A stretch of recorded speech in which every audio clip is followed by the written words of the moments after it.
there is another very important phase of warfare. It has as its target not the body, but the mind of the enemy. The target of psychological warfare is against the enemy's mind.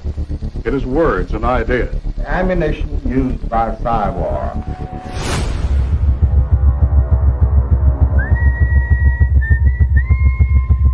Its mission is to influence the thoughts of the enemy soldier, and at the same time is expected and encouraged to study foreign languages and the social sciences such as history, economics, and sociology.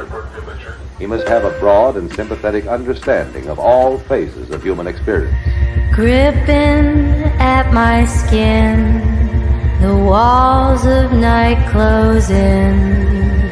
But the use of this force as an integral part of combat has now taken on new form.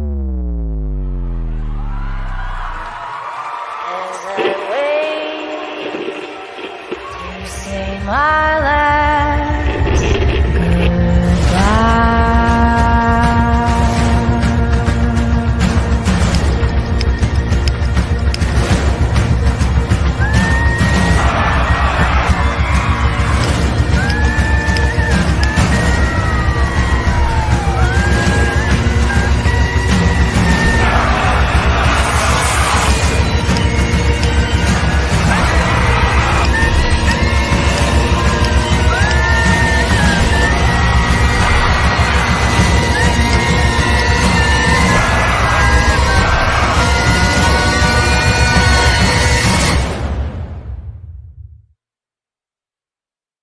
These are the Psywar soldiers.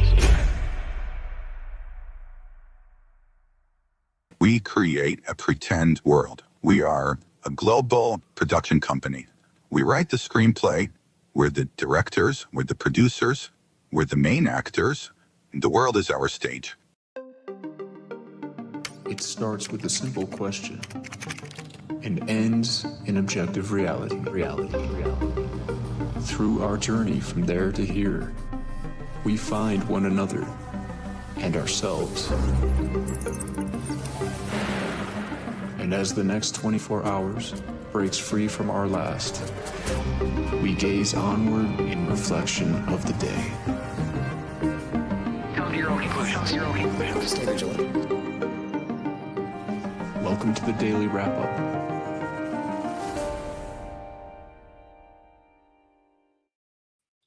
Friday, September 12th, 2025. Thank you for joining me today. Obviously, a very important conversation. And this is not really just about Charlie Kirk and what happened. Obviously, this is the focal point of this conversation, but there's a much larger conversation taking place around this.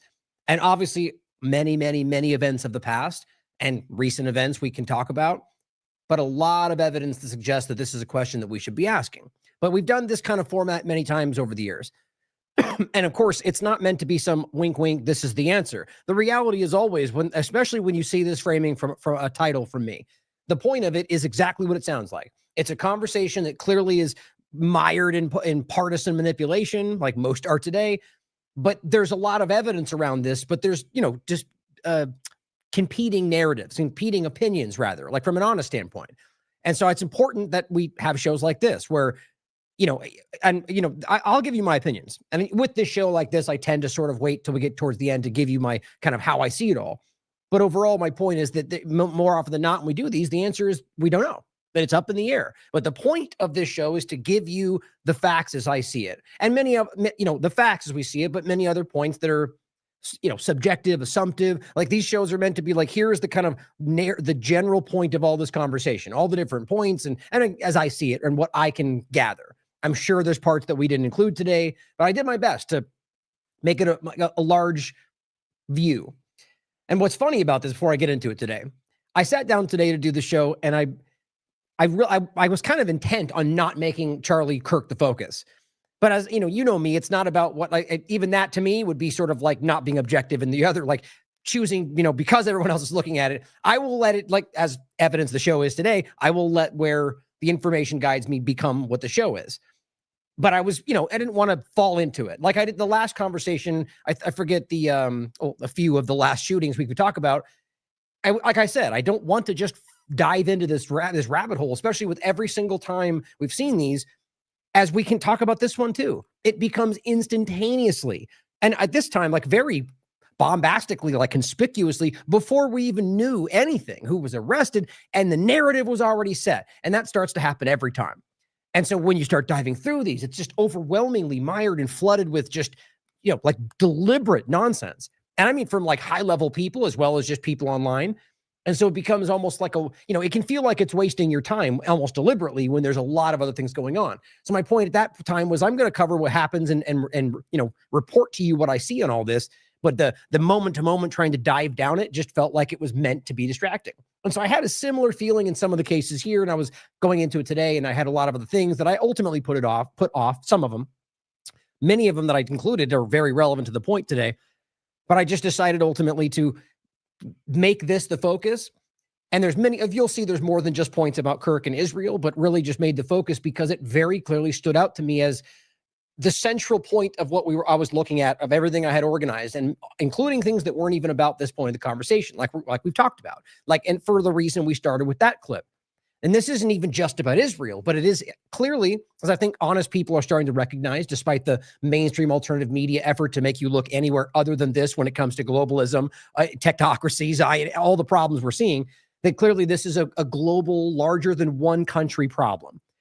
And there's many reasons you could think, whether it's one place making that the case or all of them working together. At that point, it's irrelevant to just understand, beyond that, it's important to understand that clearly this is more than just one location, more than one group, more than one country. So when we're talking about all this today, think of it in that context and how clearly this is something much bigger than one incident, one country, one agenda. So, and as we started with, if you remember, that is the Army PSYOP video where they put out just, proudly telling you that they conduct psychological operations on you and everyone in the world every day, and that's their job. And so just remember that, as well as that clip, which we'll play toward the end, of Israel's IDF Mossad elements. I believe it was, a Mossad agent that was sitting with 60 Minutes, point blank telling you the world, let me just play this again. So I didn't play the full thing. I'm going to play it at the end, but I want to make sure that you set this in your mind. And we're going to do a Greg Reese clip and something else and a few cert points before we get right into it today. And it's both kind of setting the table for this larger conversation, but also that 9/11, we just yesterday, and understanding the very clear reality of that and how that ties into all these bigger pictures. Not that big topic, but really just these points we'll make, because that is important to think about, the timing of all of this. And how realistically, when you look back, it's been almost every single year you have something like this that relate, or how Israel uses this and Israel talks about it. I mean, are we still pretending like we don't know as a matter of fact that Israel was in one way or another involved with what took place that day? I hope not. Sort of like we're pretending like we don't know that ISIS and Al-Qaeda and elements around this are influenced, controlled, and moved around the world by ISIS. They're Al-Qaeda, ISIS, and the rest of it are Israeli, U.S. proxy elements. My point is, these are things that you can quite literally prove, from documentation to, on and on. So all of this, thinking about it in a larger picture. But I'm going to play this clip again. So that was my point in saying that, is to understand that this is a global conversation. This is just Israel, for whatever reason, admitting to you that this is how they see the world. So to pretend that it's not possible when they're literally telling you things like this is just simply willful ignorance.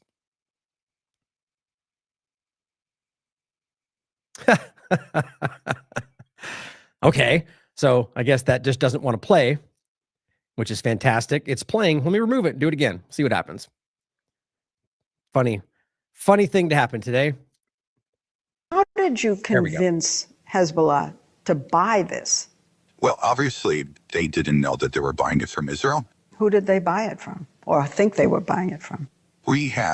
They're talking about the pagers, for those who don't know, that they created, however they put that together, and then seeded into the population of Lebanon and allowed to circulate somewhere between 5 to 10 years, depending on who you listen to. They claim 10 years. Children, women, which were over 75% of them, eyes, arms, deaths, women and children. That's what they're talking about. 60 Minutes and the rest of the world still praises this like some kind of an achievement. They killed children and women in an open civilian area across the entire country and allowed it to circulate for enough time to where they had no idea where it would be. This is the point about what I always mention in other contexts, that this could very well be happening anywhere else in the world. an incredible array of possibilities of creating foreign companies that have no way being traced back to Israel. Exactly. Shell companies over shell companies who affect the supply chain to our favor. We create a pretend world. We are a global production company. We write the screenplay. We're the directors. We're the producers. We're the main actors. The world is our stage. I mean, how exactly do you get beyond something like that? I mean, all the other points as well. Creating a fake market. I mean, they're quite literally telling you, of course, you could say they're lying, but you can prove these things are happening. The funny thing is you can prove them, and when you point to them, people call you racist. And I'm not even talking about Jewish people here. We're talking about the Zionist infiltration, and that's the whole game they play. And it works very well up until the last year and a half. Israel's infiltration of U.S. tech in light of the Lebanon pager attack. I'll include that because it's an important show to watch to understand how much deeper this really goes in that point alone. But to start, the starting point in your mind, James Corbett and I had a great conversation back in April 26, 2025.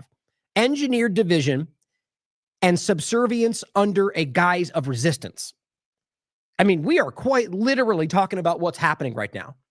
And, you know, it was happening then to some degree too, but it has gone haywire today. And the idea of this, and the left does the same thing, of this idea that we're fighting the power and we're fighting the right to the deep state, you know, and it's just engineered division and subservience to the power, which is really one power. So you all are, it's all subservience to the same thing under a guise of resistance. So you are being tricked into, if you're being honest out there, if you are an honest person, being tricked into feeling like you're resisting the problem when you are actually building it. As I see it, it's a good interview to think about, but keep that in mind, the possibility at the very least. And I'll include this show we did about 5th generation warfare, which is clearly where, as I've started with that clip, where this overlaps in my mind, psychological operations. As these governments, Israel and the United States in particular, lead the world, in my opinion, in the way that they carry these out, how often they do them, and the willingness to conduct them in ways that are quite a far away from international law. This was called drones, fog, false flags, and political destabilization because that's what was happening at the moment. But really, just the larger point. This is where we are, 5th generation warfare. Now, a few more points to keep in mind is before we get into one clip and then start the larger conversation. Dropsite News came out with this. This is from the 11th, September 11th. Leaked emails show Paramount Skydance CEO David Ellison coordinated with ex-Israeli military chief Benny Gantz on a 2015, he's ex now, by the way, was the case then, counter BDS initiative, seeking $1 million each from 12 prominent Jewish philanthropists to fund state-of-the-art cyber technology as a soft weapon and hire private intelligence firm Black Cube, Black Rock, Blackstone,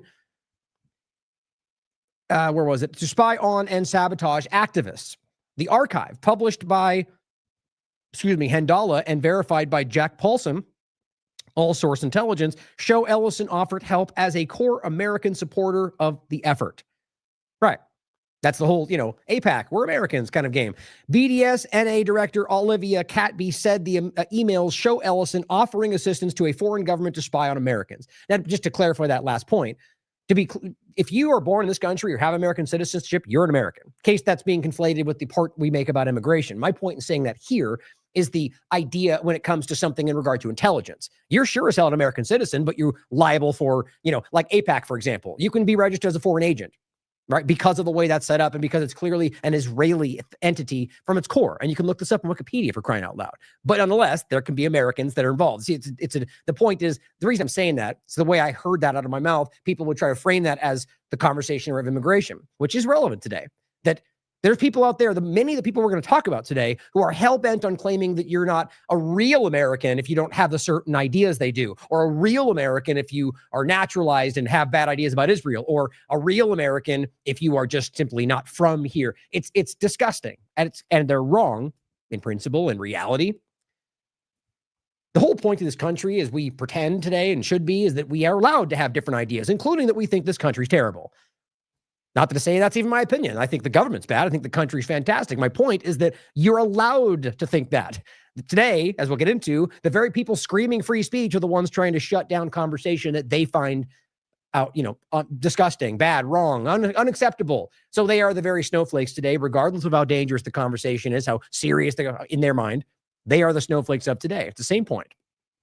But my point in this is that you have an example of a high-level person in regard to media, but it's everywhere else you look, making agreements with high-level Israeli intelligence, or in this case, government, but intelligence as well, to counter information, critics, activists, content. Very important to think about because it's an important front line for Israel's battle right now. On top of that, this one I found, this deserves an entire, a deeper discussion in a future show. WikiLeaks on the 11th of September. Interesting time to put this out. Visa ban. Classified cable shows Israeli organized crime has been infiltrating the United States for years. Make sure that gets out there. Israel, a promised land or organized crime. This is really interesting to me. Now, the cable's included. You can look through it. There's a bunch in there that, in addition to this, and I plan on coming back to this. But as it simply says, as they highlighted, organized crime in Israel has now has a global reach. Interesting, you'll find that it's overlapped with the SBU and Russian organized crime, which it won't be surprising for those that know deeper connections around a lot of this conversation. And it says, which direct impact inside the United States, with. They're literally telling you that, for WikiLeaks, by the way, which I think matters in this conversation, that Israel's organized crime has gone so large that it's global with its influence and has direct impact inside this country. You have to understand, that means politics, guys. That's what that's talking about. And then it says, nevertheless, it is fair to assume that many of the organized crime figures hold valid tourist visas to the United States and travel freely. So that's the point they made, that, travel ban, right? So here they are focusing on all these different points, really just people that are against Israel or a certain skin color or certain, it very clearly selectively applied. However you see it playing, whatever you think is driving it. And they're letting organized criminals come in and out. Anything overlapped through the Israeli side of this is getting a fast track. Plenty of people have pointed that out, including immigration, by the way.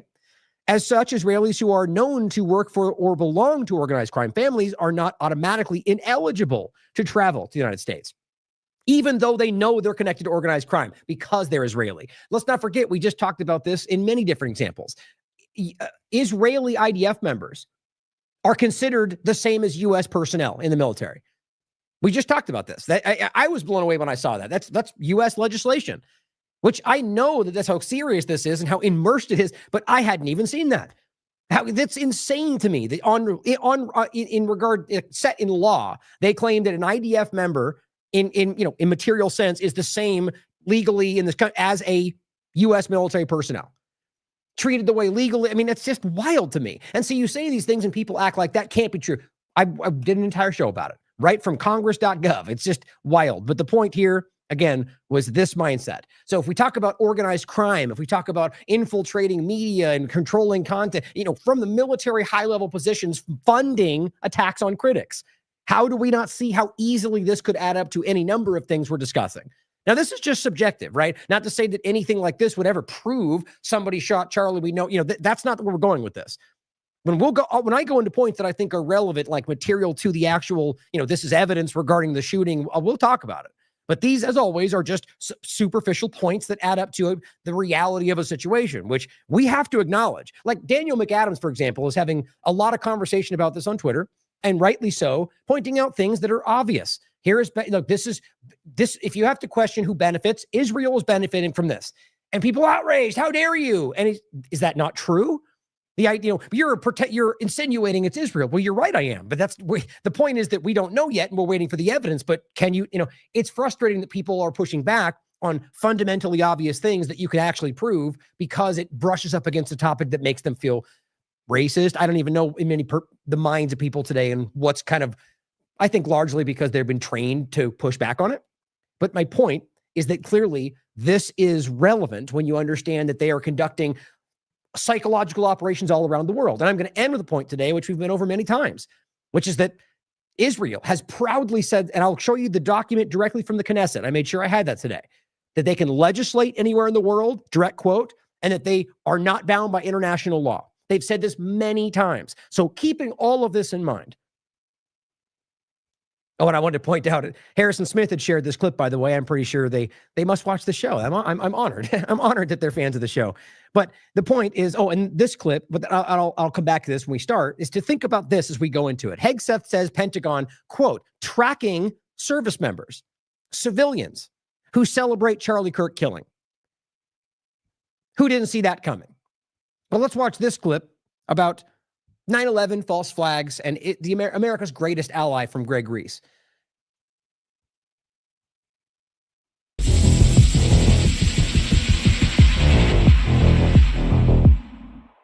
There were many involved in 9/11, the Pentagon, the executive branch, and the CIA, and several people with prior knowledge were heavily invested and made small fortunes when thousands were murdered that day by their own government. And then there was Israel.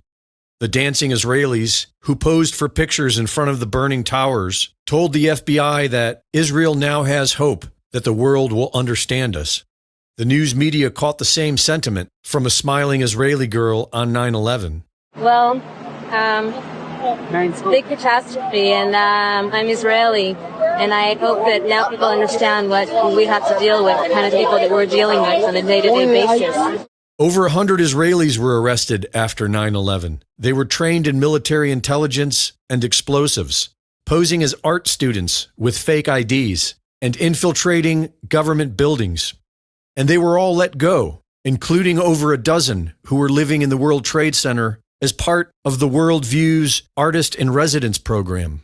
They occupied floors 90 and 91, where walls were unfinished and structural beams were exposed. The same floors that American Airlines Flight 11 crashed into later that year. The U.S. government response to 9/11 was to destabilize the Middle East and to start viewing the American people as domestic terrorists. This is known as a false flag and often involves a government being complicit in the murder of its own people and then blaming it on an enemy as an excuse to justify war. Now, one point I'll add really quickly, we're going to get to in somewhere down the show here, that it was very clearly a mindset pushed from Israel on Israel influencers like Ben Shapiro after October 7th to shift into the we're being invaded, immigration kind of, that mindset and from a global sense. And clearly we saw that increase. It was already happening. But so the idea here is turning you into the terrorist, creating the idea that, all of this was seeded immediately after that. And my point in saying that is that you can see from his point here that Israel is stepping into this to drive the idea through this country. And look, that's not even secret. Netanyahu is welcomed in the Congress to speak in front of them every time he wants. And he's constantly on U.S. corporate media, and he's seeding the narratives that he wants people to see. Usually you can quite literally prove that he's lying. As domestic terrorists. This is known as a false flag and often involves a government being complicit in the murder of its own people and then blaming it on an enemy as an excuse to justify war. This is what 9/11 was, and it's what 10/7 was. Israeli intelligence and the IDF had detailed knowledge of Hamas's plan weeks before October 7th. IDF units were moved from Gaza, where the attack occurred, just days before the attack. Israel's state-of-the-art surveillance system somehow didn't work that day, and hours went by before a proper military response. Every terrorist cell we know of seems to be associated with the CIA, Mossad, and MI6. 9/11 was blamed on CIA asset Osama bin Laden, and Hamas is no different. Netanyahu has made it clear on multiple occasions that he supports Hamas, and the evidence shows that they are also a creation of the intelligence agencies. A former director of Israel's intelligence agency, Shin Bet, says they helped Hamas hold power. We did something very, very simple. We did everything in order to make sure that Hamas will go on controlling Gaza, and Palestinian Authority will control the West Bank, so they will fight each other. So what we did, with the permission of our Prime Minister, is to let Qatar to transfer a huge amount of money in cash, probably more than $1.4 billion, and to make sure that they will be able to send, people to work in Israel and to achieve or to get intelligence if they need. By doing it, we increase the power of Hamas. And a former prime minister of Israel confirms this. So are you saying Benjamin Netanyahu deliberately boosted Hamas to try to prevent a Palestinian state? Yeah, sure. He deliberately and systematically even told, is on record, whoever wants to avoid the threat of a two-state solution has to support my policy of paying protection money to the Hamas. Having helped to build up Hamas, Netanyahu has now vowed to destroy it. Greg Reese reporting. Now, yes, that's all very important information, background setting, right? Now, understand, for those that might already be, there's kind of a undercurrent in that conversation of people that push back on the idea that Netanyahu funded or Israel funded Hamas. Now, as he says there, the argument that they're a creation of it, people dispute this. Robert and I have had deep conversations about this, and you could say that's not an invalid statement, but there's nuance to it. The point I'm making today, not to go into that whole conversation, is that understand that the proof is, the evidence is there that they did do this in many cases right up until 2020 and beyond. So the point being is that knowing that does not then invalidate the reality of the armed resistance. If an occupied territory, that is Gaza, they have the legal right to armed resistance to the Geneva Convention. That's a fact. So regardless of that, it still was a legal act that they carried out. But the point is, you also don't know the reality of that influence, whether it was some, all, a few, whether they took it and didn't care. It's understand that. The point is not that it invalidates the reality of Gaza fighting back against the occupation. It shows you that Netanyahu or Israel, but Netanyahu in that point, is wildly dishonest. To the point they will literally fund the very thing they're using to justify killing people under the guise that they're a part of that. It's just absolutely shocking when you think about it.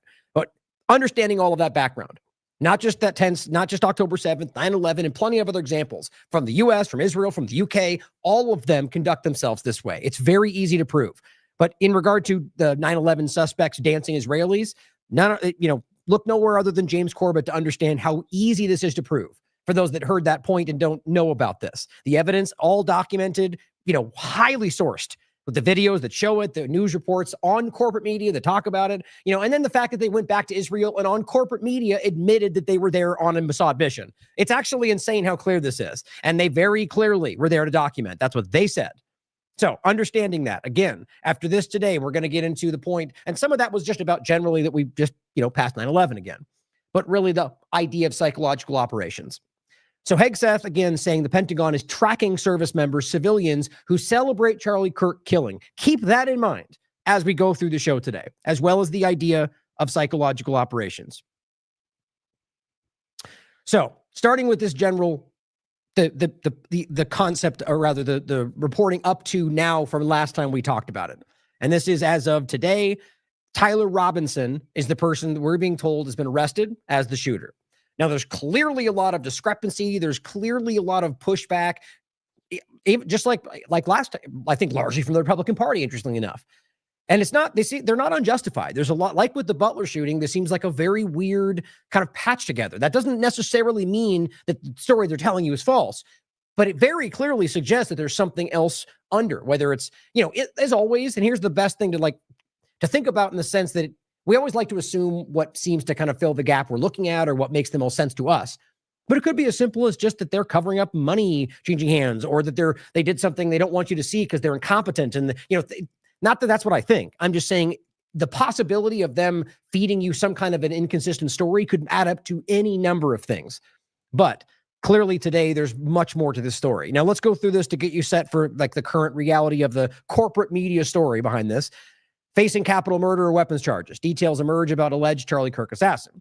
So 22-year-old Tyler Robinson was his name, from Utah. Governor Spencer Cox announced this on Friday. Cox and Robinson confessed to a family member.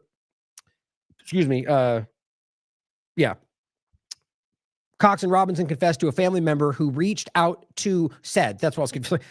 Robinson confessed to a family member who reached out to a friend Thursday night, who then contacted the Washington County Sheriff's Office. So it's funny, but right now, if you are only getting your information through just Twitter, even if it's from sources, like corporate media or anybody else, it's wild how much misinformation flies around and gets kind of folded in, even to people at the highest level.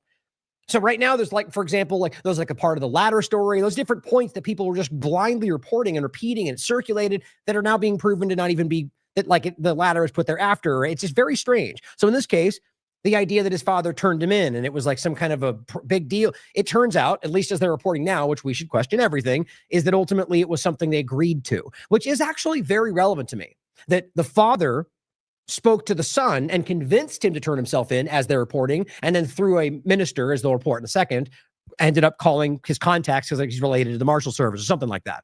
And so that's interesting to me, because if this was more of a patsy situation, it seems like an odd series of events. But remember, this is still the report coming from the corporate media. Now it says, after they turned himself in, they contacted the arrest brought to an end a 33-hour manhunt, FBI Director Kash Patel said. Everyone, as always, fixating on the 33, which is not relevant. I just, the point is, it's just it could pop up coincidentally. So as an objective person, you never really know. But I find it funny that it's something that he's referencing. And it relates to a Freemason concept for those that have no idea what that is. But it tends to pop up in things that people consider, at the very least, rightly so, whether there's a, kind of a nod to something. But either way, it's funny because it has been sort of reiterated in a lot of points. The suspect is said to be listed as a potentially unaffiliated, although both his parents are Republicans. So this is really interesting to me. So even still, remember, we'll get into this more in a second, but the reality of how instantaneously, even people like Donald Trump, still to this point, but in the minutes after this, before anybody been caught, or because they saw a white guy getting arrested, everyone said, boomer, liberal, and we know it's crazy lunatic liberals. That's obviously the part. And then that guy wasn't the guy, and they all just kept saying it. And in between the time they even arrested somebody, they were all just going, we know it, liberals, we know it. It just felt, everyone with a brain was going, that's really, just either just blind political agenda using this person that you claim to support or something else. You just have to be honest about how dishonest that is and how you are forcing in your political agenda before we even know the facts of who he was or whatnot. And then now it turns out his family was Republican. That doesn't mean he's still not liberal, but the evidence at this point seems to be that it's unaffiliated. And what people are using is subjective points to make this case, while ignoring, of course, that his family are Republicans and making a narrative about that. My point is we don't know. But, here's a picture of him with a mask on, so that he must be a liberal, other than the fact that there's plenty of Republicans that I know that wore masks, or that he hates Trump or made some costume with the Trump thing. Yeah, I know plenty of Republicans that rightly so see Trump as a fascist. And it's not wrong to call him that because so too is Biden, right? It's just crazy, the game that gets played. But it's about trying to fit it into your narrative. And of course, the Republicans that are doing that, interestingly, are the ones that are now blindly taking the government narrative. Funny how things switch around, isn't it? Cox said the suspect arrived on the campus of Utah Valley University on Wednesday at 8:29 a.m. in a gray Dodge Challenger. He was wearing a plain maroon t-shirt, light shorts, and a black hat with a white logo, as seen in surveillance videos. He wore the same clothes when he was arrested, which clearly means, when you look at everything they're showing you, that he changed his clothes and then changed back. That's one point people are making up that are pointing to that doesn't add up very much. Anything's possible, as well as the gun we'll get to, and the point apparently he took it apart and then put it back together before he put it back down. And I guess the scope was backwards when they got it, which, clearly we'll get into all this. Anomalies everywhere. But so wore the same clothes. So with all that we're talking about and all we're going to get into, think about these points and the timing and how unlikely some of these may seem as we go through it. Utah voting information seen by the Independent shows his voter status is inactive. See, to me, it still, even with that, he could be liberal, Democrat, Republican or Democrat. We don't know. But the data points, to me, lean towards somebody who is seeing the two-party illusion, quite frankly. Not that that's anything good, because if he did kill this person, that's not something we want to associate with. But the point is, nonetheless, them trying to force it into one side or the other, when really it could be somebody who's so outraged about the entire thing, if this is the way this really went down, that he decided to take irrational action, which is funny that both sides make that point when they want to point to the other side.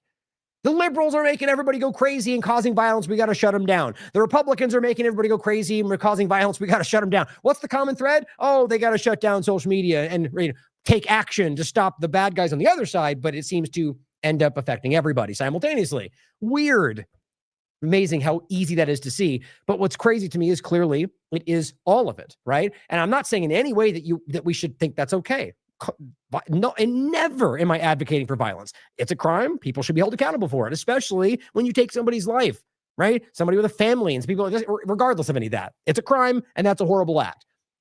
But obviously, you can understand why somebody might get driven to a crazy place with how crazy things are today for both sides screaming at you to somehow, like, not even subtly, to somehow take some kind of violent action against the other side in some abstract way, because we're fighting for our very freedom. We're fighting for our very lives, because they're going to destroy the world, because they're going to let climate change end the planet, because, it's like all of it is fever pitch all the time.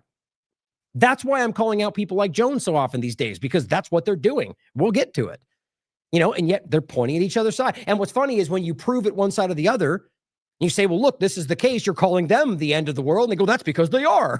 Oh, well, I see. So you're doing the same thing, but it's okay because they're actually that bad. Well, even if that's the case, the point is why wouldn't you then be the thing you're pretending they should be, which is not the hyperbolic, irrational, kill everybody because it is insane what's happening right now to a degree that I'm not even used to.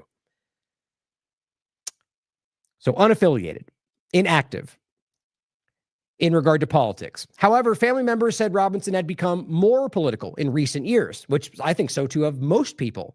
Part of the agenda, I think. We saw, what's that article I wrote after Trump's first administration? I think I wrote it right after he got elected, and I said something about awaking a dumb sleeping giant, the point was the many people, and it wasn't necessarily meant to be that they're stupid, but rather people that had never been really politically active, who got kind of wrapped into the Trump thing and how he was different. And I'm the same as you. I'm a normal guy. And you got this massive portion of people who suddenly got super invested in politics. And it had its own reaction on the other side of the same people coming in to push back on that. And so you got this massive rise in people that had really no idea what was truly going on in most senses, but felt like the world started right then. And they know everything about politics. They know everything about the narratives and the conspiracy theory. And so that's what I think is a large part of this.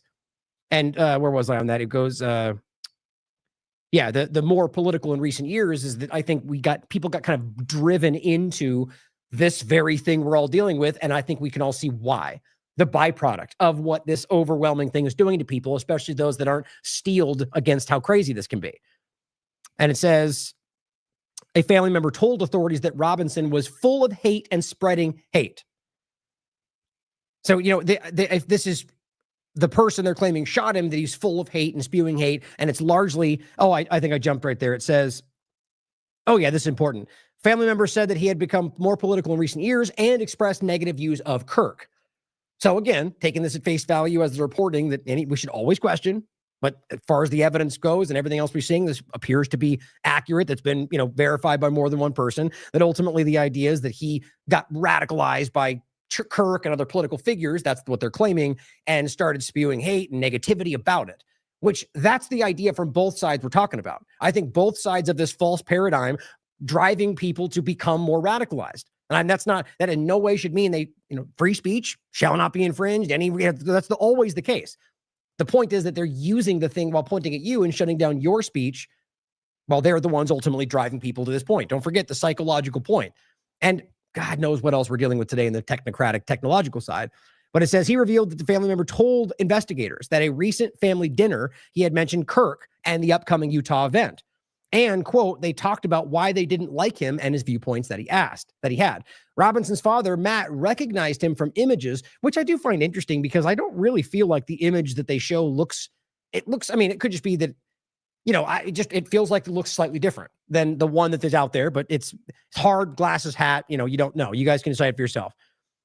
But he says the father recognized him from those images and encouraged him to turn himself in. A law enforcement official told us to Associated Press. He refused at first, but then changed his mind, according to the official who spoke on the condition of anonymity to discuss an ongoing investigation. I hate that always happens because that leaves you going, well, why wouldn't they say who they were? It very clearly is they don't want to be held accountable for what they're saying, which seems to suggest there might be some level of untruth to it. The father had reportedly contacted their youth pastor, who sometimes worked with the U.S. Marshals. The pastor called authorities to arrange for him to turn himself in. So, that undermines the radical maniac point that they're trying to drive in, that he decided to turn himself in, racked with guilt. It's interesting. That's how it's being presented anyway.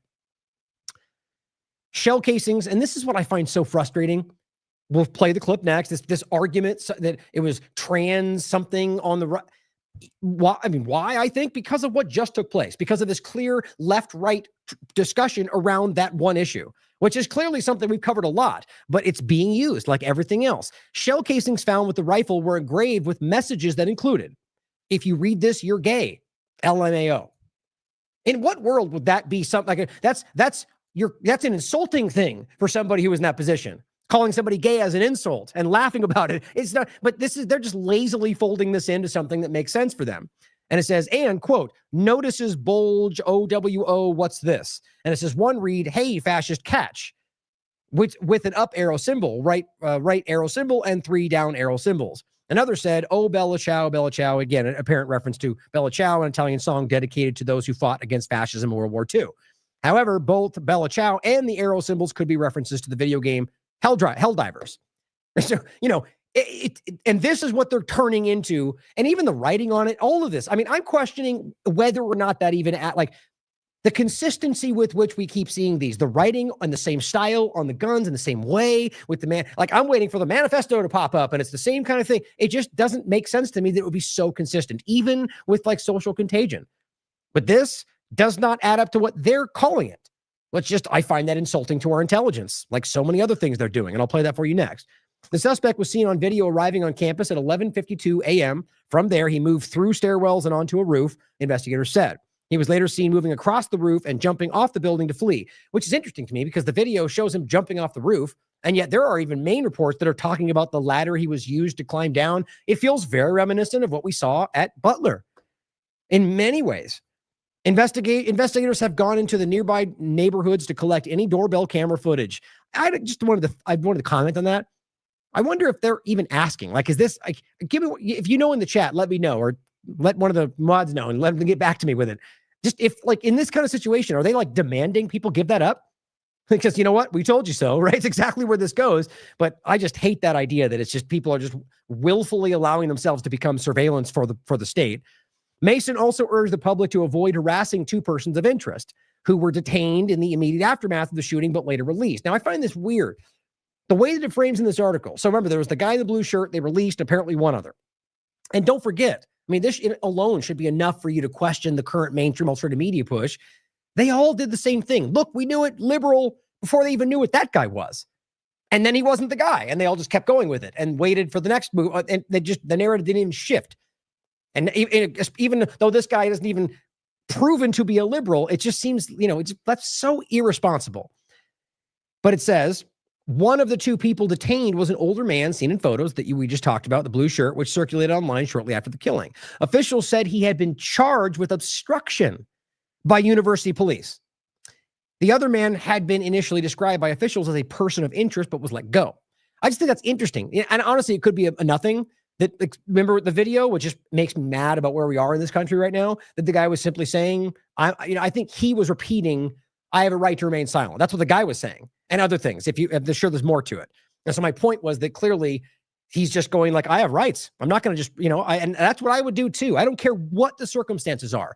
Give me my lawyer. I'm not saying a word. I don't care if it's a traffic stop. I don't care. I'm not saying a word. And if you know enough, then you should understand why that's important today. My point, though, is clearly they just charged him with something anyway. Even though he wasn't the guy and they were arresting him for being something he didn't even do. I just hate where we are in this country with that regard. And that's being driven by both sides of the paradigm. So here's the clip where they're framing this as some kind of trans and Antifa writing. Antifa, look, guys, just because somebody calls somebody a fascist does not make them Antifa. Now, very well, he could be. I'm not saying he's not. What I'm saying is the lazy overlaps that are happening at the highest levels of power need to show you that something's amiss. The idea that Antifa can be, the Belichick. I mean, look, I'm going to get into this in a second more. Of all these people going, here's who set this up, showing Tim Kaine calling him a fascist. Really? Are you guys so you're the snowflakes now to claim that him calling Trump a fascist is enough to blame him for somebody else going after Trump? Guys, I can show 1,000 videos of you guys saying far worse about everybody on the left as a broad stroke, or specifically about Obama or Kamala. It's just lazy logic or just direct, complete manipulation, like trying to deceive people. Either way, The point is to show you how it's very clearly coming from both sides of the paradigm. But let's watch this first about them driving this in for the reason it seems to kind of shove it into one side of the paradigm. In a dark colored towel. The rifle was determined to be a Mauser Model 98 30-06 caliber bolt-action rifle. The rifle had a scope mounted on top of it. Investigators noted inscriptions that had been engraved on casings found with the rifle.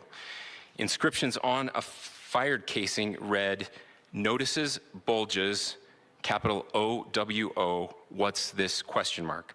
Note that that's my logo is kind of over, but that's Kash Patel there. I'm going to comment that in a minute. There's a whole thing about, I'll get into it in a second, and it's weird that he didn't speak. Inscriptions on the 3 unfired casings read, "Hey fascist, exclamation point, catch, exclamation point. Up arrow symbol, right arrow and symbol, and 3 down arrow symbols. A second unfired casing read, "Oh Bella Chow, Bella Chow, Bella Chow, Chow Chow." And a third unfired casing read, "If you read this, you are gay, LMAO." I mean, how in the world are you going to Wrapped pretend? in a dark... It just kills me. It's just such abstract, and it's everywhere you look right now. And it's embarrassing, right? It really is. From an American perspective and how the world sees us, there's plenty of people pointing this out today. Like, it's a cartoon right now, people watching what's happening in this country. Now, I'll include the FBI post about this, which has the video, again, showing him come off the roof with no ladder and everything else, the images they post of him, which shows that it's, I guess you could say that's black pants as well, but the different clothes than what they claim they saw him in to start, and then what they saw him in when they got him. So that either suggests that he somehow managed to change his clothes, which he has a backpack, it's not that crazy, or it's the wrong person. That's one of the points, is I actually think this guy does not really resemble the picture of which he's right here, actually.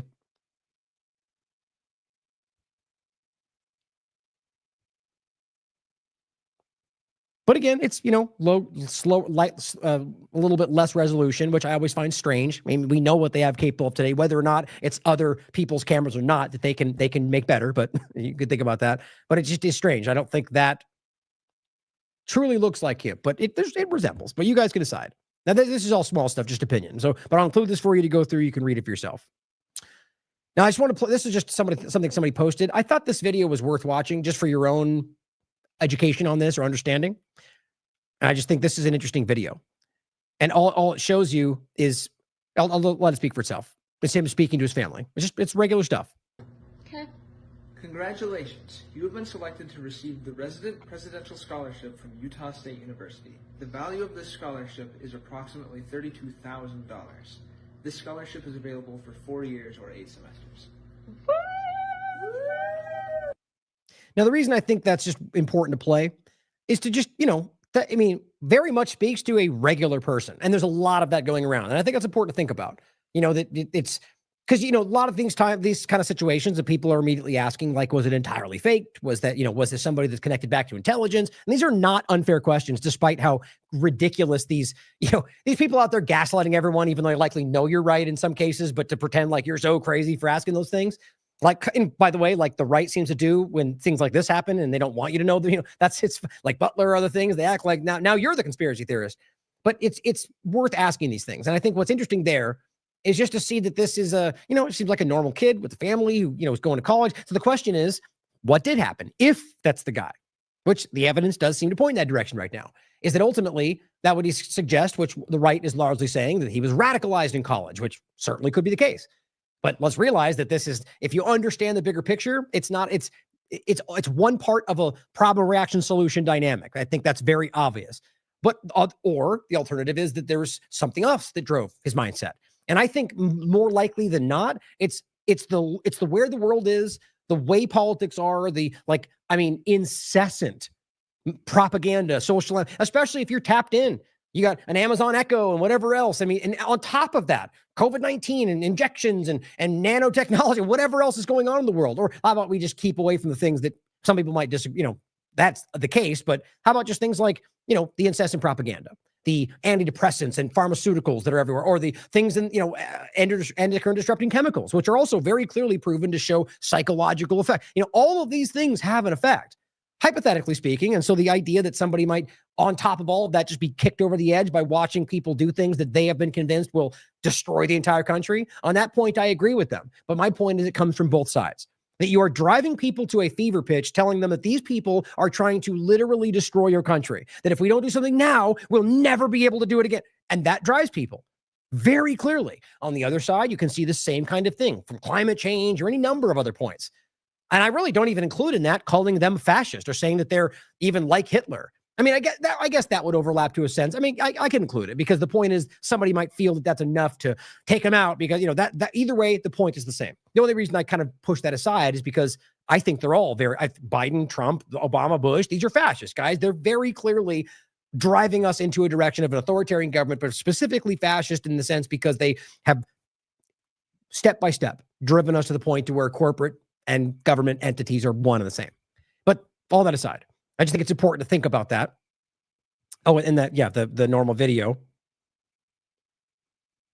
And then Steven Crowder put this out. Now, this is something he's claiming that he got from Utah County Sheriff's Office. So it's worth considering that may not be the case, especially with the way that the, lack of due diligence across the mainstream alternative media. Regardless, I think it's worth pointing at and considering. Now, this was something that was put out in regard to the arrest. Now, you can read through all this. The point, most of this is stuff that's already being reported. What I found really interesting, tell me if you find anything else on this or if anything out right now that I'm not seeing. If you look closely, you can see it's the Utah County Sheriff inmate details, Tyler James Robinson. What does it say right there? Status released. See that?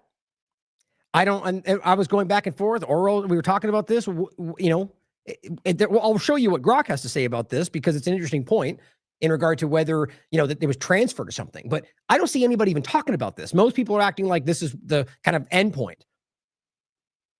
And I'll add, this is what Mondo ARG said. First, George Zinn claimed credit. Now they have a new patsy who just managed to hide a rifle in the woods before he jumped off the roof. But he took time to break it down first, then reassembled it for the FBI photo shoot.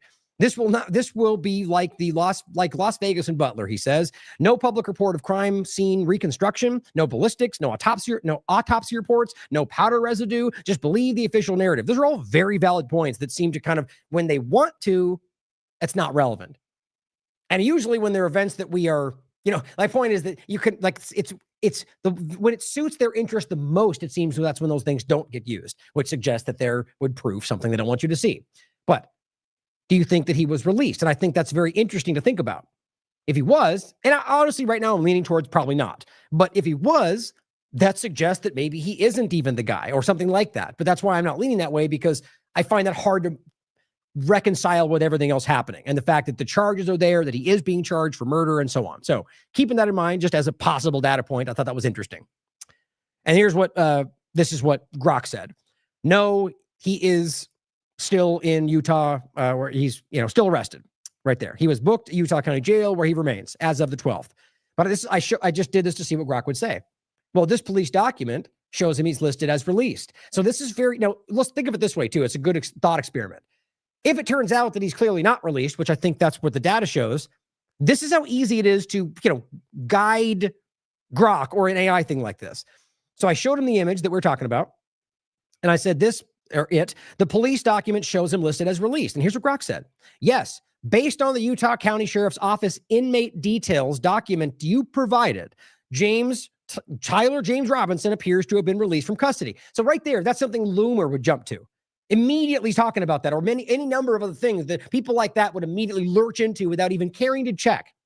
The booking occurred on September 12th, but the bail for his primary charge listed as 0. That seems strange as well. A bail type of not bailable. This typically indicates no bond was set, but in practice for such serious charges, it could mean he was held without bail initially. However, the document structure under the charges section show release type fields as blank across all entries, which may suggest processing for release or an administrative notion rather than active detention. The document also includes redactions and watermarks saying, and the overall layout aligns with the post-booking summary where he's released pending or noted as eligible. No explicit release timestamp is visible, but the absence of an ongoing hold hold indicators and the zero bail for the capital offense implies he was not retained long term, potentially due to procedural review, transfer, or a court decision shortly after booking. So my point is that I would argue either he is released, which we'll find out soon enough, I would guess, or that this was something where he's being transferred somewhere else, and that's why that was set, but that hasn't come out yet. I mean, all of this, if this is some kind of deeper thing, is interesting, right? Because if he was moved somewhere else, if this something shifts and we don't get to see how this resolves, I'm going to wonder what actually happened. But it's very early for all this. So these are things to keep in your mind as this develops. It says, in alliance with reports of his arrest on the 11th, but contradicts broader news coverage. All right. So it's what Grok ended up putting out. So going back to the point, what we can prove is that the documents show that he was arrested. That release point could simply indicate that he was moved somewhere else or something else happened. We'll wait and find out. Now, this was just there's a couple of anomalies I wanted to go over in regard to the person they caught. Now, this I'm not going to get into what Rolyn Stone here said because it's their opinion about people they're looking into, in particular the person that's listed in this. But I just wanted to share this with you, that these are scanner reports in regard to the arrest. Now, remember, these things can be wrong. They can say things based on what people have seen, but didn't turn out to be correct. But I still found it relevant. And it's just, like I said, a data point that you can archive if it becomes relevant. But here's what and shout out to Rolyn Stone for sharing this. I appreciate it. And these are two reportings from the police scanner. One of them talking about what he was wearing, which is all black, which then contradicts what they found him in and what he was seen earlier in. But then also the name that they said was the suspect, which again, doesn't have to prove that it was him because they could be wrong and so on. But in case it becomes relevant and I'll comment on the name afterward. Here's the two audios. That on the UVU called Premium Agency System.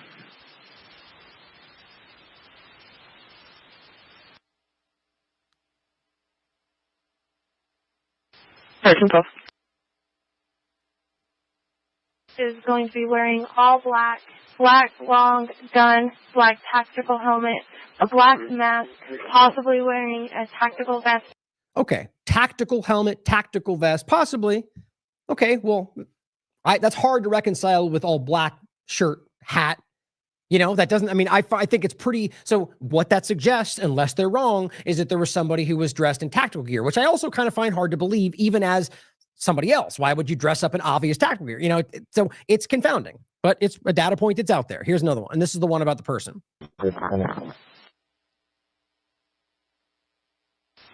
Copy. Continuing, attempt to locate active shooter suspect. Tactical vest and a black mask, possibly carrying a rifle.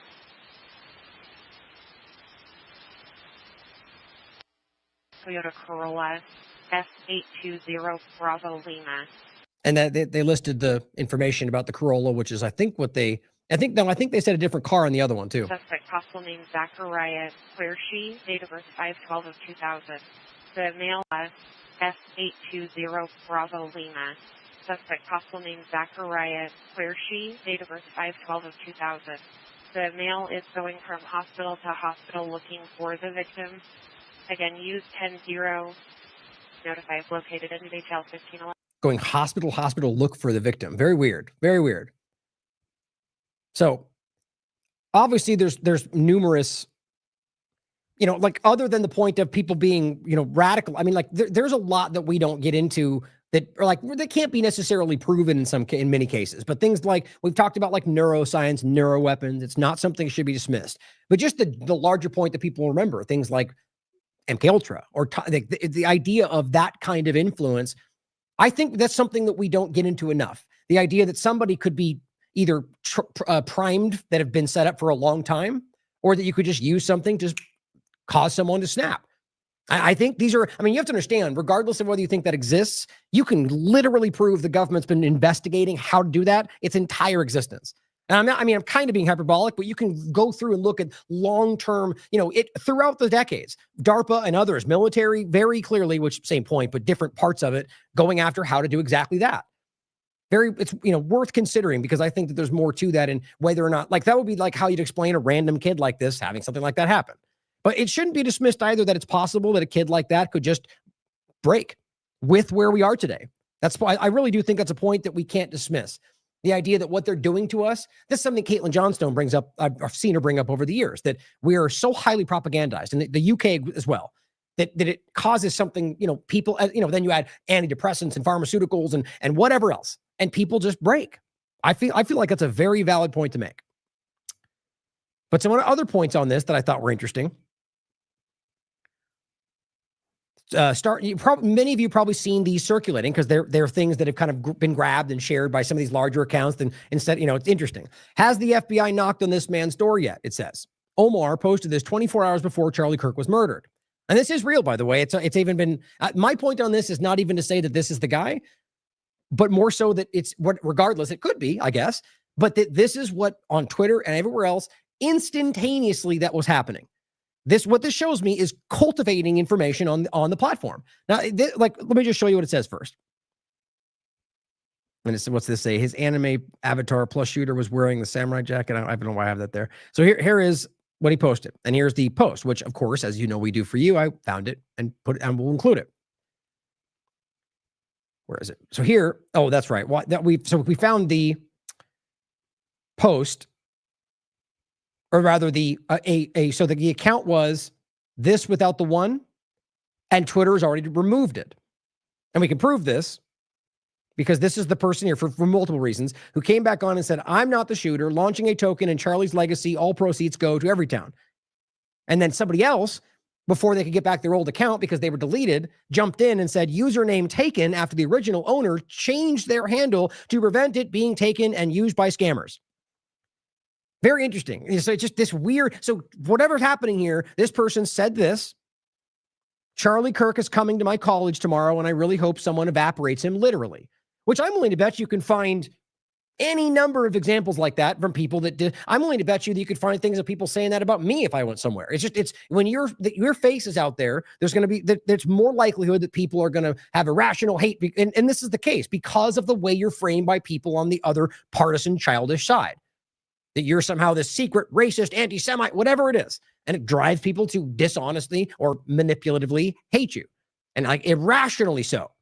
So yes, that would be in the case of the radical, the people that are like that on the left and the right. But in this case, it would be the left. Charlie Kirk is coming to my college tomorrow. I really hope someone evaporates him literally. Now, what's important to point out, in the real sense, that's protected under free speech. Period. But because we're in the world today where we allow alterations and manipulations, even though it's repugnant to the Constitution, of things like, say, fire in a theater and everything else, it's become the idea that, okay, well, now you're threatening him or so on. Now, I'm just making that point first. We need to go back to the basics here, guys, and understand that the core principle is that you're allowed to say what you want. That's free speech. But within the world that we're in today, the idea is that you can't threaten someone's life and so on, which to some degree I understand. But again, it's today more than anything, I'm going to be taking the harder stance on this. That's why I went back to even the fire in a theater point, is that it's about the principle. And it has to be, because of how crazy it is today, that's how absolute we have to be about it, because that's what it is.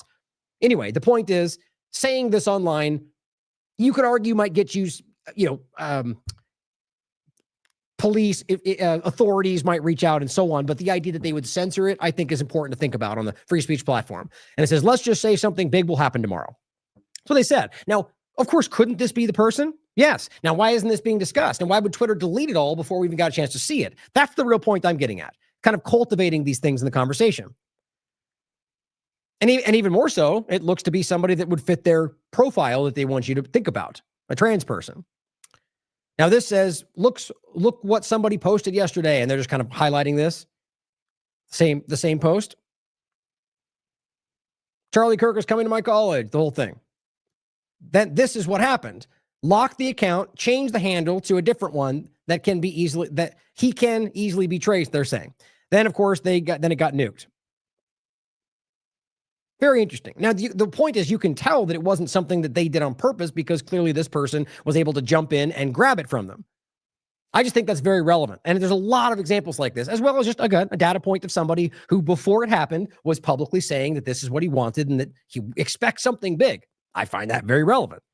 But with all the facts, it doesn't seem to suggest that's the case, but it's important to include for as it develops and more comes out. So beyond the people and that conversation, there is a ton of anomalies in this that I wanted you to see. Now, this is just starting with the most current. This is something that happened as of 3 o'clock today. And this is, I guess, from Central Time. Police rapidly evacuate the neighborhood where Charlie Kirk's assassin, that we're being told is arrested for, the data points to, lives after receiving, quote, concerning information. Now, I guess you could argue that somebody said he had his house set to explode or something like that, and I guess that would make sense. But I haven't seen any details on this unless somebody knows about it in the chat. Let me know. But I'll play the clip for you. All they're saying is they got some concerning information and the neighborhood's being evacuated. Now, again, you know, the whole spite, your suspicion is aroused. As we should. Why? What's happening there? Is it like hypothetically, if there was something to be covered up, that would be an interesting addition to that, to evacuate the whole area and then you can do whatever you want. But again, I'm not saying that's what I think, just one of the possibilities. In this case, it would make the most sense, Occam's razor, that this is something that, like, I would even argue that somebody like swatted in a sense, you know, called it in some threat. There's something that's going to happen in the house and they just, to be safe, evacuated it all, but included, so you can consider for yourself. Preparing to go live and show you this all on air, but moments ago, police told us that we had to evacuate the area, that they got some type of concerning information basically directly in front of or around the family home. We're not certain what that concerning information is, but there was also a chopper above, and authorities told us that we had to clear the area. So that's why I'm on the phone right now. We're not able to show you this on camera. But the neighborhood where the family lived in is a nice, middle class to upper class neighborhood. Interesting. So I'd like to find out. I mean, and if we never hear anything about it again, I find that even more strange. But I'd like to find out what it was. What was the threat? Who made the call? Where did it come from? I find that actually more relevant than you might think. But leave it there till we get more information. The book you probably have seen, or the claims going around the beginning of it, you know, there's, as always, and it's amazing, this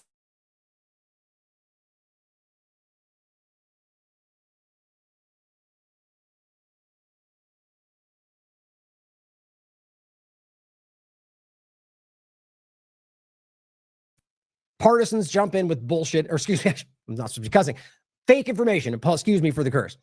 Like literally coming in, like with the Lahaina thing, you know, sharing old videos of lens flares and just, you know, just gets flooded. And those of us that do this, you know, consistent for over the years, we've seen those before. And every time, like the next time you get a conversation where it somehow ties back to direct energy weapons, you're going to see those same old videos, likely shared yet again by Stu Peters, that if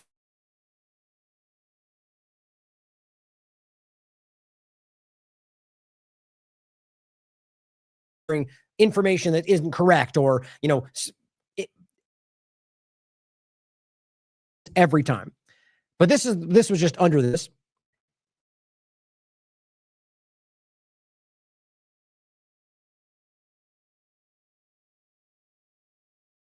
Just go offline there for a second.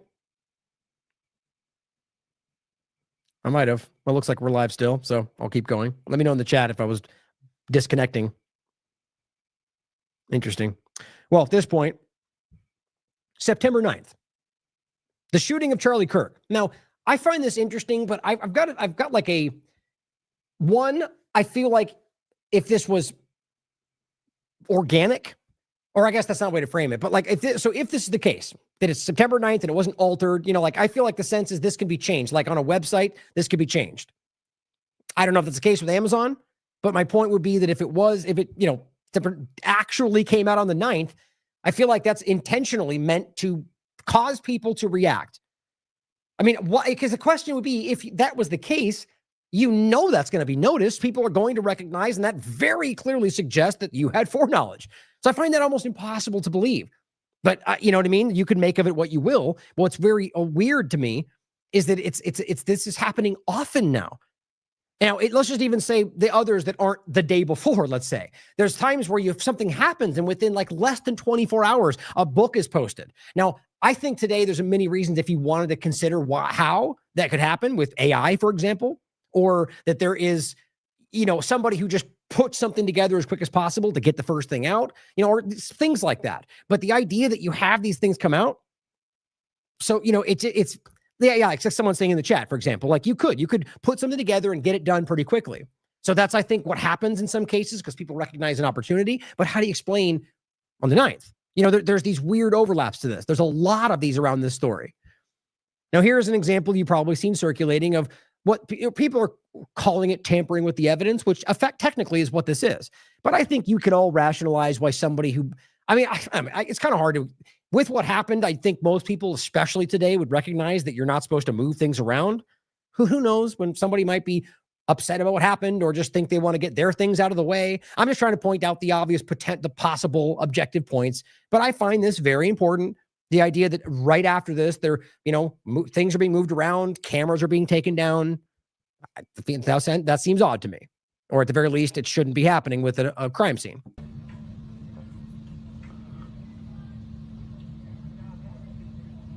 Safety team is here. Takes the chair that he was sitting in, moves it to grab the camera that's above him. Charlie Kirk got hit.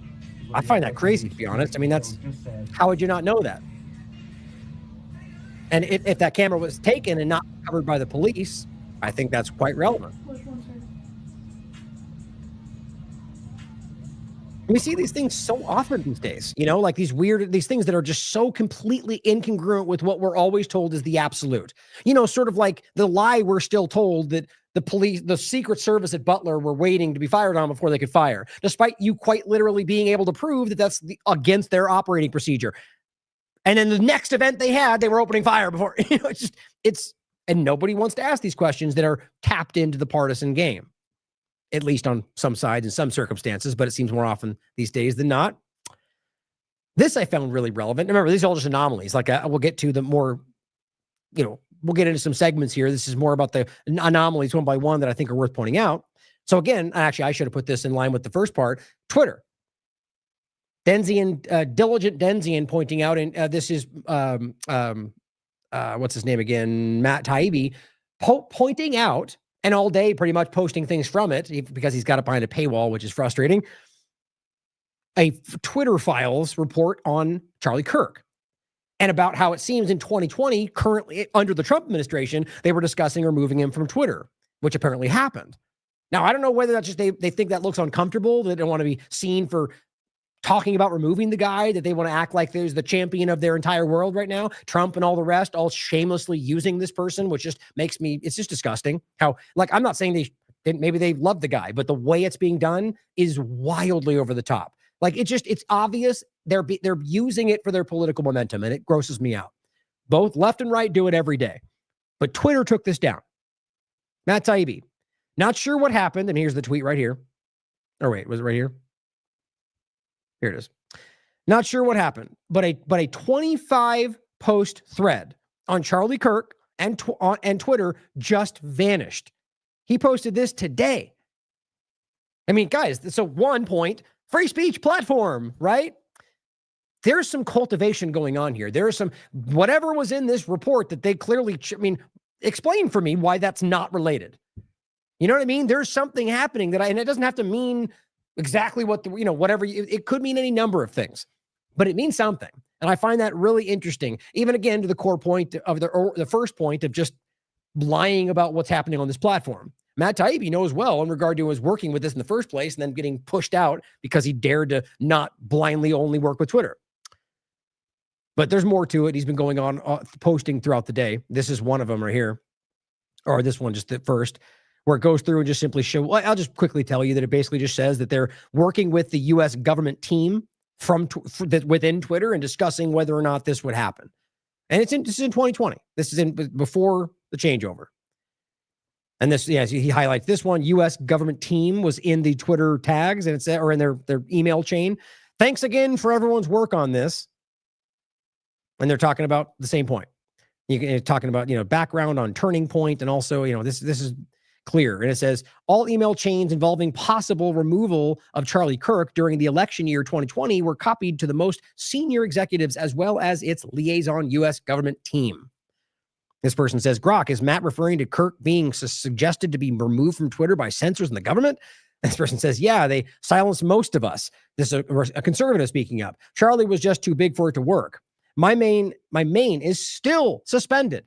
See, this game we play about, the Republicans are winning and we're fighting the bad guy. Well, there's plenty of them that aren't part of the team sport game that are still being suppressed. But it goes, I've been ghost banned for most of the last 6 years. It didn't improve under Elon Musk. On the contrary, it's far worse today.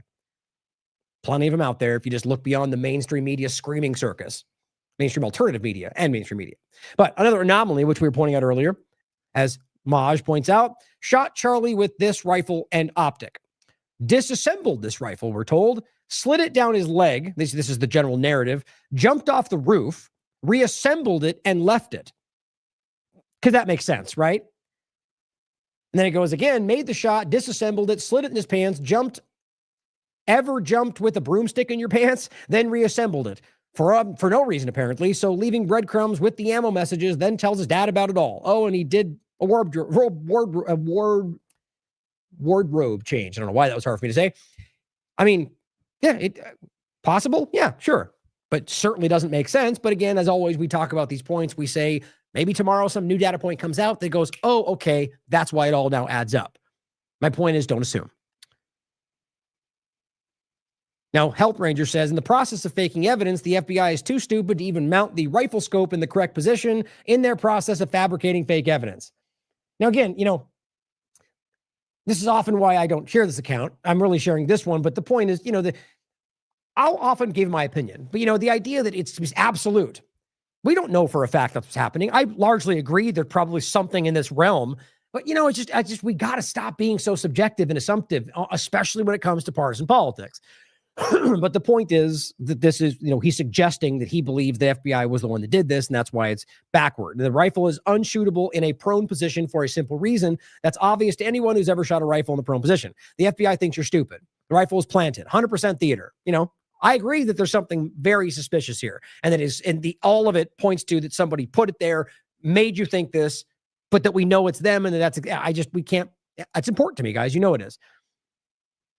Oh, and then he just adds that almost certainly written by the FBI again. But he says, this is Nicholas Irving saying, if this was the rifle used to assassinate Kirk, I have some questions, and we may need to start looking for someone with a black eye. The point is, there are multiple things about it, including the scope. There's clear, pardon me, there's multiple examples that are evidence points around this that show that this was either deliberately put together like this to make you point it out, or that somebody just was clumsy, which, by the way, the reason I'm saying it like that is it happens every time.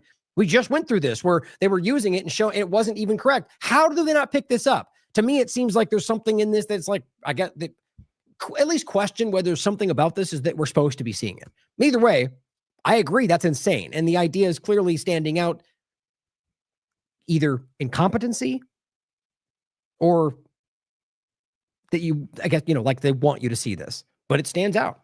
How does this make sense?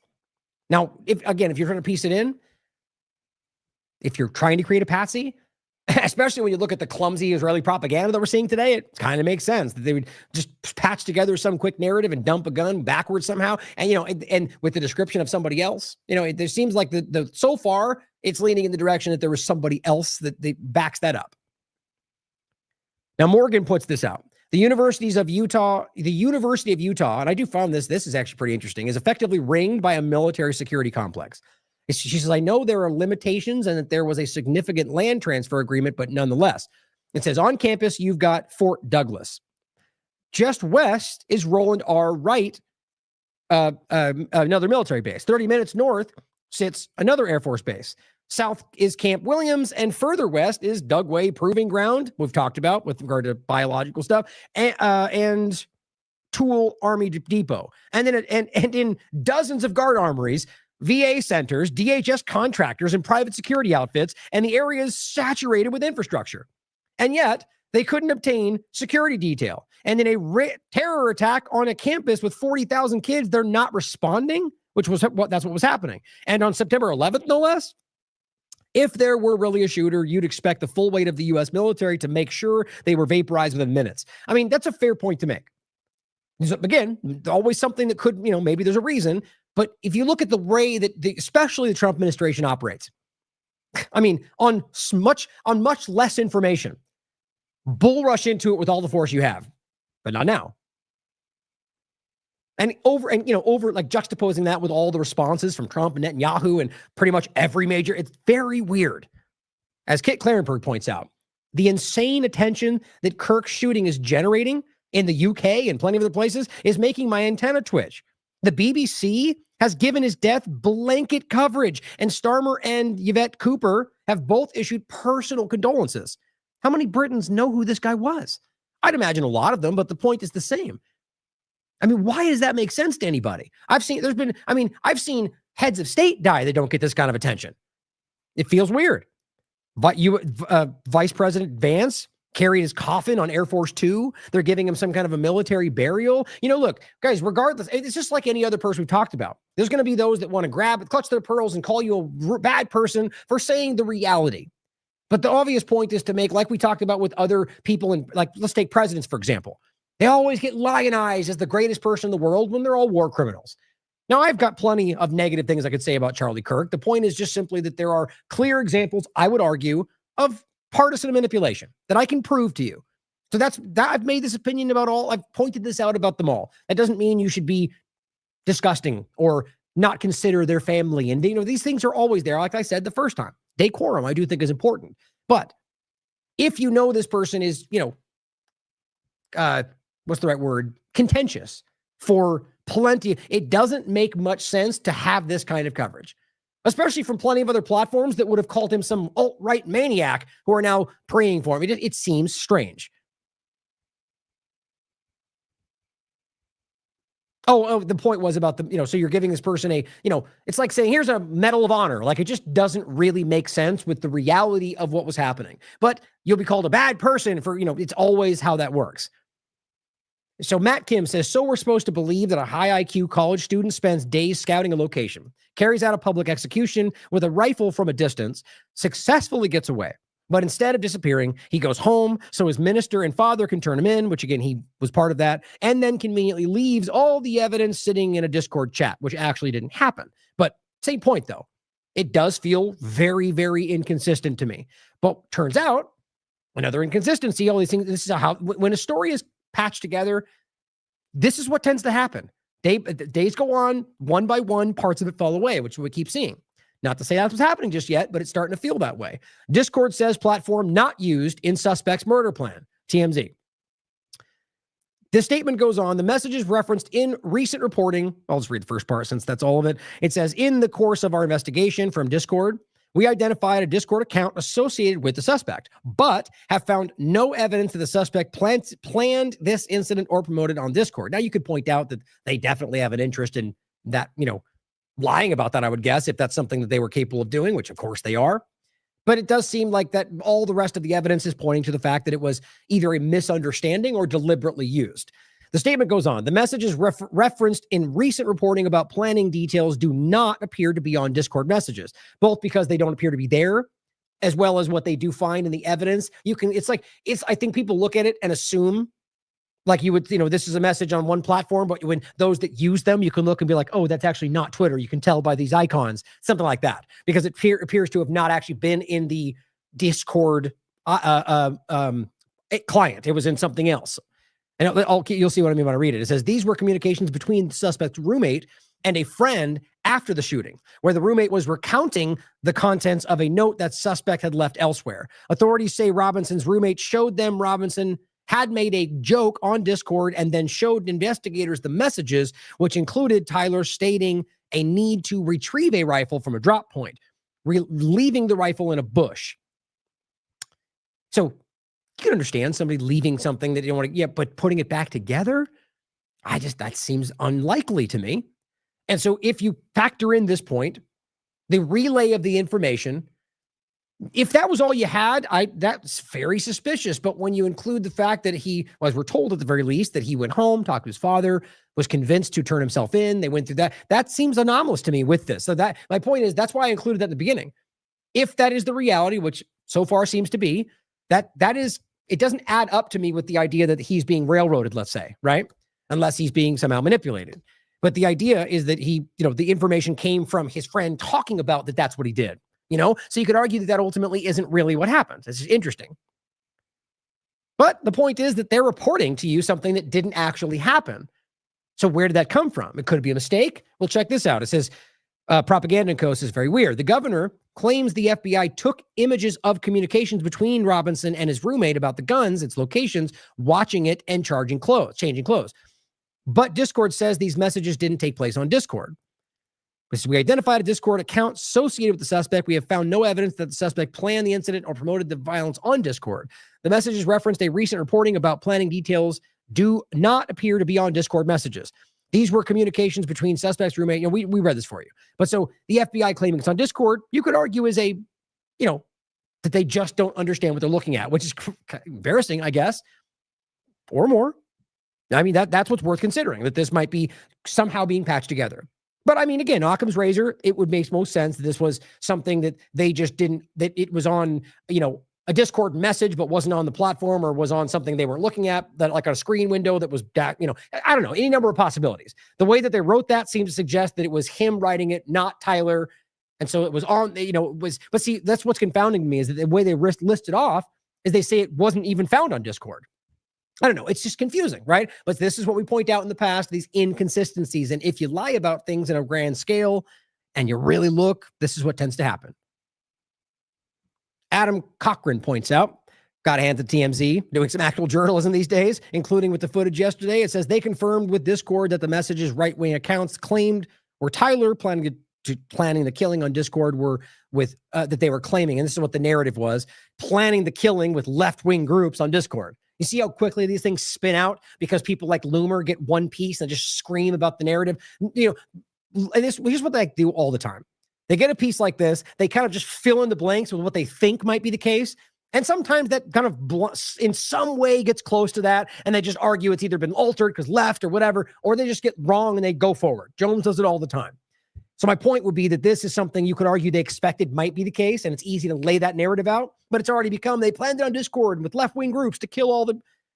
Not true.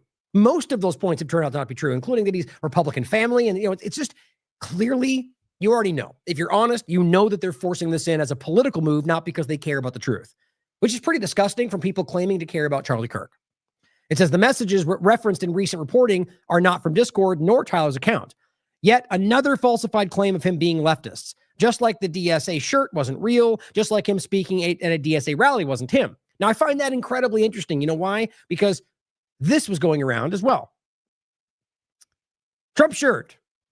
But it appears to be altered, like everything else going on today. So both sides are playing this game. It just kills me. And I think actually it's probably not even really both sides, but whoever's actually conducting this, if it is an operation. Hey, MAGA, Tyler Robinson, a Republican, killed Charlie Kirk. It says, will MAGA take responsibility? But here's Twitter, and it's not just Twitter. You can look for yourself. It does appear to be. It says this image has been digitally altered. There's another image with him wearing just a plain shirt, and they put that on there apparently. So what's interesting to me is, so you have the right, if this, and why would the right do this if it's so obvious? Faking him with a shirt that claims he's a Democrat, and then you've got the left faking him as being a Trump supporter.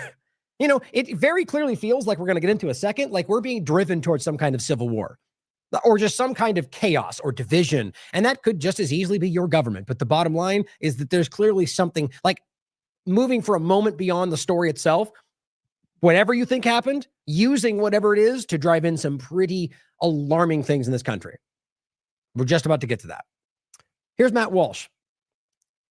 Ron Flipkowski says, so after days of Republicans blaming and vilifying Democrats and trans people for Kirk's murder, despite having no clue what the person was. Now, right there, even if it turned out to be those things, they're still irresponsible and dishonest for claiming those things before we knew. Anybody with integrity would point that out. And it says, we find out it's a white guy from a Republican family in Utah who loves guns. All of that is true. Doesn't prove he's a Republican, though, right? He could be a Democrat with a Republican family. But I get Ron's point. Clearly, that if they don't know yet and they're lying about it, and on top of that, some of the most provable data points suggest the opposite. This one simply says he's wearing it. This is the point we're making. Democrat Socialist Party t-shirt, or they made that up, right? I mean, it's constant this happens. Oh, wait, sorry. I went past this one. Going back. Hope it goes back for me. Matt Walsh says this. Yes, he was from a nice Republican family, and yet still radicalized into left-wing extremism. Come on, guys. Like, you're embarrassing yourselves. Like, they're like, for example, during the trans cop topic, I thought Matt Walsh did some amazing work. But that you can just, like, on top of this, force in that you somehow magically know that, that's just blind assumption, self-serving assumption being framed as, duh, we all know. It's insulting. Could it be? Obviously. But that he's going, so on top of the fact that that he's from a Republican family, you just go, but he was radicalized because what else? Guys, take a note of that. Recognize that that means that whether he means to do it or not, which I kind of think it's obvious they mean to do it. The point is that that shows an example of points at which he will be manipulated by his own partisan leanings against the truth. That's what I think partisanship does at its core. Oh, and this is asking Grok. Let's see what it says. For those that, somehow think that this is always right, or that it'll be somehow right-leaning. But it simply says, in regard to him being a conservative or liberal, it says he's accused, it says the key indicators of whether he was, appears to hold liberal left-leaning political views based on this evidence. So clearly you can see so what's funny to me is, well, I mean, there's other responses you could find, but on Grok, I find it interesting that what we're talking about is he has left-leaning views because that's what they're scraping. But the weird thing is you can find just as many points that are saying, like, not just the views, but the evidence of the more likely, like the Republican family and different points. But the point is we don't know. And that's what they'll tell you. But here's the evidence they're using to claim they know he's liberal, that he engraved anti-fascist messages on his ammunition. See, just because you're saying someone's a fascist, does not mean doesn't mean, look, Antifa is not anti-fascist, you clowns. It is the most fascist thing in the conversation. It's literally the fascist group calling themselves anti-fascism, but it's because that's what it's so elementary. But so you write fascist or you call Trump a fascist, therefore you're suddenly a liberal? That's just lazy thinking. Could be, sure. Family members reported that he had become more political in recent years. Dislike for Kirk. Guys, these things don't mean anything in the context. It's a data point that could suggest that. I know plenty of conservatives that don't like Kirk at all. It says his family discussed Kirk's upcoming event that he did not like him. No, that might be evidence in regard to that he might be responsible, but claiming that any of those things mean that he's a liberal is just lazy or dishonest or self-serving or all three of those things, which is usually what I think. Now, despite that, and even to this point that we have somebody in custody who is not verifiable in anything at this point, there's data points again, to be clear, you have data points of things that I would argue they're pointing to that don't prove anything, like wearing a mask or being against Trump or whatever. You have people on all sides, every side, that can think that. But they still could be. But on the other side, you have data points like the Republican family or even loving guns, for example, which also don't prove, but are in fact actual points of which you would argue associate with a side, not a mask, for example. Right? I think that's worth pointing. But I guess you could argue that there are Democrats that love guns or that, but the Republican family, I think, is the core point in that. But don't prove anything. I'm just simply highlighting that I think that if you had to pick a scale, it's slightly tilted towards Republican, but neither are proven. I think that makes sense if you get what I'm saying, because the rest are just subjective, like that's what we know liberals do, even though it goes both ways. So on that, without the evidence and the reality that they don't know, and we know for sure that they're pushing in their political narrative, this is the level to which it's gone. And this is what a lot of us are really, this seems to be, honestly, aside from the horrific nature of what happened, which again, now that other than the who is guilty of it, the story is, beyond us at this point. Like the idea that this will be kept in our conversation for so long, other than just to say it's sad that it happened, that's political manipulation. But this is, I guess what I was saying is that those of us that are recognizing that this, where it's going and how often this happened, this is alarming. That's what I was saying is that this is the most important part of this. They're creating something here, clearly, aggressively driving this in. And this is at the expense of everything Americans think they want. True Stream Media, these so-called influencers are trying to influence us into a war with each other. See this for what it is. Just a thought says there is absolutely nothing organic about the response to Charlie Kirk's death. Almost immediately, we are seeing swarms of influencers and leaders coming out in the same message. This is war. Again, with no evidence other than somebody did this. And that even if it was somebody who was a left, even let's even say it was somebody that led some kind of political group, the laziness to just go all liberals because the ideology is great. Yes, guess what? I agree, but it's the same ideology you share and can't even see in yourself. The real point of it, not the wedge issues, but the fact that you're all in different ways calling for suppression, calling for censorship, calling for surveillance state. But it says the account after account calling for people to be fired, censored, or worse. Right. So the bro flakes, right? You are the same thing if you're calling for people to be censored for making a bad, disgusting, irresponsible, insensitive joke about Charlie Kirk. That's what's happening. It's the same thing we said last time when Libs with TikTok got that woman fired for making a joke about Trump's being whatever you think happened to Butler. And all she said was, too bad he wasn't a better shot. Yes, that's insensitive. Yes, I'm sure the snowflake that you are, it was so outraging. But yes, you could argue it's insensitive, but it is not illegal. I don't care what you pretend. And that they marshaled together. They got that person found out. They doxed her. They got her fired from Home Depot. Probably ruined her life because she made a joke. Think about how childish that is. And that is the left in the right, or the right and the left. It is the same thing. And now I'll show you some examples of that happening today. This is not the solution, she writes, and I agree. Don't let yourself be manipulated into supporting the erosion of rights, which is what everything you're looking at today is leading to, or the hateful division that has become a defining characteristic of the country. And that's something the whole world is noticing, guys. It says there is no right versus left. There is only the people versus the ruling class. Let that resonate with you. There is only class war if there is any to be had, or if there is to be any. Despite what is being shoved down your throat 24/7, especially on this platform, on Twitter, your neighbor is not your enemy. They are human. They have struggles. They are propagandized, and they cannot change your material condition. As Americans, we still have a choice to unite or to further divide. We still have a chance. Be a unifier. Well said. Now, if you haven't seen this, it is alarming, guys. Live with TikTok. This is war. Joey Morano, the Democrat Party, it must be classified as a domestic terror organization. And you realize this might be laughable if it wasn't borderline the same thing coming out of Trump's mouth. We're talking about the idea, and do you not see how this fits into everything happening? All of a sudden, if you're just have the wrong political ideology, that you could be declared a terrorist? I mean, guys, we've been warning about this for how long? Whitney and myself and Derek and anybody else calling this stuff out for the longest time. We've been building towards this point. Whitney wrote the article about who's a terrorist in Biden's America. It's the same points applied right now. And you're just allowing it to rush in because you somehow think it's only going to go against Democrats? And really, my mind of Gunther Eagleman and the rest of these guys, like the million-plus influencers, they don't care. They don't even genuinely care about the things. I think some of them probably do, and they're the dumbest ones in the room if they actually think they're fighting for free speech or freedom.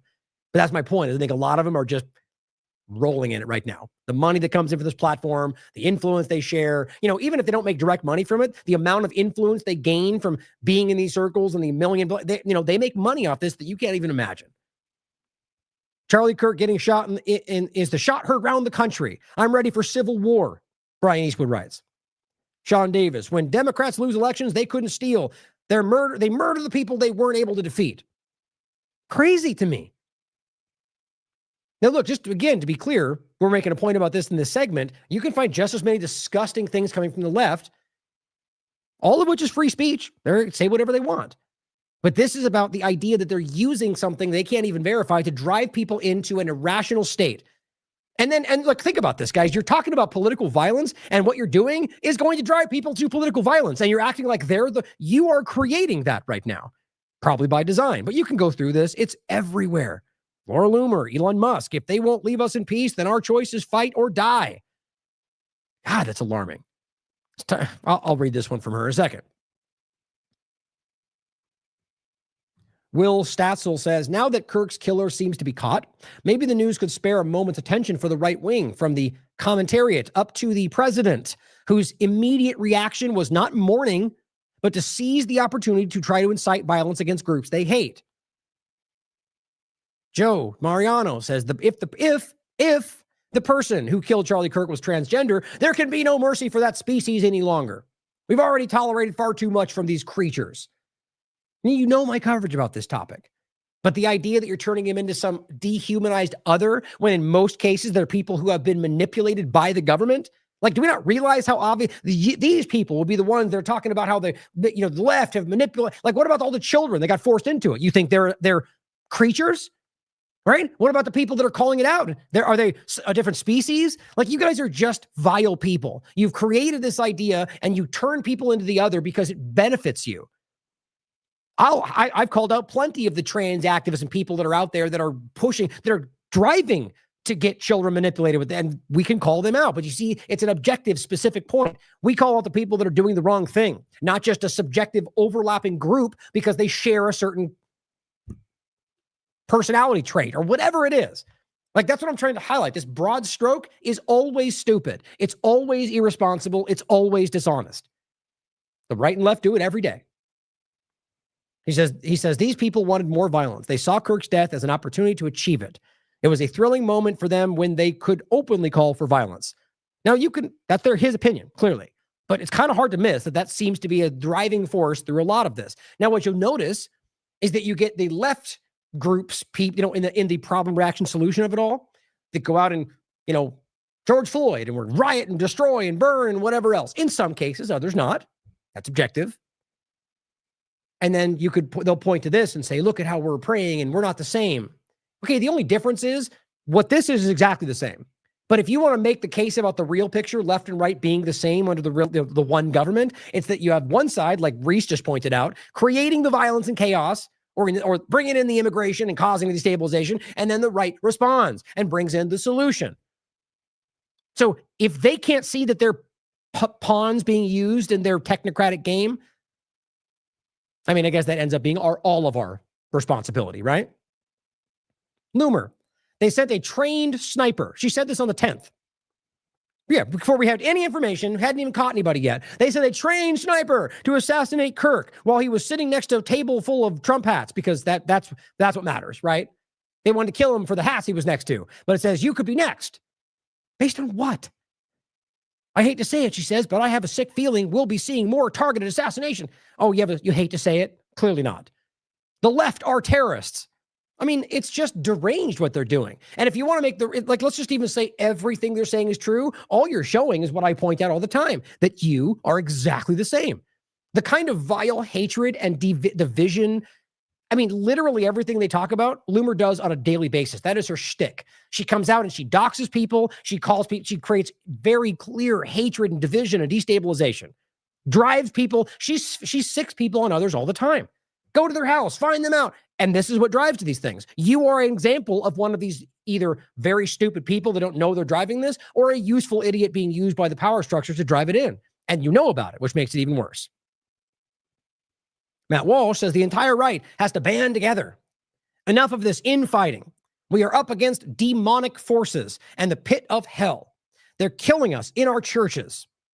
I mean, this is just so irresponsible. You're talking like as if this is the way they're framing it, because they tell you it's war, is as a force. This is a force, all of it coming at us at once, and we're all under attack.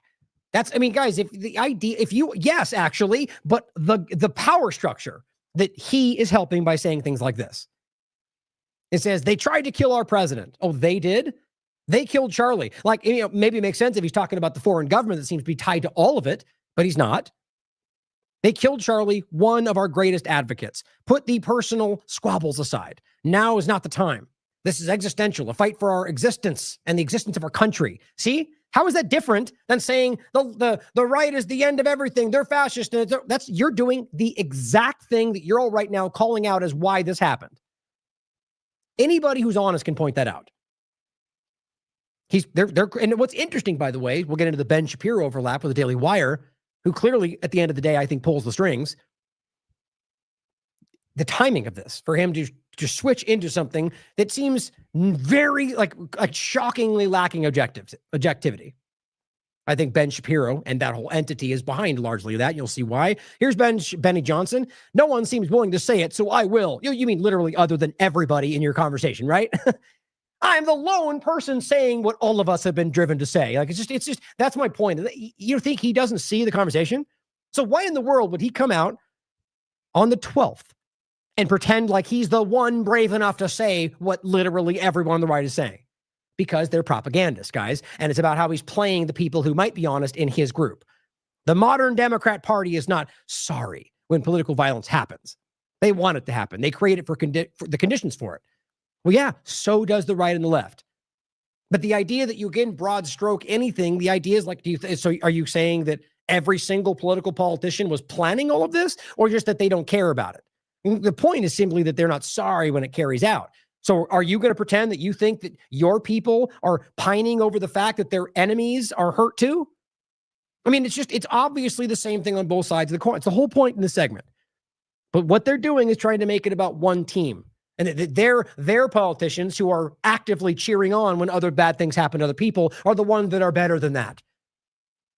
It's flatly incorrect. And he must know that, or he's too stupid to see it. Political violence happens.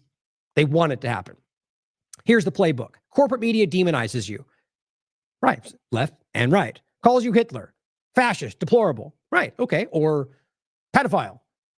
Or, there's plenty of terms. Or, they're destroying the country. They're going to bring the country down. They're going to cause climate change to kill the earth. The point is not individual word buzzwords, but the either individual words or statements that drive the idea that you are beyond working with, that you are going to destroy the country. If we don't do it today, we're all going to die tomorrow. That's the point that they do. And so, you see that everywhere. Yes, the left and the right do that to the other side all day long. Very much so. And the point is, when you want to get into the reality of it, yes, fascism, authoritarianism, Biden, Trump, Obama, Bush, yes. Very easy. By definition, you can prove that. But he wants you to think it's only one side. Number two, left-wing dark money groups fund, arm, and radicalize people to target you. Yep, pretty much everywhere you look. Like, are you really thinking that he can't figure that out? Like, you have to understand, this person is not stupid enough to not be able to recognize how provably you can find right-wing groups that do the exact same thing. There's been stories about it pretty consistently lately. So what that shows you is Benny Johnson is he's willfully putting together an incorrect framing to manipulate you.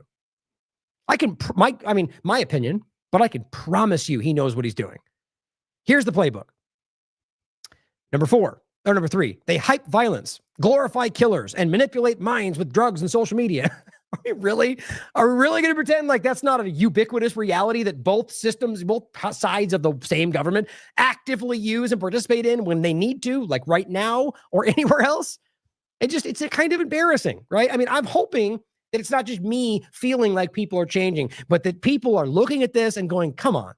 This is cartoon stuff. It's like when you wake up to the mainstream media and you look at it and you go, how did I ever listen to this? I hope that's starting to happen to people like this. It's a very clear moment where you compare them to somebody with integrity who just has principles in general. They look like cartoons. Glorifying killers. Tons of examples. How about just supporting the ongoing genocide for starters? Drugs? Come on, really? Or social media? Like we're pretending like they don't? I mean, I should end it. I mean, you guys know where the whole thing goes. Number four, one of their radicalized, over-medicated loners decides they can die a hero if they just kill Hitler. So are we ignoring the many examples of right-wing shooters that have done the exact same thing, whether it's about a fascist right side of it, which has happened too, or the left? I mean, they just pretend they're not there. When it turns out the shooter, which by the way is similar, if it turns out he actually is Republican, they just ignore that and frame it the way they like, or ignore the story entirely when it turns out to be a veteran, or any number of things they don't like. Republicans and law enforcement need to seriously change their mindset on left-wing violence. So this rationalizes more ICE deployment, more military deployment, more surveillance, but tailored towards very certain ideology, but they're now labeled as terrorists. Then we just see this illegitimate, unconstitutional precedent set with Tren de Aragua, with MS-13, with immigration, or any number of overlapping points. We say you're now terrorist, therefore you can't be here anymore. Visa revoked. Oh, unconstitutional. We don't care. Americans. I mean, we're going to start with getting removed from colleges and your job fired from your jobs until eventually, which, who knows, maybe out the gate, Trump's already floated many times, Americans are next. I mean, we need to be able to piece this together. Charlie Kirk was villainized mercilessly for a decade up to and even after his political assassination. Right. People have every right to say what they want, guys. I mean, aren't you the ones telling us free speech is important? On top of that, there's plenty of things you could say about Charlie Kirk that are correct, that you should know, that aren't something you should praise. But it says check Twitch or TikTok or Reddit. They're demonizing, celebrating, and looking for the next target. See, that is a wild stretch. If they had evidence of somebody looking for the next target, you think he wouldn't be showing you that? You think he would show you that in this post? They'd be everywhere. And I guarantee they're somewhere out there, but this is them stretching the reality to make it look a certain way. And what he's really showing you is that they're saying things that we don't like. But see, unless you add that last part, they'll recognize that I'm actually a hypocrite, that I don't care about free speech. Charlie is a martyr because he stood against the radicalization and violence of the left as a tool, that used as a tool. Right. It's not politics. And so now martyr's okay. I get it. When you say martyr over in Gaza, they're terrorists, but you say martyr here, it's okay. But this is not politics. It's inhuman. Right. It's inhuman. Right. That's literally dehumanizing. Perfect. It must be exposed. It must be stopped. It must be destroyed. I mean, I don't care how many ways you try to flavor this like you're being rational. These are insane, irrational posts that will drive people to violence. And is he ever right to say it? But it's important to call out what the reality is. Here's Kerry, just with some wisdom in between it all. The shock and disgust at the assassination of Charlie Kirk because political violence is unacceptable, which is what he was just doing, rest on the delusional idea that politics is otherwise peaceful and civil. In reality, there is nothing peaceful or civilized about government and political authority. It is literally backed by the barrels of guns, and all laws are enforced through violence. People are conditioned to be blind to this, but on someone's unconscious level, they must know, or they wouldn't feel so terrified or resentful toward their perceived enemies, gaining power through government and being able to force their views on others through politicians and policy, which is what the right's doing right now. Saying so isn't intended to minimize the inhumanity of killing anyone. I hate that we even have to say that. It's pretty clear by our long-term actions that we care, regardless of people have political opinions, regardless of whether I think he's doing things that hurt people. Compassion is important for a human being. And more importantly, I think generally the people that are left to suffer with what happened, especially if there's more to the story that the people pretending to care about him don't want to see or care about. But she says, but it's a fallacious narrative and superficial conversation to focus on this scourge of political violence when it's built into the system most people tolerate and even revere. As always, Carrie with some insightful knowledge and insight. James Woods, because he comes at it every time with the most wildly over-the-top, hyperbolic statement. Here, this is Amuse saying, turning point.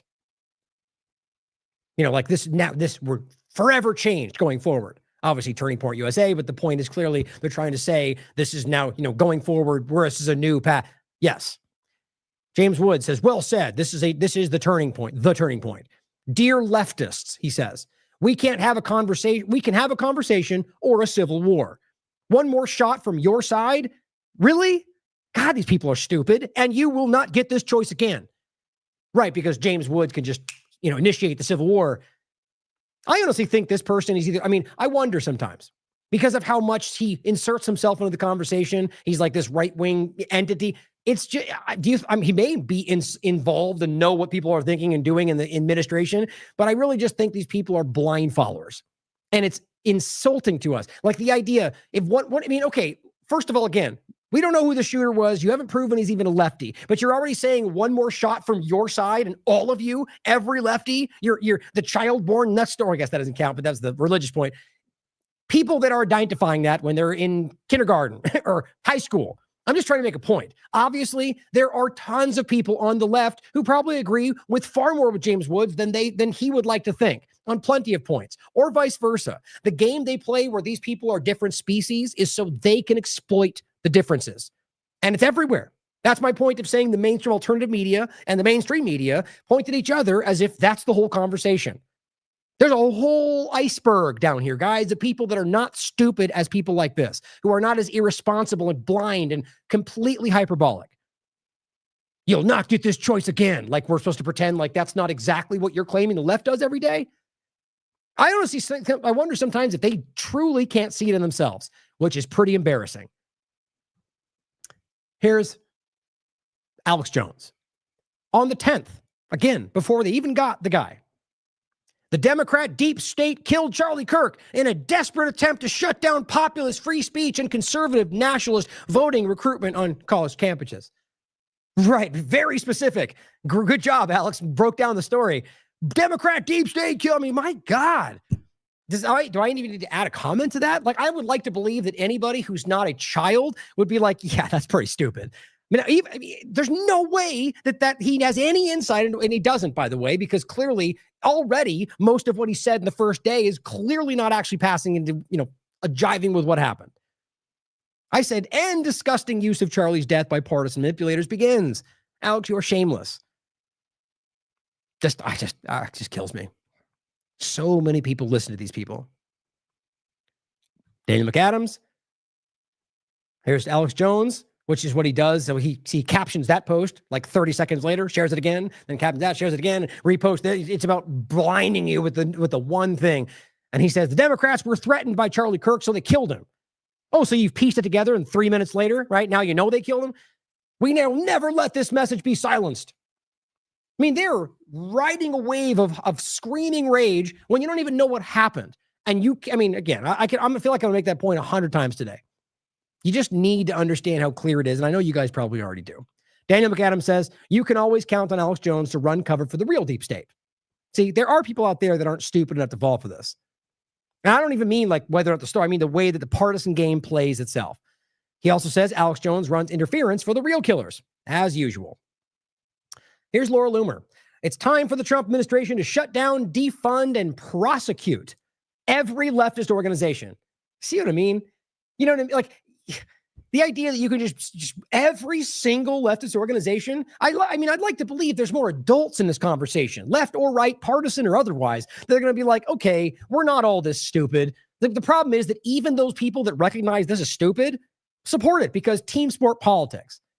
Act like Loomer is some journalist of her time. She's a child in this conversation who's got far too much attention and far too much reach and resources, and I think we know why. The bottom line is whether that's even the case, because it's not provable. I mean, it is in some cases, but it's not the point for today, is that this is hyperbolic by definition. Every leftist organization and the idea that you should ultimately prosecute them because, we'll find a crime, right? We don't even know, but we'll find a crime. If Charlie Kirk dies from his injuries, his life cannot be in vain. So you're using him before he even dies to argue some kind of mission based on the attack to go after leftists. I mean, we must shut these lunatic leftists down, she says. Shut it down once and for all. The left is the national security threat. You see, she always pushes the envelope because she got the talking point is clearly that we have to make this about domestic terrorism. There's bigger than just the fact that they hate. That's where this is going, which leads into all the big problems that we're always talking about. And she just is clumsy about it. Trump. He's asked if he's worried about his own safety. And he responds by saying he's only worried about the country. He proceeds to say, we have a, quote, radical left group of lunatics in America, and we're going to get that problem solved. Great. So you know where this goes, guys. This builds into whether it's Gideon and AI pre-crime or gun manipulation, digital IDs and everything we've talked about. And watch as the right just gobbles it down, even though it's exactly what they claim they were fighting. Here's David Icke. Now, this is Alex Jones the next day, or today, technically. And it is because they reported the person caught. Now, I just think this is really interesting to think about. I agree entirely with David Icke. This is Alex Jones blindly taking at face value instantly when it's reported what the corporate media and the government say. Doesn't that seem embarrassing for somebody for what he's been doing? He immediately posts this, the crazed Antifa killer. Oh, so it's Antifa now. Have we proven that? Is there any evidence behind that? Other than this flimsy claim that somebody says fascist, therefore now they're Antifa, even though Antifa is inherently fascist? You know this guy doesn't care about any of that. And it says, is in custody. And he full of Trump hate. Plan the attack online. Oops, that's wrong too. But you see, you don't check those facts. Discord, the information's changed now, but we don't care about that. We'll run with the narrative because we set that before we even knew the guy was arrested. Right? They hate us. They're coming for us. They plan the attack. They're working with left-wing groups on Discord. Oops, it's all fake. Who cares, though? He came out with this instantly and screamed the idea. He shows his phone in the picture and simply goes, look, we got him. That's the government saying this happened, him blindly repeating for you. You see what that is. That is the propaganda multiplier coming down from the top through people like Alex Jones and right into you. Is that the rebel fight, the deep state? Sure, you can piece that together. David Icke says, first of all, you hold your judgment until all the evidence and background is available, and don't make definitive judgments minute by minute. I mean, have we forgotten all of that? I mean, where are the grown-ups in the room in this conversation? Shouldn't they be all going, Alex, you're ridiculous. Why would you do that? No, they're like, my team, my agenda. Even though we know it all looks dumb, he's helping. People are listening. Obviously, we shouldn't jump to conclusions, even if you think you can trust the government. What could happen in the beginning? The guy got arrested with a blue shirt, and they all jumped on it and said liberal. Oops, he got let go. Next guy got arrested, liberal. We knew it. Maybe it happens again. You could piece that together too. He goes on to say, and secondly, something crucial is missing here. Alex Jones talks about the left and Antifa, etc. And of course, there is a violent element to that, obviously, as there are violent elements on the right. The point is that you see the game, to see the game, you have to go beyond the left to right to the level of the global cult that works through them both. Now, whether you think that's the case or not, you have to start seeing beyond the obvious binary nature of the two-party illusion. I mean, that's an absolute must today. And it is a provable thing that you can see if you just stand back and look. So what he's saying is that you have to understand this. You have to look at it from the point that this is one entity carrying out these agendas, or at least consider that. And when you do, and you look at it, it's impossible to miss. It says that is the level that plays off left against right and sets them at war with each other, while the same force is pulling the strings of both. Trump is controlled by the same force as Antifa. Once one creates the problem for which the other provides the solution that advances the cult agenda to an even more dystopian society. The left provides the solution to the right when it is in power, and vice versa. That's what I was just saying, right? But the point is, depending on who's in power, that's how that ultimately goes. And it happens every time. And he says, where was I? Where did I just leave off? It's the left provides the solution to the right when it's in power, and vice versa when the right is in power, as currently with Trump. Both solutions lead to a more authoritarian society. And watch as that quite literally happen. I mean, it's already happening. But it doesn't matter because we got the Democrat, right? That's how these people at the top of team sport politics play. And you see it happening. I mean, look at what Trump's already rolled out. There's no way to argue these things aren't authoritarian, but it's just okay now because it'll be good in the long term. Sort of like your tariffs are going to benefit everybody. How's that working out? It says this is why we have troops on the streets in America and gathering totalitarianism thanks to the right, while civil liberties and freedoms are being targeted in the UK by a government claiming to be left. See, I don't agree with everything David Icke says, or pretty much anybody for that matter, but this is why I support him so much, because this is a core point that I shouldn't say very few, but not enough people seem to truly at least express publicly. Trump targets the left while Starmer targets the right, and both serve the interest of the cult agenda for global dystopia. This is what the Alex Joneses don't get on the right and left, and so both play their essential role in dividing so the cult can rule while largely having no idea, being optimistic, that both political polarities are being played by the same force. This is why we have to go beyond constant emotional reaction, how long we've been saying that, and calmly see how the game is played. If we don't understand the game and how it manipulates perception and emotion, then the game will go on playing us. This is the real wake up, not the fake one. Now realize what just happened, how emotional that is for everybody. I mean, in some cases it should be emotional, but realize emotion circumvents logic. That's why these are used this way. Even if it was an organic event, why it is still used by Trump and everybody else. I mean, look at what's going on with every country everywhere, all these full page reports, because it's valuable to them. It can be used to drive action. I think this is quite obvious. And you think people like Jones don't see that? Now, David seems to think maybe he doesn't. I don't know. I think it's obvious. I think these people are using you. As David says, the script. Here's Walsh from the Daily Wire.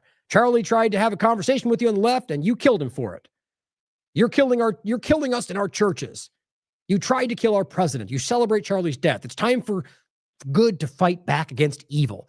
So in that case, all the left people are the evil, and all the right people are the good. Right, despite the Obvious overlap of both of those things. Same point. I mean, I want to make it every time in case there's somebody not listening, but I don't want to be that redundant. The point is, obviously, this exists on both sides because it is driven intentionally from both sides. And again, the hyperbolic nature of you killed us. So irresponsible. Here is Steven Crowder with Megyn Kelly. I'm not advocating blood in the streets, and I'm certainly not supporting it. But you know what? I get it. Of course you do. I get it. Why wouldn't they? And look, there's a point you made about saying, like I've said in the past, I understand why this action might be taken. But if you listen to the way this is reported, that's very much not what's happening here. It's like an aggressive argument that this is where we should be right now. And as he says, the script, they're driving in irrational hatred and violence against half of the country. Because that makes sense, right? That'll lead to something good. Because, I mean, look, even if you want to pretend, or look, even if you want to acknowledge, because again, the point is the ideology is toxic, but it's the same kind of problem from both sides. But even if we won't acknowledge the toxicity of the left ideology, you have to be honest enough to say that that's not every single person, just like we can say that, like Zionism, for example, you think every Israeli in the country? No, I can prove that's not the case. Or every Jew? No, that's changing rapidly today. You see, the point is the same here. For them to just keep doing that is not because they care about solving the problem, because they're using this broad stroke, irrational action to drive in their policy, their agenda. There's plenty of left people out there that agree with exactly what I'm saying in regard to constitutionality, or plenty of right that agree in the same case with plenty of lefties about, there's plenty of left people that I was with calling out masks. You know what I mean? It's just lazy to keep making this as such an obvious divide. The divide is the government. Sean Ona Lennon says, maybe how do you say that with an accent? Sion. He says, someone is trying to radicalize us. And yes, they're trying to radicalize both sides against each other. And it's working. A lot of spread on this, guys. There is a thirst for the actual, this is what I just hope you can see through the cracks, through the algorithms, through the false impressions from everything we get, and recognize that there is a large amount of people who want this to be discussed, who recognize this is where we are. And they say it's working. We're being pitted against each other. And there doesn't seem to be any way to stop it other than turning off your phones and your TV. That's for you to decide, but that's one solution. And it says, and going outside to hang out with the real flesh and blood people. They keep feeding us the most horrible versions of each other. Now, that's a sentence I want you to think about. I mean, this is what we keep seeing on every possible side of this. They keep pumping it like, a guy stabs somebody and it becomes, this is what we're doing. This is the country the country's fallen. This is that. Look, this is what they've done to us. It's like, it's one example of one act of violence that can happen in any context from any skin color and actually does. Now, yes, there are points to be made about whether that person was an immigrant and how that ended up happening. But it is so shockingly disgusting to just go, this is what's happening. And I am not lost on the large agenda. I've talked about it probably before most of you have. All the ones out there who all raged up about it. I've been talking about this for years. And the reality of weaponized immigration, weaponized migration, and how it's being used from Israel and plenty of others. I understand George Soros, the larger points, and the same things happening on the right. I also recognize that it's stupid and childish to pretend that even then, that means every single person in any category. They're feeding us the most horrible versions of each other. That's the worst examples, the hyperbolic things, the MEMR channel about Muslims. Like that is an Israeli intelligence operation, provably run by Israeli intelligence, but people use it to frame Muslims. It's how this works. In the case of left-right, you got these left-right manipulators who are pumping the worst things they can find.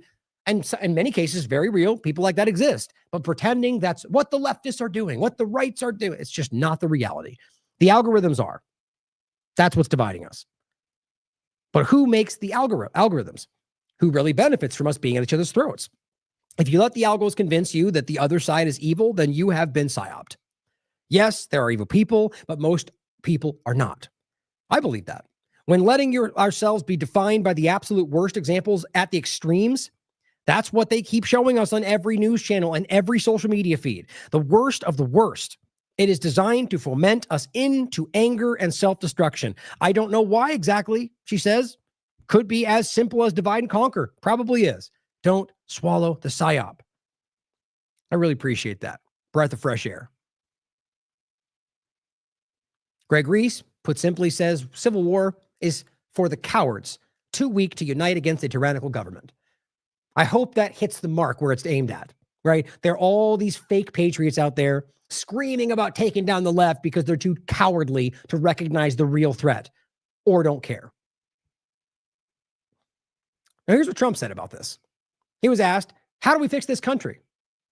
One, I mean, I don't know if we maybe misunderstood the question, but because they frame it as both sides, there are problems, and then says, how do we? He says, I couldn't care less. And then it's cut off, but it goes on to make the point when you watch the full interview about kind of rationalizing why Republicans may be somewhat violent, but they do it for good reason.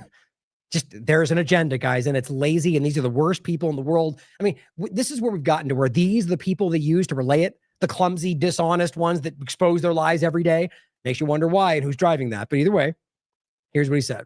We're going to look into that. What do we do about our country with that? Because we have radicals on the right as well. We have radicals on the left. People are watching all of these videos and cheering. Some people are cheering that Charlie was killed.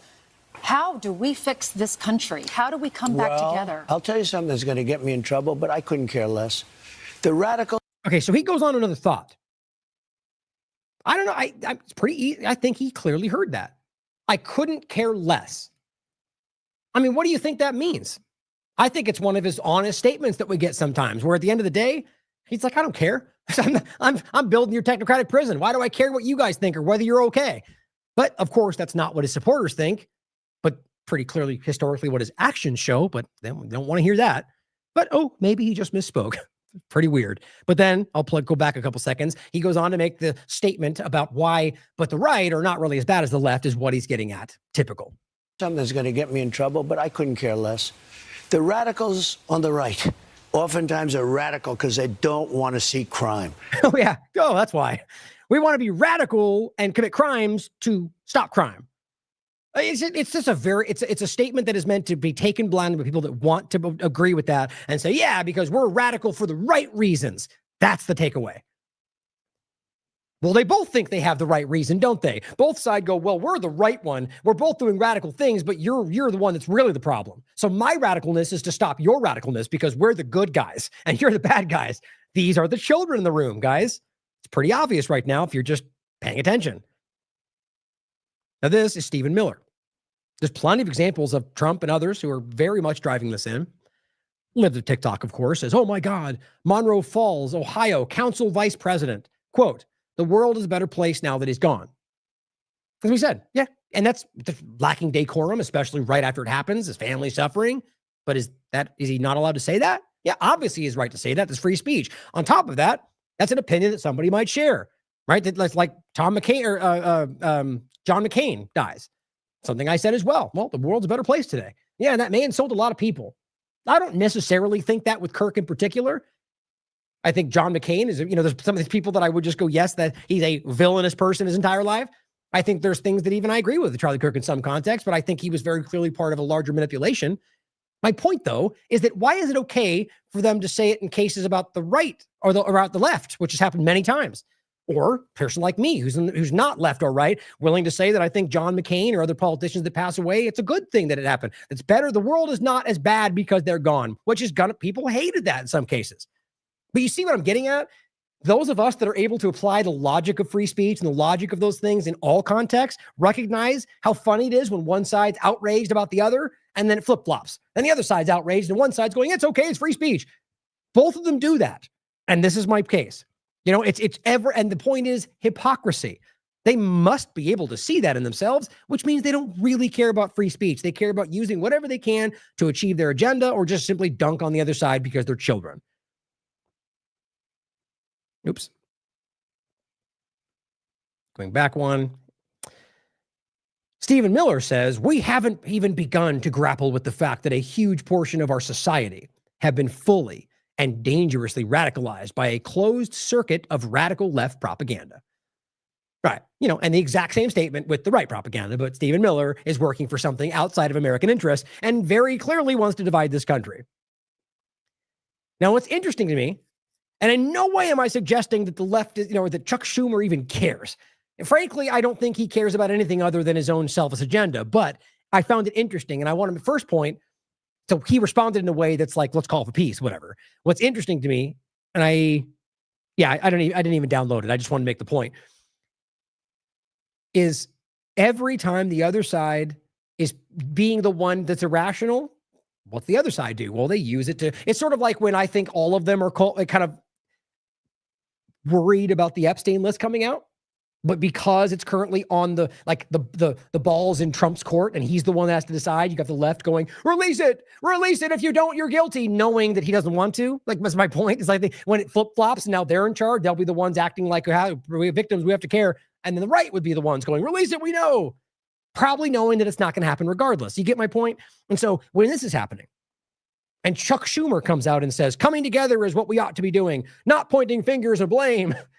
You know, I don't believe he cares about these things. I think all these people are manipulative, shifty politicians who are, now what he's doing is coming out knowing that he's going to look like the rational one and knowing that the idiots like Nick Sword are going to take the bait and they're going to go, no, this is what Nick wrote. Screw you, Chuck. Your party did this.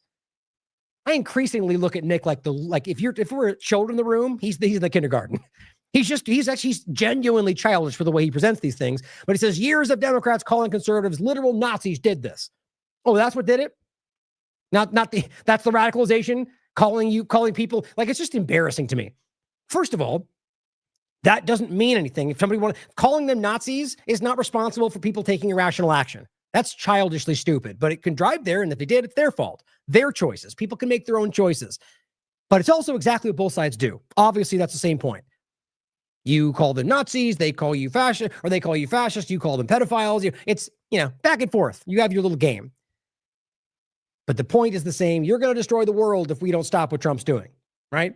You're going to end the country if we don't stop what Biden's doing. It's the same game, guys. They do the same thing.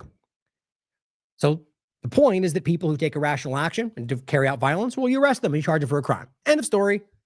And if there's some kind of evidence that suggests there's a larger network of effort, well, then you go after the network. End of story.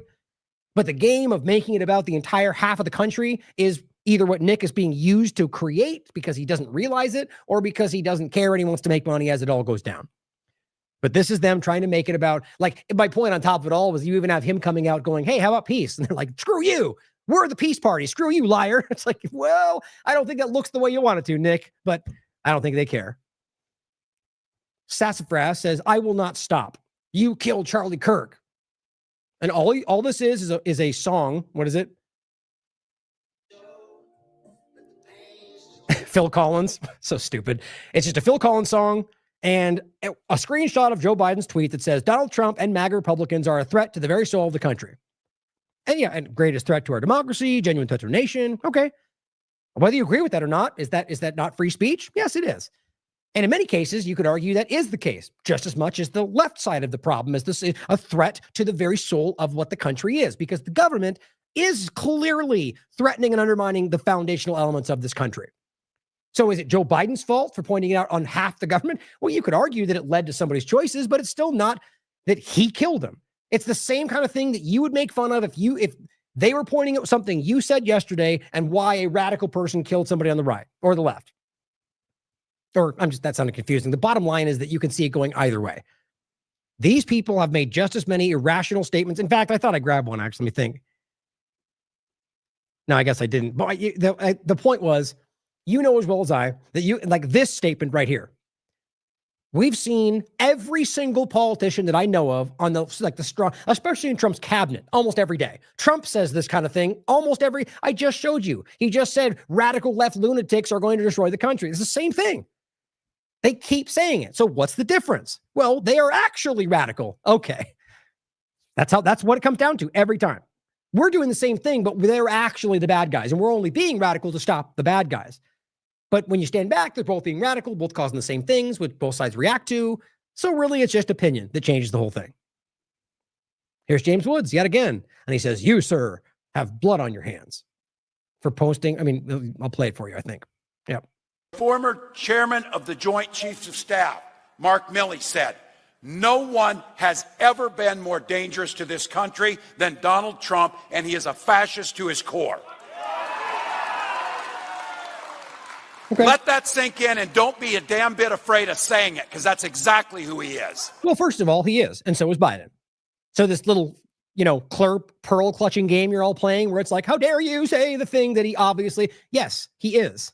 And the idea that what you're saying here, secondly, by the way, is that him saying this about Trump somehow is responsible for killing Charlie. I mean, they're just being lazy with this right now. They're just expanding it into anything made bad about Trump now is just why any lefty attacks a Republican anywhere in the world. It is so abstract. But the overarching point is, yes, these people are authoritarian fascists. You can prove that. They'll only make it about one side, even though the policies continue the same way. Because it shows you how they're stupid or blind they are. But the idea that you're saying is a threat to the country. Well, quite frankly, I think the government's a threat to this country. Same point. But this just continues to go around and around. All they continue to do... Oops, wrong one. All they continue to do is push this in a direction that is literally causing the very thing they claim they're afraid of happening. Here's James Woods doing the same thing. Same point. Here's a roadmap to Charlie Kirk's assassination. More of the exact same. Oh, you know what? I think I didn't grab it for the very reason. It's the same thing. It's literally every one of them going around saying Trump's a threat. He's a fascist. Well, yeah, guys. That's not different than the same things you say in reverse. And at the end of the day, many of those claims are true about both sides of the paradigm. All they want you to think is somehow them saying Trump is dangerous is the reason that somebody got shot. And it's the same kind of thing that they would push back on in reverse and have many times. Nicholas Fuentes says the left is now shamelessly trying to blame the right for the murder of Charlie Kirk, which they have been openly celebrating and justifying for days. The point is, it's exactly what I'm saying. They come back and they do the same thing. No, you did it with all of your radicalization and your threats and blame and pretending how bad we are, blah, blah, blah. They just continue to go back and forth with the whole thing, trying to blame the right for the murder of Charlie. In this case, what he's saying is actually that somehow that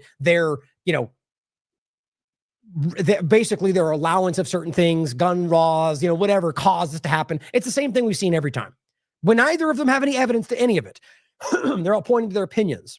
And he says they have no charity, love, or humanity for any of us or our families. See, Nick is the same thing when it comes down to with this kind of talking point. It is a irresponsible, broad talking point that every single person out there that's left hates you and your family. It's just disgusting at the end of the day. It really is.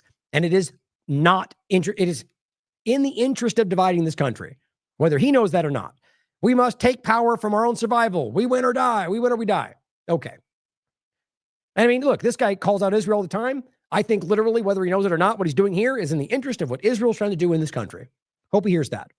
Matt Kennard says, a key part of Zionism as a global movement is the promotion of Islamophobia and fascism. So here's where Netanyahu steps in. I haven't even gotten into the weirdness of it all of Netanyahu personally and like every Israeli intelligence entity somehow coming online and going, Charlie was the best thing Israel ever saw. Weird, like instantly. And we're going to get into the Israel overlap, obviously. That's where this whole thing is heading to. The point is to understand where this real situation is, the full thing. So Netanyahu goes on Fox News and pushes that left-leaning organizations and Muslims were why Charlie got killed. Just adding in, he's got to warp it into what he's focused on, right? It just shows you that they're all just choosing to use it for their agenda. And I genuinely think that this is being driven through that agenda. And he says, it's why people like Tommy Robinson, Gert Wilders, and Viktor Orban are such fans. The Israel lobby needs to be shut down as a matter of urgency in Washington, London, Berlin, and everywhere. I absolutely agree with that. Here's what Netanyahu said. Worldwide problem.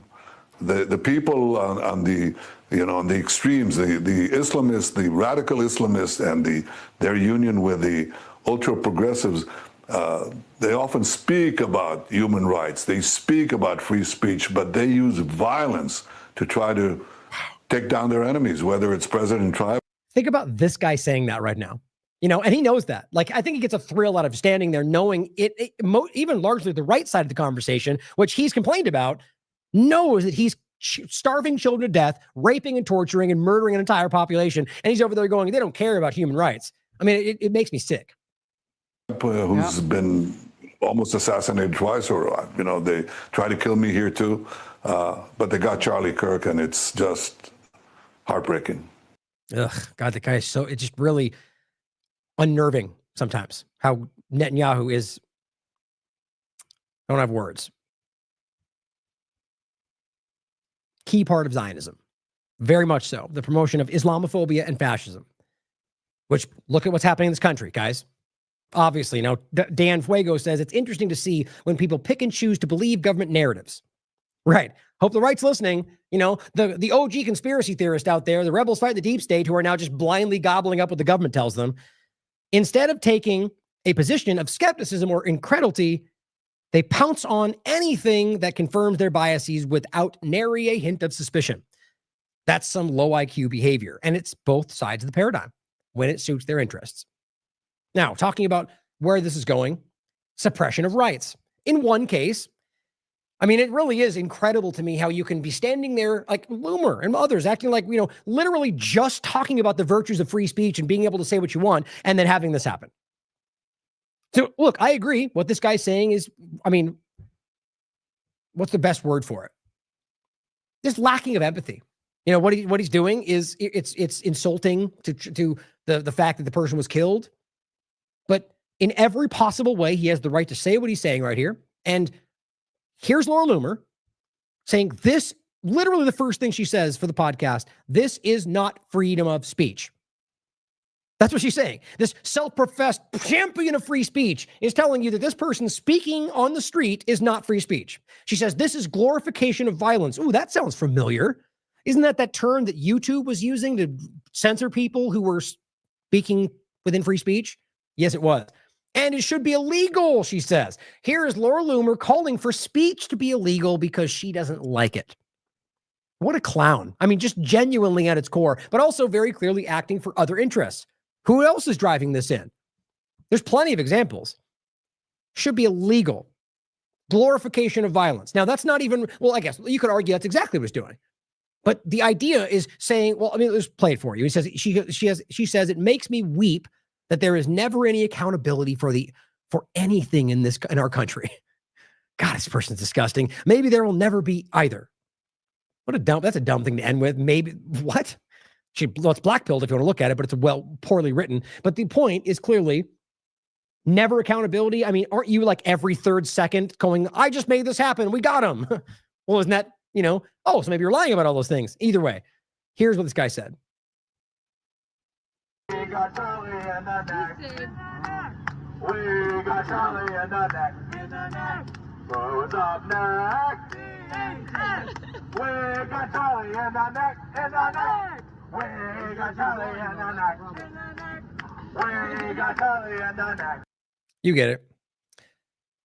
I mean, it's, you know, even I would say it's just like, what's the point, right? I mean, but here's the interesting part about this. And as usual, like right now, to start, it's the right is pretty vulnerable. And I think we all see that for 1,000 reasons, whether it's desperately defending Trump when he's spitting in your face, or the fact that it's like just going so shockingly the direction you know, or that you're fighting against the people that you thought you were on the side of when they're literally cheering on what you think you're fighting, or Maha, you know, whatever it is. They're vulnerable. It's very clear that they're, and what's funny is that you have people like this. I should say funny. It's just that it's, I mean, it's ironic is the point, what I meant. Trolling them. Loomer's being trolled by this guy. He's trolling you. And you are reacting and taking the bait. So you are exactly the left that you always make fun of. The snowflake over here who can't, you know, and so look, it's free speech. He has a right to say what he wants. He's out there in the middle of an open sidewalk saying what he wants, and you're trying to get him shut down for that. You are exactly what you always make fun of. And anybody could point out that that's insulting the family, to the, you know, but it is free speech. And so as we get into this direction, we're seeing calls in every direction to shut down speech, which is usually what this is about. At least, you know, the use of these things to take action against you. Here is Eric Daugherty saying, Marco Rubio, State Department will ban any foreigner from entering the country who celebrated the assassination of Charlie Kirk. Sure, they would love to play the game where it's a privilege. And I, on the side of before they've been brought in, as much as that's the stupidest thing in the world to use to just, they can dictate that and letting people in the country because it's not some absolute requirement, right? But once they let them in the country, this is what we've talked about many times in regard to the legalities of constitutional rights, whether or not you're an illegal alien, a Visa card holder, or a green card holder. Again, the reality of where we're in a world where people still pretend like that's not true is mind-blowing. It is 2 seconds away from you on Google. Look it up. It is the case. Yes, illegal aliens are protected under the Constitution. The point is that this is now where they're going on top of people coming in, but deporting people who celebrated Charlie Kirk. A State Department official on Thursday warned foreigners in the U.S. against praising the death of Charlie Kirk, the conservative influencer who was shot and killed at the event. In light of yesterday's horrific assassination of a leading political figure, I want to underscore that foreigners who glorify violence and hatred are not welcomed visitors in our country. I have been disgusted, it says, to see some of the social media praising, rationalization, and making light of the event, and have directed our consular officials to undertake appropriate action. These are people here. Please feel free to bring such comments by foreigners to my attention so that we can protect the American people from free speech. I mean, this is my point. I can equally, look, if this, you have to understand, if this was something that was emotional to me, hopefully I've proven that over the years, I would still be saying the same thing. All this is proving is that when it's in their interest, they want to shut it down. When it's the other side, they want to blame. It's always about pointing fingers. In this case, if you're over here saying, I don't care, remove it, or rather kick them out of the country because I'm upset and I like Charlie Kirk, well, then you are admitting that you care more about your emotional attachment than you do about the foundational point of constitutional rights or any number of laws. That's the reality, guys. And it's just simply not the case. It is hypocritical. Every situation right now, they are driving Americans to feel okay about ignoring or letting them ignore your constitutional rights. And this is one of those examples. U.S. Coast Guard. Coast Guard's aware of inappropriate personal social media activity. Personal social media activity made by a member regarding recent political violence. That social media activity is contrary to our core values. With the support of the DHS, we are actively investigating the activity and will take appropriate action to hold individuals accountable. Sure, as always, the argument's going to be, you could say it all you want, and they have the right to say it's not in line with our values. Well, okay, there's a level with the military where you could argue that is, I wouldn't say acceptable, it's unconstitutional, but it's like with a business, they're saying, well, we don't want you in this because you are saying bad things on social media. Now, my point is you understand it. From a Coast Guard position or any parts of the military, that's unconstitutional. But see, they don't care about any of this right now. They don't care. You're saying something within your rights online, they're saying that doesn't align with our values. Fine. So you wrote something down that says our values, and if you disagree, that doesn't change the Constitution, guys. This is the core point. If it's repugnant to the Constitution, it's null and void as a law. Mayberry versus Madison, 1803. All they're doing is just normalizing you with this idea that they can control your ideas and your thoughts and your speech, at least right now in this category, until that broadens out into, well, also your job. Well, also when you're in the street in public. Well, also when that's how this works. This is the same thing. And look, I'm not saying I agree. There's plenty of examples of people saying things that I would be like, you're disgusting for saying that, but I will defend your right to say it. Another one of the hundreds of now White House accounts they have, whatever this is, DOW rapid response. It says the Department of War maintains a zero tolerance policy for military personnel, Department of War civilians who celebrate or mock the assassination. Same thing, same point. Your freedom of speech, U.S. government is now shutting down people's rights to express what they think. If it's upsetting, because that's okay, right? If it insults me, then that's okay. For Constitution aside, that bugs me. So let's get rid of it. Laugh at those people, guys. That's ridiculous. Here's a person in the government who swore an oath to this Constitution.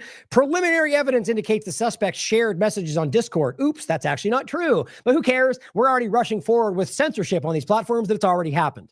Yep. After the Butler, Pennsylvania attempt on Trump's in July 2024, investigators also found the shooter used Discord account. So quick, shut down Discord. Isn't it the point that you all made when they attacked Parler and other right platforms when other people are in power, that how dare they shut down our platforms? They post it everywhere. I mean, it's the same game every time. Online platforms include Discord are being exploited by extremists for recruitment, radicalization. Well, here's the thing as always. When people commit crimes, you can arrest them for those crimes. The idea of the idea of saying we have to stop these crimes because it's building behind us is no different than saying we see the threat of a pathogen coming and we have to stop it before it happens. Yeah, certainly could happen, guys, but people have rights. And the idea that people could, they could be talking about these things and just want to talk about them and they don't want to carry them out. I'm not trying to defend extremist action. What I'm saying is that governments will historically always build a narrative like this. And even if it's actually happening, like we mentioned with that the conversation of the 9/11 issue building, we don't know how to stop it. Was it Elizabeth Newman, I think? The point was clear. They're not breaking the law. They're acting within their rights, but they're doing it so knowing they're right under the radar. So we have to remove those blocks so we can go after them because we know they're going to carry an act.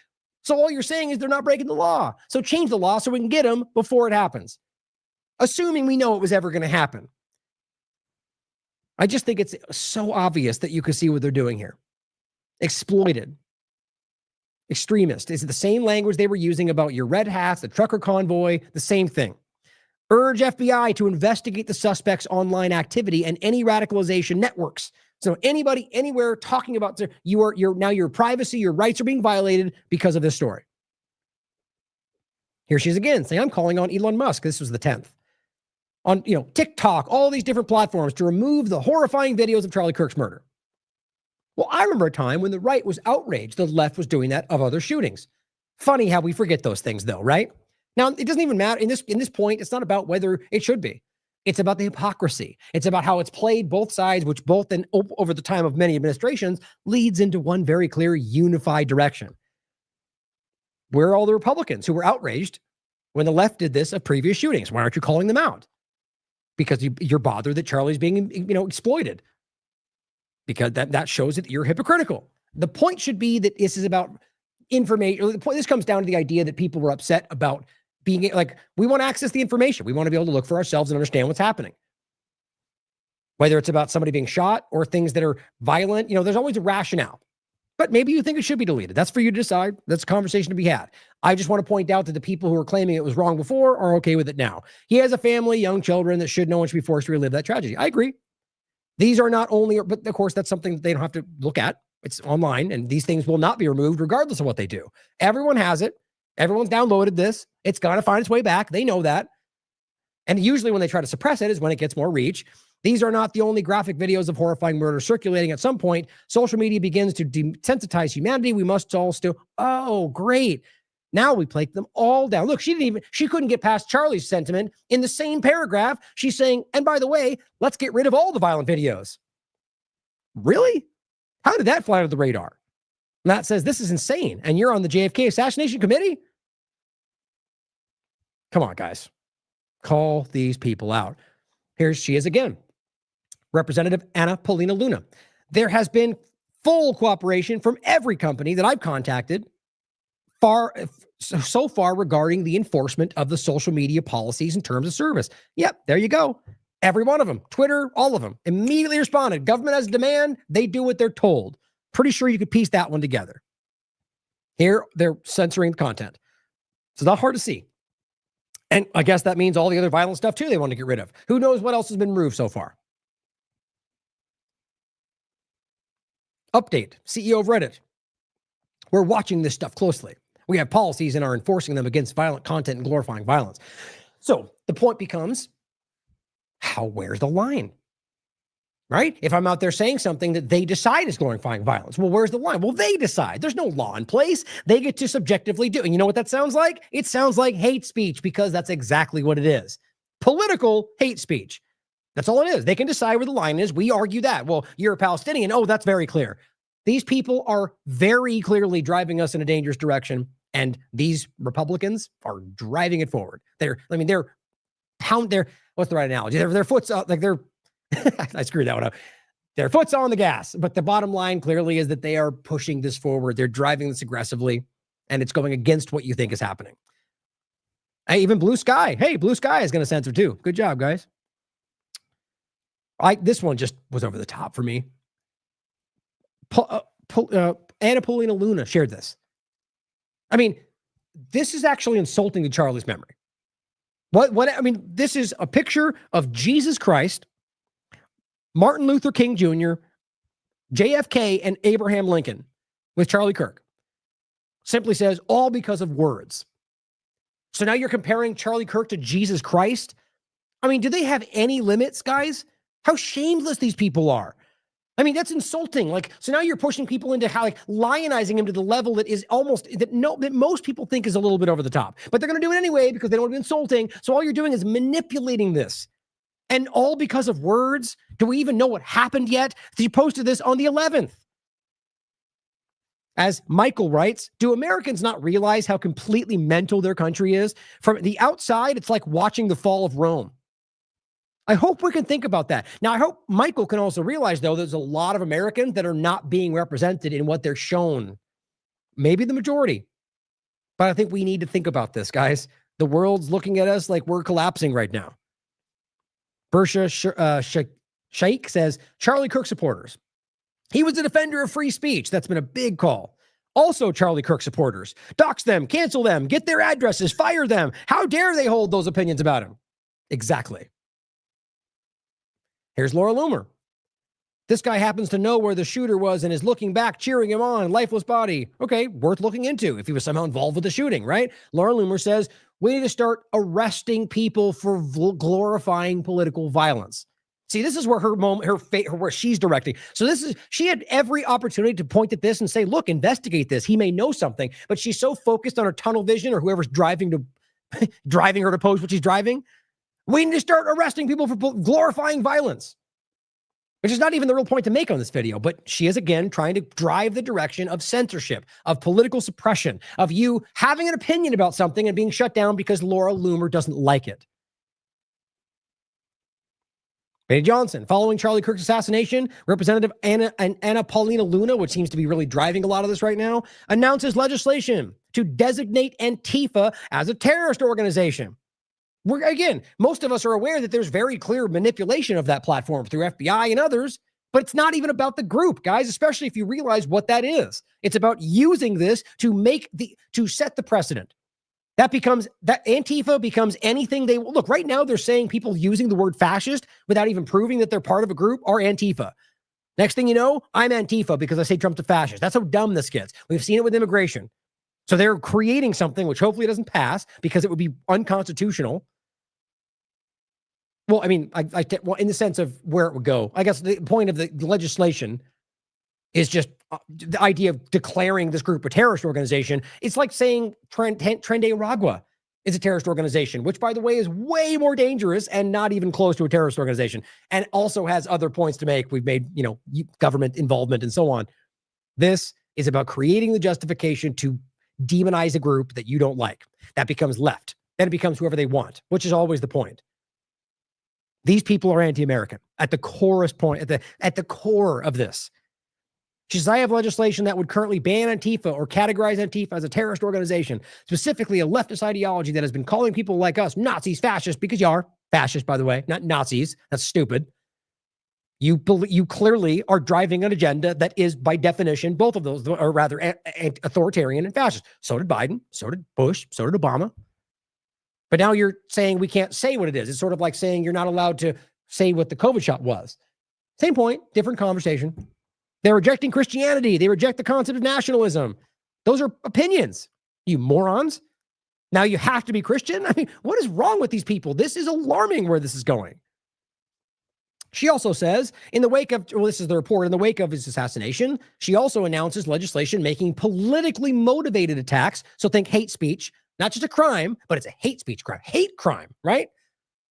A civil rights violation, ensuring offenders face the full weight of the law. Right, so now we're going to make it extra bad because we put a lens over it. So when they say this person was a hate crime, well, what it means is they committed a crime, and that we argue they had hate in their minds when they did it. That's not subjective at all, right? Now, some cases it's kind of easy to prove, but it always is ridiculous to me because it should be about the crime, not about what you think is the intent, when it is often manipulated. Same thing here. You're going to simply make it up the idea to be, it was a lefty, so it was politically motivated, or the word terrorist, which gets applied to things all over the world, which are not even close to that, like Nicaragua. It's used for those very reasons.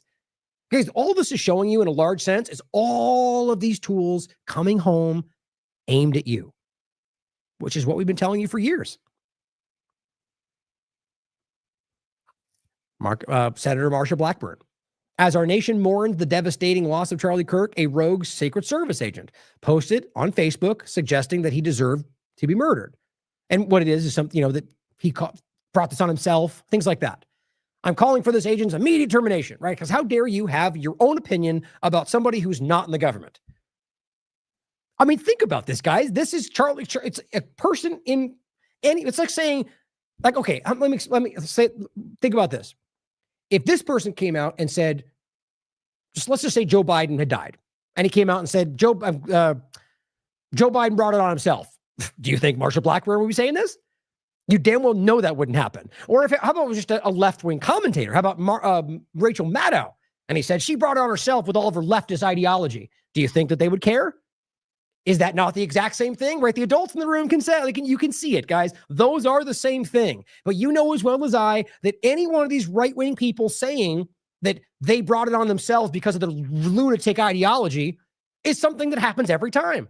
And that's acceptable because, well, they're actually crazy. But you say the same thing about a Kirk character on the right, the equal equivalent to the left, and the same thing, but on the right, who is spouting things. It's the same point with the immigration and the division policies. It's the same stuff. Now, I'm not saying I think that on either side of it, but the point is, it's the same point, and if saying it on one side is somehow the biggest crime in the world, over here, well, it's just justified. Defiant L says, liberals loses at a TikTok after reportedly getting fired from her job, or his job, for celebrating Charlie Kirk assassination. Celebrating Charlie's murder is good. Losing a job, devastating.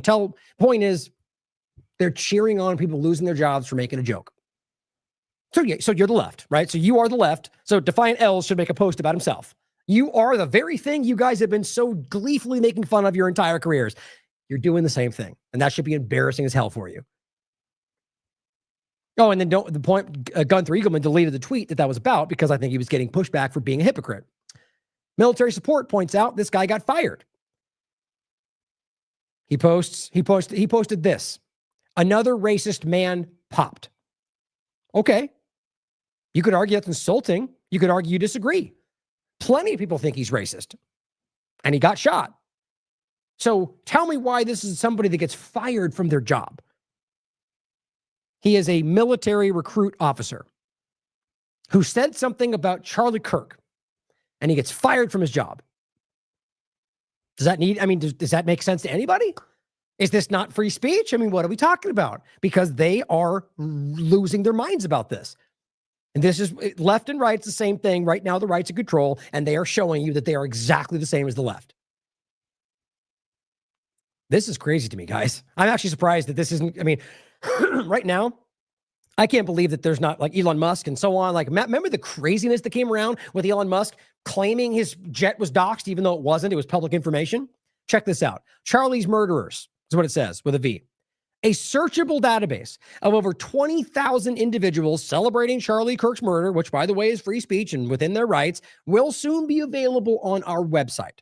It says it will be searchable by location, employer, industry type. Political violence could never be the answer. Oh, right. So doxing then. so I guess doxing in this case is okay.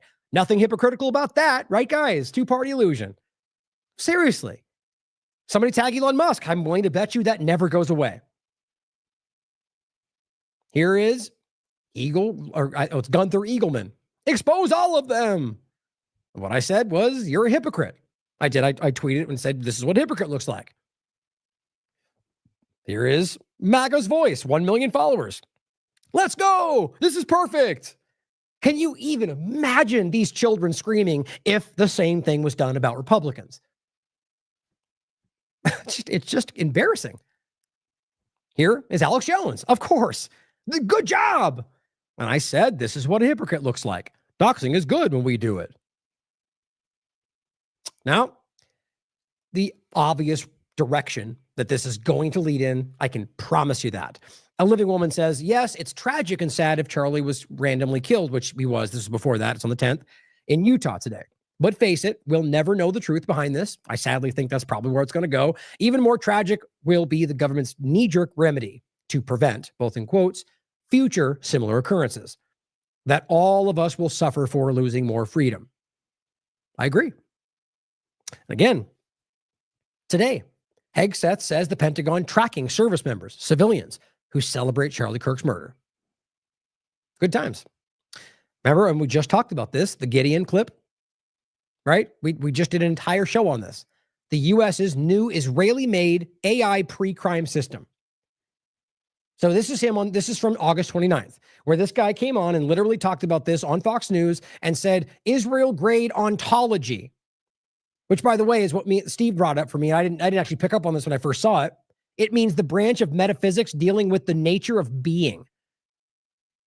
The nature of being. So he's saying that this pre-crime AI surveillance system was built with Israeli-grade nature of being, like present or like in. The word speaks for itself, but it's like the idea is like inherently like Israeli, which is just crazy to say what we're talking about. And overall is talking about surveilling Americans with a system that can say you're about to commit a crime. And after that last shooting, which by the way was full of all sorts of weird things, it was within less than a day. He was on there saying we have, 12 agencies, almost 3,000 people. For anyone with a brain was like, okay, that was already in place. There's no way that much could have happened with multiple agencies.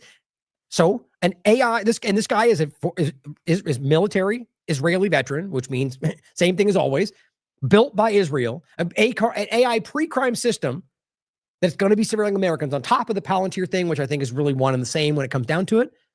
And he was pushing it in then. And now he's back on the news doing it again. Oh, wait, did I really close that on accident? That's frustrating. I thought I did it earlier. The simple point is, which you guys might have seen, he went on recently after the shooting took place and talked about Charlie Kirk and simply made the point that should this be in place, we would have had more information about it before it happened. Pushing in this idea. You're seeing calls for this all over. Pre-crime, AI, whatever, that we would have known, we could have stopped it, as you might expect. This is where I think this is going, at least in one part. We already see the censorship. We already see the reactions of it. We already see more government infiltration, which I think is happening constantly while we're distracted by everything else. And Just a Thought says, don't you see how easy it will be to use the police state against people if we continue this way? They'll mark someone a terrorist for saying the wrong thing or posting the wrong thing or thinking the wrong thing, and the crowd will cheer. Stop and think. I really would love to believe that most people are on this page and that we're being led by a large group of manipulative people that pretend they're the majority. Because I don't even know how to make sense of the reverse, how you fight that. But I genuinely believe that we are in the former. I mean, there's plenty, as I've said, points throughout all sorts of agendas that show that it breaks through. And this person says the American people are being set up for a race political ideology war. See, a lot of people see this, guys, that will have people begging for increased surveillance, digital IDs for safety, security by a mandatory AI monitor database. Don't fall for the trap. We stand united. Don't fall for the trap.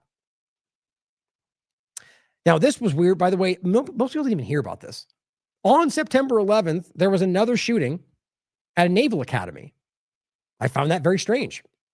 He got just very little attention. I don't think anyone was killed, probably why that didn't get as much. This is why I showed it. This person says, Trump needs to call in the National Guard now. And there you go. Whether, somebody means it, this is where it's going. More rationale. Now, guess what? There had been a very clear hold from the DC nationalization of police, the rollout under the guise of fighting all crime. That only happened in DC. They have 19 states with National Guard rolled out under the guise of immigration helping ICE, which really I think was one and the same, right? But because of the DC move that then opened that door, then a National Guard was just flooded, I think. And that's my point is today, after this shooting, we saw the next step. And I've always been telling you that the DC point to move that into other states under the guise of fighting all crime and like cleaning up the cities, as opposed to the ICE point, was going to be a very different conversation when it was outside of DC. And now it's happening in Memphis, which is weird to me because Memphis is not even remotely close to the level of a crime that they're pointing to. They made it up about Washington, D.C. I'm sure it'll be the same thing here. Trump says he'll send National Guard to Memphis, escalating his use of troops in U.S. cities. This is National Guard to clean up the city. It's going to continue to escalate. I'm going to dig into this in the next show and the reality of this, the illegality of it, and where this will continue to lead. But I think we need to recognize why this is happening on September 12th and why all of these things are driving us into the direction of accepting these changes. Now, a couple last points on the FBI before we finish on the segment of Israel and how much this all brings it together. Kash Patel questions grow as it's revealed he gutted Utah FBI leadership before Charlie Kirk assassination. Found that very interesting. Could just be additional, they are going after liberals and women and whatever. It just seems like largely what happened. But Kash Patel, the rest of them, I mean, I've seen very, very clear Israeli Mossad overlaps with both these people and pretty much the entire cabinet of Trump. And that just could very well mean that they've been influenced or like blackmailed or whatever. You can decide for yourself. My point is to consider that possibility and ask yourself whether this could be more, or really just even that the administration through Trump and others like Thiel and whoever else involved are controlling the direction and are also influenced by Israel, that this might have been something that was done in order to do something beforehand.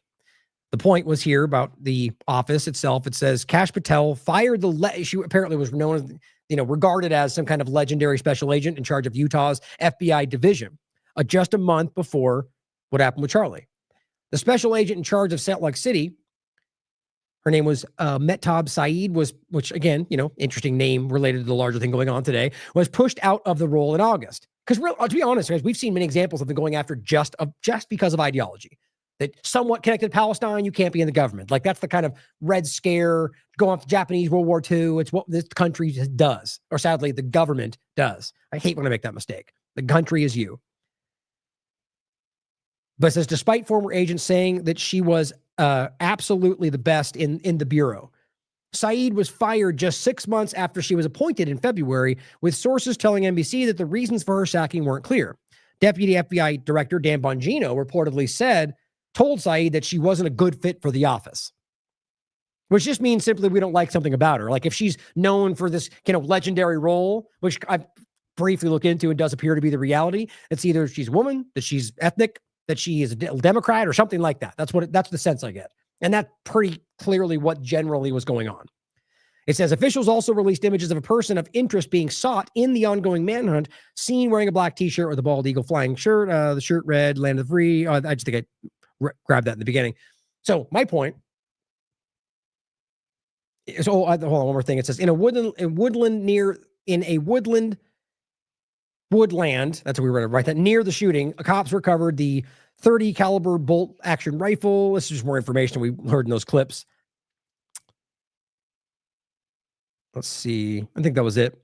So the point was that he removed this person before this happened. And in this office, in the place it took place. Just a consideration, data point, right? And whether or not this could have an effect on the new person, like again, let's say hypothetically it was in conjunction with a foreign entity and this person was put in that place that then was ready to accept that. And that's the way you should look at it if it's possible, or if it's, if it ends up being more relevant as it goes forward.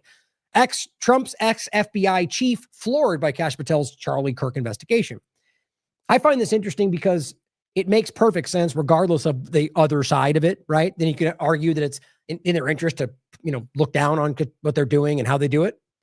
But it makes, when you hear this, it makes perfect sense to me. It says the FBI's deputy director in the first Trump administration, well, and, from the first Trump administration, but currently not part of it, so they'll frame it as the other side. McCabe said he was left dumbfounded by the decision of the Bureau's current leader, Kash Patel, to visit Utah as authorities hunt for Charlie Kirk. He says there are many good reasons why you wouldn't go as the director out on the scene to an ongoing post-crisis investigation. One of the reasons not to do so is that because the presence of the director imposes a huge burden on the field office. There's all kinds of arrangements that have to be made. There's all kinds of security concerns that arise. So all it does is add extra burden, and while they're supposed to be focusing on the investigation, and it says transportation becomes very complicated. And that's the last thing you want to do in a field office while they're in the middle of an investigation in a critical incident. So again, it's strange to go out there under these circumstances. You know why I think? Because he thinks he's supposed to. Because he thinks he wants to go out there and put his face in front of it and be like, I'm here doing this. And that's what they do. That's why he went there and stood there like a child while the report was being given and didn't even say anything, which also feels strange. Patel visited Utah on Thursday and attended the press conference where law enforcement gave an update and didn't speak the entire time. Posting misleading updates on social media by telling his 1.8 million followers that officials, this is Kash Patel, had apprehended the subject of the shooting, before later declaring that the individual had nothing to do with the attack. Does this not show you that Kash Patel feels like he's not even involved? This guy's supposed to be the director of the FBI, and he told you that they got the guy before they even knew, and then they let him out. He's like responding to reports on Twitter like we all are, or he was trying to lie to you. It's not hard to see that. It says McCabe also questioned why Patel did not speak. This feels weird, the whole thing. So this is a part that I think people will be interested in more than anything, and I think it is very relevant. So first, I'll start with two very quick clips by James Lee that I just think set the table pretty well. And I think it's interesting the way that he covered this. So first, he came out with a video on the 11th that says, did Israel order the hit on Charlie Kirk? Here's what he says. It's way too soon to even talk about something like this, but I think the American public deserves to know the truth about what happened to Charlie Kirk. This is a source that I trust very much, and this is coming from the top levels of government. And they were having dinner with people, senators in the Senate Foreign Intelligence Committee. They are not openly saying this at this point. Of course not. But in private conversation, they're saying, hey, this looks like potentially Israel is behind this. Wow. And then in terms of... That's completely his, as always, that could be somebody misleading him. I'm only playing this to set this for, you'll see why, but it's recognize that anything with him or somebody else, consider it because it could be real, but also recognize that you can't prove it, then you can't prove it. Getting to the actual evidence itself, a very close friend of Charlie Kirk's put out there. Charlie didn't want to put out this tweet himself, but he told a friend to put it out on the internet and said, hey, if I go against Israel, I think they will kill me. And when did he say this? This was August 13th. So less than a month ago. I can see Charlie over the last few months sort of take in new information and have his mind shift a little bit, right? He used to be an Israeli loyalist. Then he starts to sort of mildly criticize Israel in that, hey, I don't think, we shouldn't be allowed as an American to question the acts of a foreign government. I have text messages, Megan, calling me an anti-Semite. I have less ability sometimes online to criticize the Israeli government without backlash than actual Israelis do. Mm-hmm. And that's really, really weird, isn't it, Megan? And he publicly stated, hey, maybe Epstein was Mossad. He certainly had a lot of connections to Israeli ex-prime ministers. And there's also this clip where he questions how October 7th happened. Was there a stand down order? 6 hours? I don't believe it. Israel's the size of New Jersey. When I took a helicopter ride from Jerusalem to the Gaza border, it's 45 minutes. 6 hours. Now, my honest sense of this is before all of this, I would have, and I still argue it probably makes the most sense that this is him, doing what I talk about a lot of them doing, which is sort of, still supporting Israel, but making it seem as if you see the things to gain people's support. Now, but with all that I've seen, the couple of videos are playing next and what happened, it just adds more to the story. And it does genuinely seem as if, whether because it was opportunism or not, that's what I keep talking about, right? Even people like this recognize the opportunity. When you see, like I'm showing you, and that I clearly see that the vast majority of anybody watching independent media, anybody watching media, and vast majority of this country recognizes Israel's involvement in everything that's happening in the world in regard to the genocide and a lot in this country. Then he recognizes that's a massive, that means your audience is against you when it comes to the side you're taking in most of these cases. So eventually you realize it's more in my interest to start calling this thing out because I'm going to get so much support, even though I'm going to get attacked from Israel. Not considering that it leads to this point, if that's what happened, but just you understand why that might happen. But so I'm just giving you the two sides of this. If before all of this, that's probably what I would have considered. But now, which I'll play the next ones, I think that there is, there's more indication that he might have actually either been doing it for opportunism or actually changed his mind. They're live streaming the killing of Jews. Did somebody in the government say stand down? That is a legitimate non-conspiracy question. I mean, this is a big problem for Israel. Charlie Kirk was maybe the most influential figure on the right, especially with people under the age of 30. Mm-hmm. And when you start to have somebody that influential with the group, by the way, which was like the core issue for the ADL, there was the core issue for basically think of it like this: the battle for Israel's Israel influence and support was being waged on that age group. That's very important to think about. And Charlie seems to have been like the most influential around that group and might have been changing sides. As a conservative is say, hey, we need to maybe reassess this relationship. There's something weird going on. This is a warning to people in the media to say, hey, you need to stop this right now because you could be next. So next one is just his follow-up to it, which I found funny. Here's how he framed it. He says, retraction. It was not Israel that killed Charlie Kirk. No more questions, please. Take a second to issue a retraction in regards to the alleged killer of Charlie Kirk. We're being told that it was not an Israeli conspiracy. It was, according to the FBI, the act of a lone gunman named Tyler Robinson, a deranged lone gunman who just happened to have not one, but two patsies in the crowd. We are also now being told that it was his father, Matt Robinson, now hailed as the father of justice, who turned his son into the authorities. In a press conference shortly thereafter, FBI Director Kash Patel proudly announced that the suspect was apprehended in record time, quote, in less than 36 hours, 33 to be precise. According to CNN, a family member told investigators that Robinson had, quote, become more political in recent years, and that the authorities had also discovered anti-fascist messages engraved on the ammunition. Prime Minister Netanyahu went on Fox News, though, to claim that Charlie Kirk was assassinated by a combination of, quote, radical Islamists and ultra-progressives. Now ask yourself why they just clumsily inserted the trans part to what was on the guns. That, I guarantee you, that comes from the administration or some kind of political effort. Now, in terms of the murder weapon, the FBI stated that they found the shooter's rifle in the woods, fully assembled. And here is Robinson caught on CCTV footage making that getaway from the rooftop with said rifle.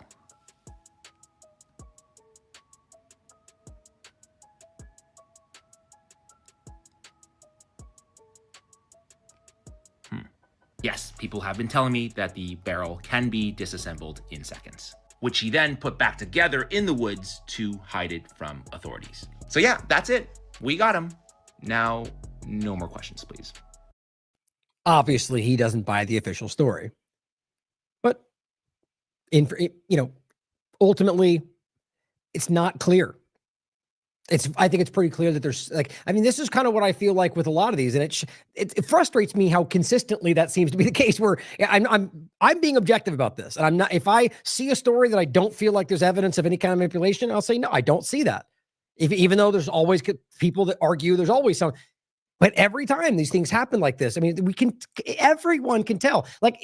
On the surface level, it could literally just be that they're manipulating this because they do that to everything, whether or not it's something they started or included or caused, because they're just desperate like that. But my point is that you look through it all and it's like you end up going, well, there's so many parts of this story that seem like they're lying about, or that this is inconsistent, or they covered it up, or they censored this off the internet. So it's hard to feel like there's something missing there. And when you really realize that they've been doing this your entire life, and I don't mean hypothetically, that you can prove from every major story you can look at, then it's kind of easy to think about how this works. Now, here is somebody who cracked the case. Ashton Forbes says, if you were on one of those people claiming Kirk's death was because of Israel, I hope you feel shame and get some perspective. You irreparably damaged your cause by showing your deranged bias. The behavior is no better than the woke left. Okay. And what's the evidence he puts forward to make this case?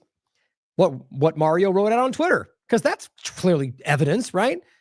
This is so ridiculous. Now, I'm not saying we know for sure. I would make fun of somebody guaranteeing they know, just like I make something like that, make fun of somebody like him, guaranteeing it's not. But Mario came out doing what his real job is at the end of the day.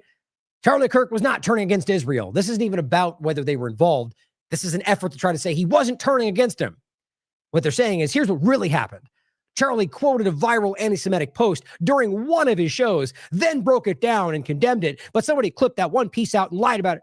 Oh, you mean other than the 13 other videos we can show, that we'll show 3 of them right now? Do these guys not even ever do due diligence, or do they know they're lying? I don't really understand sometimes, because they must know that there are people like us out here that constantly go, well, I'm going to look for myself. It wasn't one clip that he was quoting, like as if he was saying things that he was saying, quoting somebody else saying them, and they clipped it and made it out to be him. That clearly happens everywhere. We'll show you these clips. We just showed you some. He was clear. I'm going to play you Candace Owens saying he was going through a spiritual transition. They're telling, this is Mario, in my opinion, doing his job to gaslight. This guy that popped out of nowhere and now is interviewing heads of state. It's just ridiculous where we are. Okay, so let's go through this in earnest, okay? Here's an important article that does a good balanced job of this. They're very clearly showing you the evidence, but also showing you how it can be taken out of context. The Gray Zone from today. Charlie Kirk refused Netanyahu funding offer, was, quote, frightened by pro-Israel forces before death, friends reveal. Clearly relevant. A Trump insider and longtime friend of Charlie Kirk tells the Gray Zone how the assassinated conservative leader's turning point on Israel influence provoked a private backlash from Netanyahu's allies that left him angry and afraid. The source said anxiety spread within the Trump administration after an apparent Israeli spy operation was uncovered. This is additional, not that happened in 2020 as well, or 19, the Stingray devices on the White House. I mean, I'll get to it. It's in the article. The point clearly is that there is constant examples of how Israel does this. And what we're getting in here is that Charlie recognized, if this is to be taken at face value, you can question it. We can't prove it. It's a source. That Charlie was aware or became aware of how problematic Netanyahu and the Zionism effort was, and that they were influencing and sabotaging Trump. And so it appears his loyalty was with Trump, which makes sense to me. And this then became, I really finally see the problem, because it's not America first. Trump is being forced to work for another country. And so that became a problem, and he got threatened for it. Now you see, and you can see where this goes. So take it with a grain of salt, because we don't know. But I think with the videos will play after this and everything else, you can see that there is some level of truth to what this was.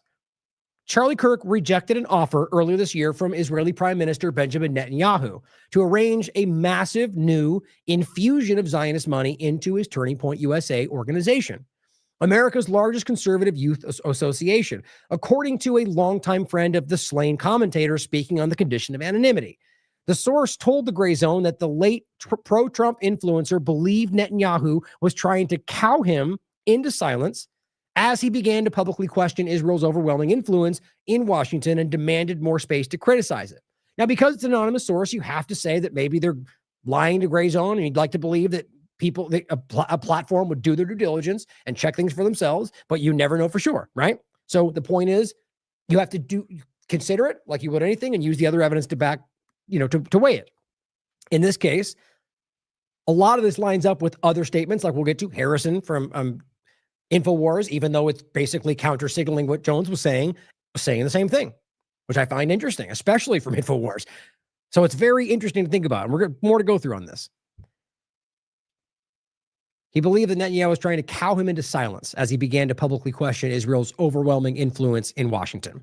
In the weeks leading up to his September 10th assassination, Kirk had come to loathe the Israeli leader. Now, that's not the same as Israel. Now, this is an important This is an important nuance to this argument that he's not possible he was turning against Israel. Turning against Netanyahu is not the same thing. And you might be shocked to find out that a massive, if not majority, of Israel hates Netanyahu. In fact, I think it's easy to prove that the vast majority hate Netanyahu. It's within his party. He's almost been fired, or he's almost been put in jail and removed from office many times by people even from his side of the conversation. Many times, and he ends up going into war, bombs Gaza, and then gets the support of the most radical and keeps going. It's not a secret. It's very easy to look into. So when it comes back to whether or not he becomes suddenly aware of what Netanyahu was doing with Trump, and Netanyahu's in power and could easily marshal resources for his own personal agenda, like he does every day, and what people in Israel will tell you to do something like this, should he recognize this could be important enough. And if Charlie is rightly influencing the demographic that is the battleground for Israel's influence in the United States, and he was changing sides, then that might make sense. Take him out while he can be seen as a martyr for your cause before he can start calling you out. All hypothetical, worth considering. It says he had come to loathe the leader, not necessarily Israel, regarding him as a bully, the source said. Kirk was disgusted by what he witnessed inside the Trump administration, where Netanyahu sought to personally dictate the president's personal decisions. Well, look at that. Personnel decisions. I mean, either way, and I think that's even more relevant to what we've been telling you. He's packing his cabinet with people supporting Israel. Is that not what we see? And weaponized Israeli assets like billionaire donor Miriam Adelson to keep the White House firmly under its thumb. According to Kirk's friend, who also enjoyed access to President Trump and his inner circle, Kirk strongly warned Trump last June against bombing Iran in Israel's behalf. Charlie, quote, Charlie was the only person who did that, they said. Recalling how Trump barked at him, that's a quote, in response to angrily shut down the conversation. The source believes the incident confirmed in Kirk's mind that the president of the United States had fallen under the control of a malign foreign power and was leading his own country into a series of disastrous conflicts. Very interesting. And wait, when you see these next videos, it really comes together that he was questioning some of these things, like the willingness of Israel, or specifically Netanyahu, to maybe blackmail Trump, or, to get them in these positions. Like, it's interesting. I mean, because this, the coverage we've been going over. Look, I don't want to make it about confirmation bias. Clearly, this connects with what we've been talking about, and in other cases can prove. But that's why because we have to question it. But it's in thinking about what we've already proven on this show. This is just confirmation. But again, that's why, because it's so easy to accept, we have to make sure we're more critical of it than ever. It says, according to Kirk's friend, who also enjoyed access to Trump and his inner circle, Kirk strongly warned Trump last June. Oh, I just read that. Where were we? I thought that was the one above it. Right, okay. By the following month, Kirk had become the target of a sustained private campaign, which he actually spoke about. That clip was just played for you. A sustained private campaign of intimidation and free-flowing fury by wealthy and powerful allies of Netanyahu. Zionists online attacking him for letting Tucker Carlson speak about what on stage, about Epstein being a Mossad agent or about Israel. Remember how crazy that got for a second? And that's why Kirk started getting attacked. He's Turning Point USA. He was the one that set that stage up, him and Megyn Kelly. And they got heat for allowing those people to speak. David Smith. And it's easy to see how this connects right now. Not to prove it, but that it connects. It makes sense. And says figures he described in an interview that we just played for you as Jewish leaders and stakeholders. Actually, I don't think that was in that clip, but that's the same discussion. Quote, he was afraid of them, the source emphasized. It says in this July, and as always, read the whole article. There's plenty more in here that you'll want to hear. This July, at his Turning Point USA Student Action Summit, Kirk provided a forum for the right-wing grassroots to vent its fury about Israel's political hammerlock on the Trump administration. These speakers, from former Fox News stalwart Tucker Carlson, Megyn Kelly, to the anti-Zionist Jewish comedian Dave Smith, denounced Israel's blood-soaked assault on the besieged Gaza Strip, branded Jeffrey Epstein as an Israeli intelligence asset, which is the truth, and openly taunted Zionist billionaires like Bill Ackman for getting away with scams despite having no actual skills. To be clear, Epstein is on the record as being an FBI informant. I think there's obvious CIA and Mossad connections. But there's the clip. You want to watch it. Tucker Carlson on Turning Point USA stage. Following the confab, Kirk was bombarded with infuriated text messages and phone calls from Netanyahu's wealthiest allies in the United States, including many who had funded Turning Point USA. So you see, this started with the desire to massively fund Turning Point that looks like it was turned down. Then now clearly there's resentment if this is accurate, as I would see it anyway. And it says, according to his longtime friend, the Zionists donor treated Kirk with outright contempt, essentially ordering him to fall back into line. Quote, he was being told what you're not allowed to do. Doesn't this sound like exactly what we're seeing right now? And it was driving him crazy. Kirk's friend recalled, the conservative youth leader was not only alienated by the hostile nature of the interactions, but frightened by the backlash. Quote, I think in the end, Charlie was going through a spiritual transition. I'll play that clip for you. That's Candace Owens. She continued, they wanted him to lose everything for changing or even slightly modifying an opinion. It's very hurtful to me. How do you reconcile? So Candace Owens is still saying this, guys. You can't make this up. I mean, obviously you can, but I mean in the sense that, so she's still saying it over here. So either she's continuing to lie, which you can consider, but she's also a Republican. She's also very influential with this entire discussion. It speaks to exactly what is going on, and that whether or not this is them that did this, that this is the reality of what he was existing in. And that clearly he was beginning to become uncomfortable with this kind of influence, whether or not he was pro-Israel. Or maybe just pro-America Christian right, and he thought that he was supposed to support Israel. We know how that can manipulate people. He went on to complain to Kelly, I have less ability, this is what you heard, to criticize the Israeli government than actual Israelis do. And that's really, really weird. It sure is. He had this interview with Ben Shapiro, who the entire time was looking at him like he was committing a Holocaust. And ultimately, this is something that we'll play for you as well, but it just clearly shows you this building change. According to Kirk's longtime friend, Kirk's resentment of Netanyahu and the Israel lobby was spreading within Trump's inner circle. That's important. In fact, they said the president himself was terrified of Netanyahu's wrath and feared the consequences of defying him. During the past year, the Trump insider was told by contacts in the White House that the Secret Service had caught Israeli government personnel placing electronic devices on its emergency response vehicles on 2 separate occasions. And if that's the truth, and they didn't care or they just didn't do anything about it, that proves everything to me. And we know for a fact that it happened in the first time. It was very casually reported and it went nowhere. Stingray devices from Israel found in the White House, 2019, I believe. Indeed, it says, according to a report in Politico, so in my eye, citing 3 former senior U.S. officials. This is the one I was referencing. There's the date right there. A cell phone spying device was placed by Israeli agents near the White House and other sensitive locations around Washington toward the end of Trump's first term, 2019. And this is something we covered when it happened. Former UK Prime Minister Boris Johnson recounted a similar incident in his memoir, writing that his security team found a listening device in his bathroom soon after Netanyahu used his personal toilet. Guys, how do we possibly miss all of this stuff? I mean, I'm talking not again, the parts of this all make the point again at the end about questioning this, but these are things that we've discussed. Like Boris could lie about that, sure. But so many of these points are so consistent. And so many, John Kirk, for example, will tell you horrifying stories about what Israel did to them when he was in the agency.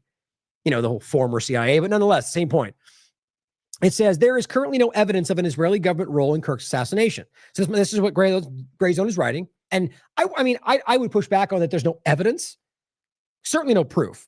But it says, however, that has not stopped thousands of social media users from speculating that the pro-Trump operatives' shifting views on the issue contributed in some way to his death. By the time of publication, over 100,000 Twitter users have liked a September 11th post by libertarian influencer Ian Carroll, declaring about Kirk, and this is the same point I made before, quote, he was their friend, he basically dedicated his life to them, and they murdered him in front of his family. Israel just shot themselves. That's my problem. Like, even if you agree that's likely the case, you don't know that. You don't know that as a fact. And look, you have the right to say what you want, which is probably what he'll say. I was just trying to make a point or whatever. It's free speech. But with that much influence, people take this at face value today. That's their responsibility, right? That's their choice. But I guess it's responsibility. Again, people can do what they want. You have the right to say that. But I wouldn't, that's not something you'll ever have me say if I can't prove that. Many advancing the unsubstantiated theory have pointed to a Twitter X post by Harrison Smith, a personality at the pro-Trump InfoWars network, stating on August 13th, almost a month before Kirk's assassination, which is really relevant, that he was told by someone close to Kirk that Kirk thinks Israel will kill him if he turns against Israel. Oh, I thought they had it. I had it up here. Hold on. It was right here. And I should have grabbed that. I could grab it really quickly when we're watching a video. I'll do that when we're searching. But so this was August 13th. I'm not going to name names, but I was told by someone close to Charlie Kirk that Charlie thinks Israel will kill him if he turns against them. I mean, this is in August. Where were we? Oh, it's right here. Hold on. So what I like about this, obviously, so what you remember, Gray Zone is citing a source that is within the Trump administration that's telling him all of this. So that could be a lie, obviously. I don't know why that would be an interest of Trump's administration to push this lie, but either way, it's obviously possible. And then on top of that, they're pointing to the Harrison point and how everyone is speculating. So it's like, I appreciate that they're pointing this out, but their very article is giving you information that suggests that's likely, but not proven. That's important. And it says 4 days before the assassination, frustration among pro-Israel commentators bubbled over in public during a Fox News interview in which Ben Shapiro launched a chilling attack on Kirk without naming him. This is after the turning point thing with Tucker Carlson and Megyn, and he called him out. So did Laura Loomer. So did a lot of them. He was suddenly the bad guy until now suddenly they're cheering his name because this is how disgusting this gets in this political game. But he said, quote, the problem with a big tent is that you may end up with many clowns inside, Shapiro said. And he said, and this is speaking with Zionist gatekeeper Mark Levin. And he says, quote, just because you're saying somebody votes Republican, that doesn't mean they ought to be in the preacher at the front of the church. They're not the person that ought to be leading the movement. If they are spending all day criticizing the president of the United States as covering up a Mossad rape ring or being a tool of the Israelis for hitting an Iran nuclear facility, he's talking about Kirk. When Kirk took his usual place at the front of the church 4 days later, he was cut down by a sniper bullet. Within 24 hours of Kirk's death, Shapiro announced that he would be launching his own campus speaking tour, vowing, we're going to pick up that blood-stained microphone where Charlie left off. Now, a lot of people seem to be, at least as far as I could tell, inaccurately reporting that Shapiro is going to be taking over Turning Point USA. Based on the evidence I can see, that does not seem to be accurate, but maybe they know something I don't, and that it's happening, but that's all I've seen him say. And people seem to be conflating that with he's taking over Turning Point. But if he did, with what we heard at the beginning about funding Turning Point from Zionists, that would be very relevant. Now, that's why I made sure to look into that, because if that was the case right now and I could prove it, that's what I would be saying and be like, wow, look at how this came around. But we have to wait and see because I can't prove that right now.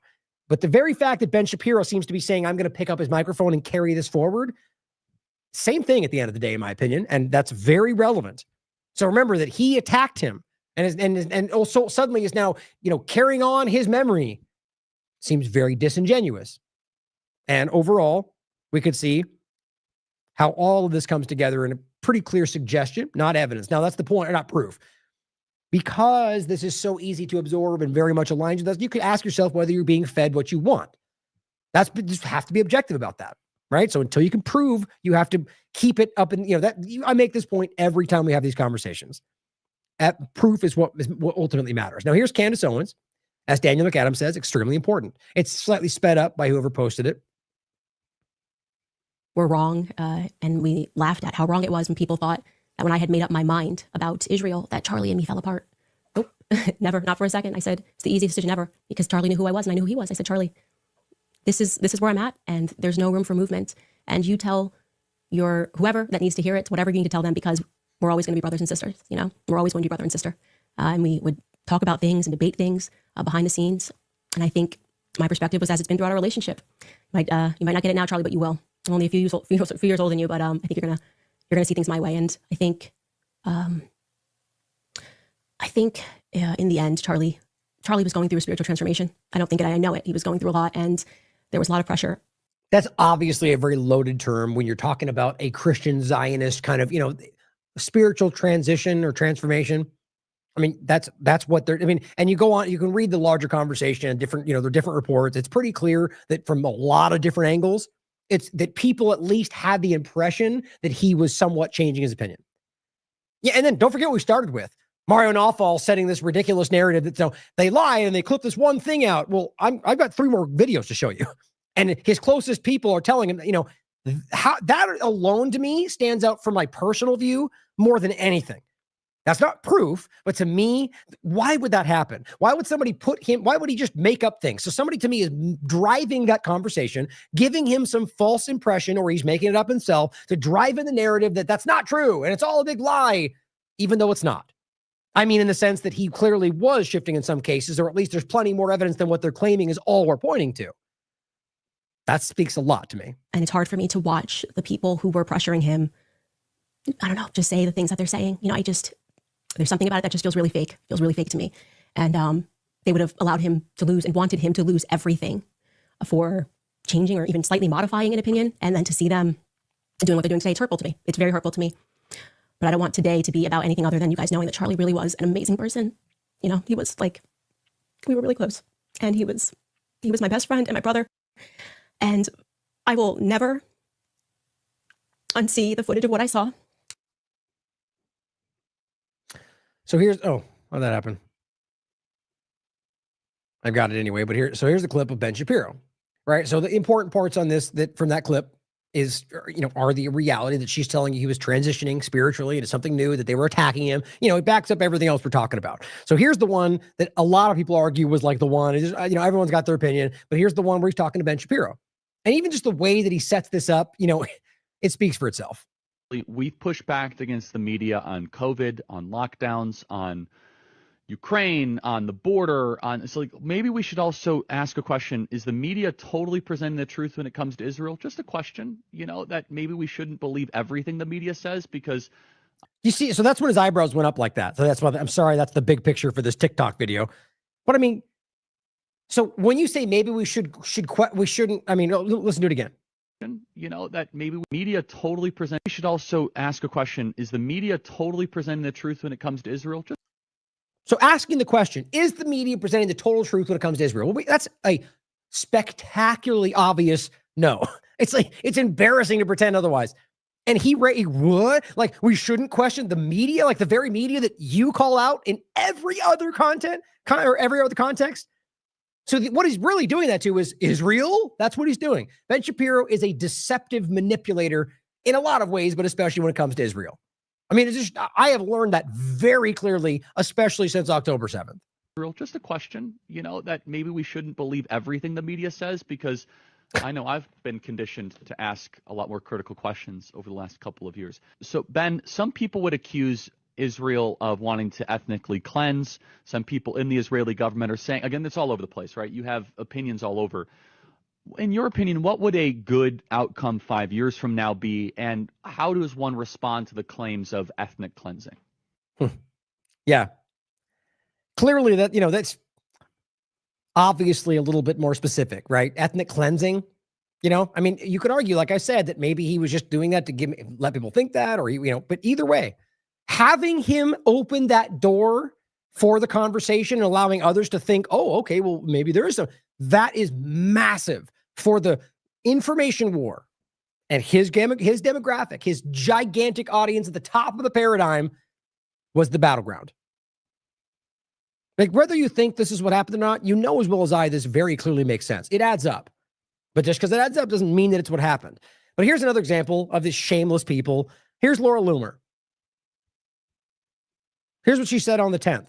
It's time for the Trump administration to shut down all the leftist organizations. We read it earlier. If Charlie Kirk dies from his injuries, his life can't be in vain. Okay, using him. Here's what she said before that. And this was the same thing, because turning point. I don't ever want her to hear Charlie Kirk claim he's pro-Trump ever again. After this weekend, I'd say he's revealed himself as political opportunist, and I have had a front row seat to witness the mental gymnastics these last 10 years. 10 years. Suddenly he's the best thing ever, right? These people are disgusting. Lately, Charlie has decided to behave like a charlatan, claiming to be pro-Trump one day and he stabs him in the back the next. Why? Because he's asking questions? Yes, that's really why. Turning Point USA was only able to thrive thanks to the generosity of Trump. So the moment you start going against the party, yes, you already know where that goes.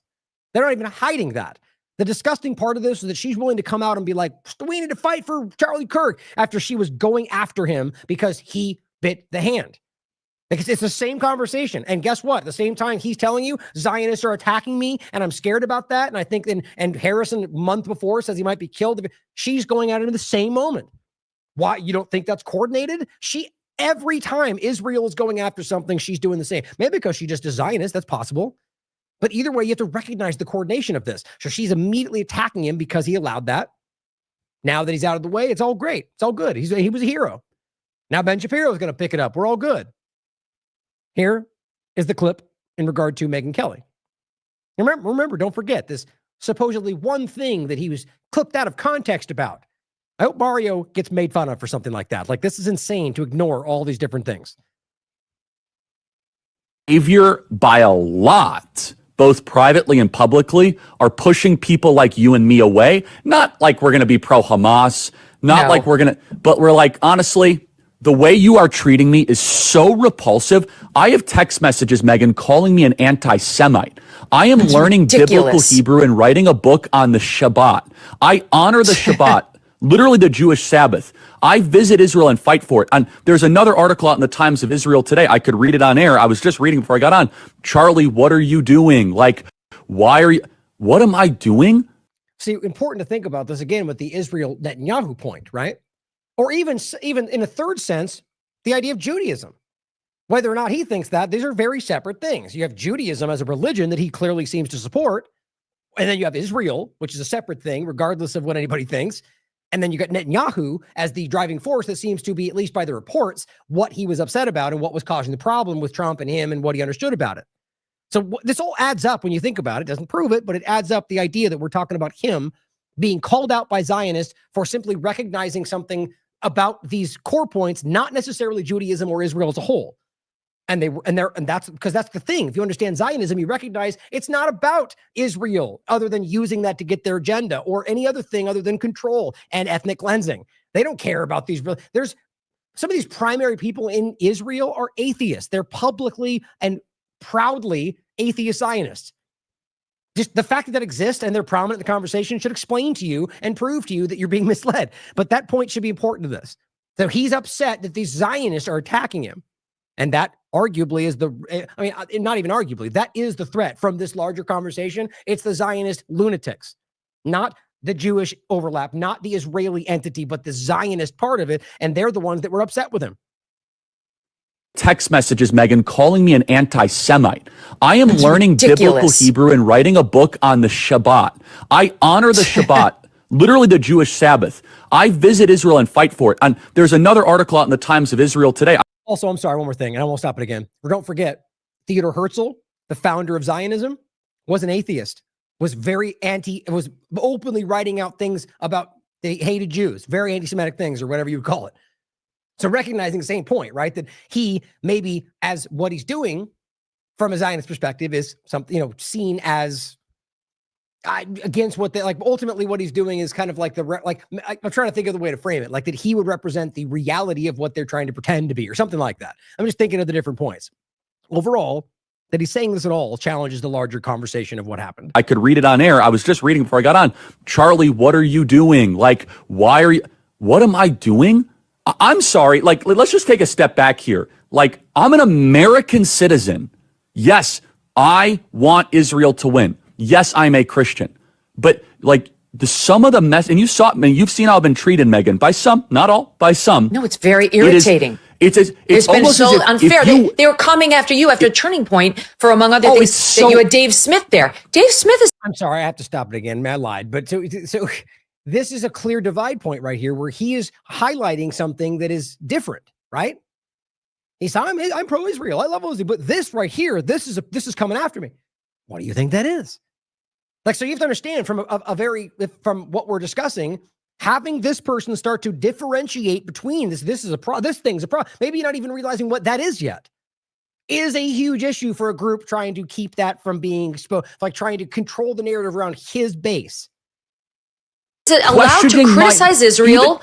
You had both sides. The Israeli side was overrepresented. Though. No, you're not allowed to. It's even worse than that. Again, I just want to repeat for the fifth time. I love Israel. I want Israel to win. But my moral character is now being put into question, Megan. Not my decisions.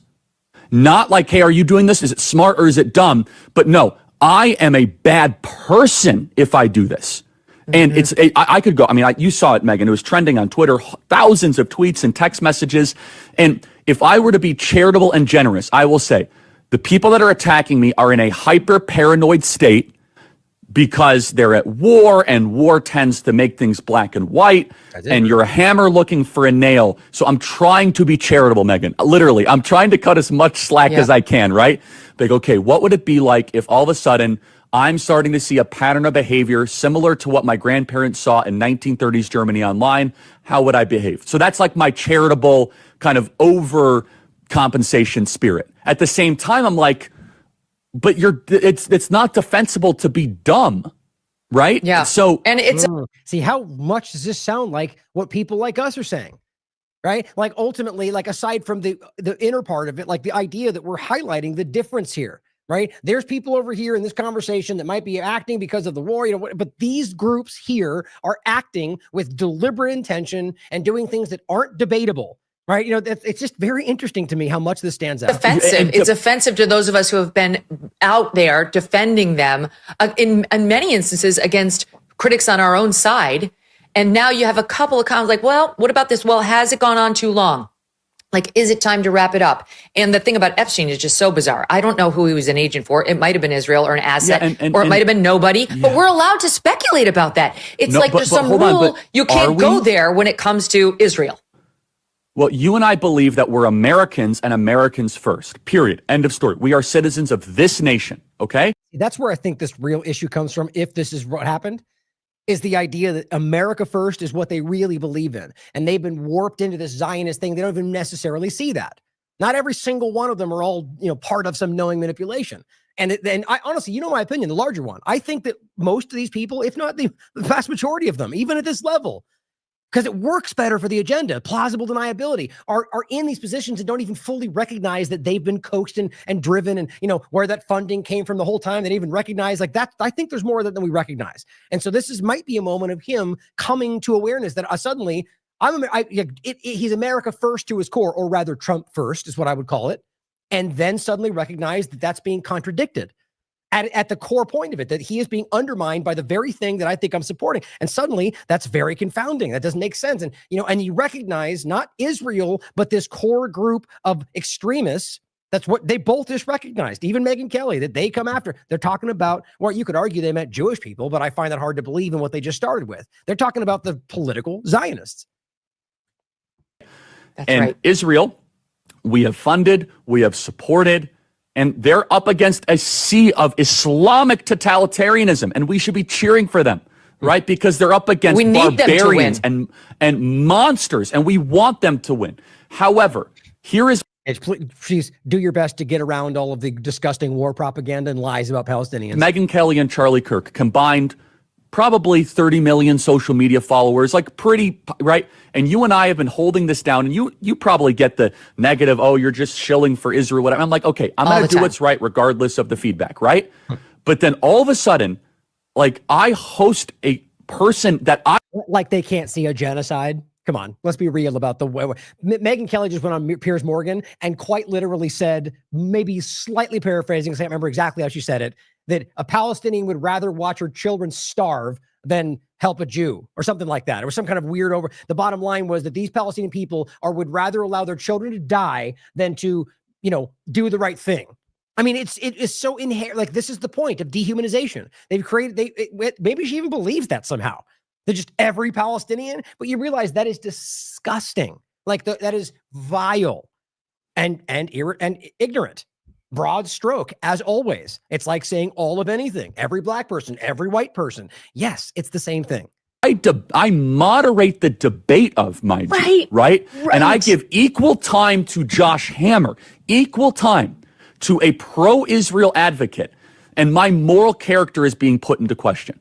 And so I think it's a hyper paranoid, like we're just going to try to, we're going to just stamp out everything type of practice. But it goes to the point where if, for example, if I have less ability sometimes online to criticize the Israeli government without backlash than actual Israelis do.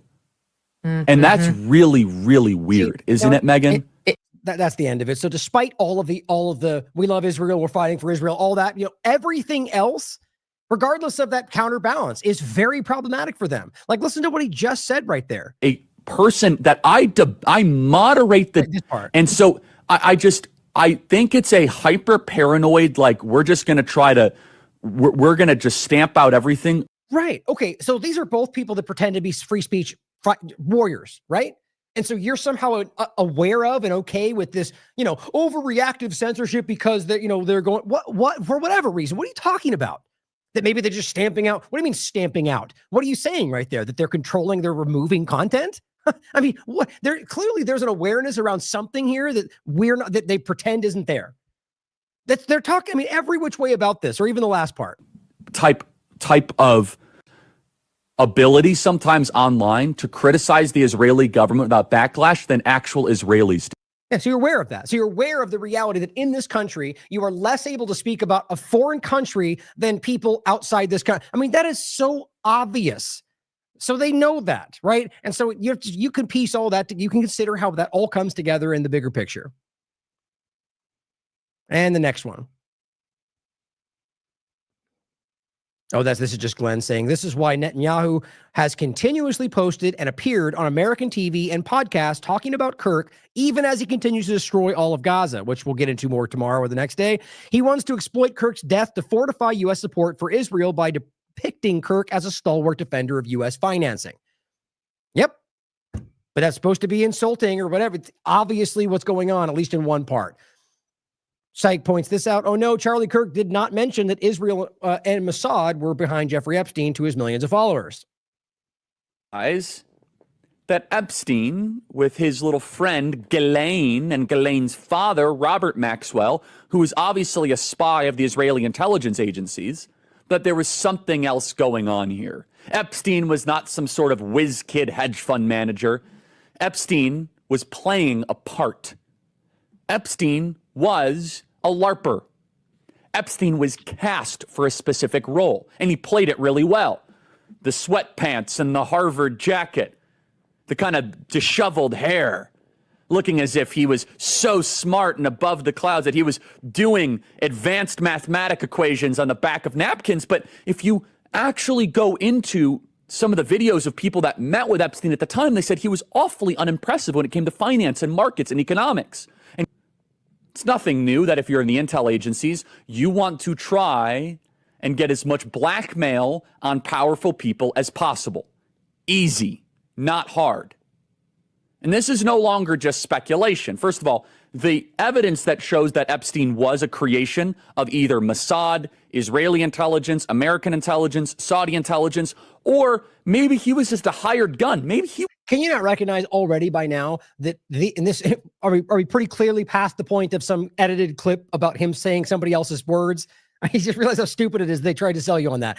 Understand that all of the other talk about supporting them and whatever else, it's these things alone, regardless of what else you say. The idea that you open the door to these things, to an audience of people that aren't supposed to consider these things, and that audience being the battleground for Israel's ability to survive, is enough to understand the possibility of what we're talking about. He was just the guy that countries would go to and park a couple $100 million and say, hey, can you get one of the members of the royal family with a 13-year-old so we can get them to do what we want to do? Members of Congress are actively being blackmailed. The Epstein playbook is being used on a daily basis. Jeffrey Epstein was not a financier. He was not a hedge fund manager. Jeffrey Epstein was a key player in a multi-decade blackmail operation against the most powerful people on the planet.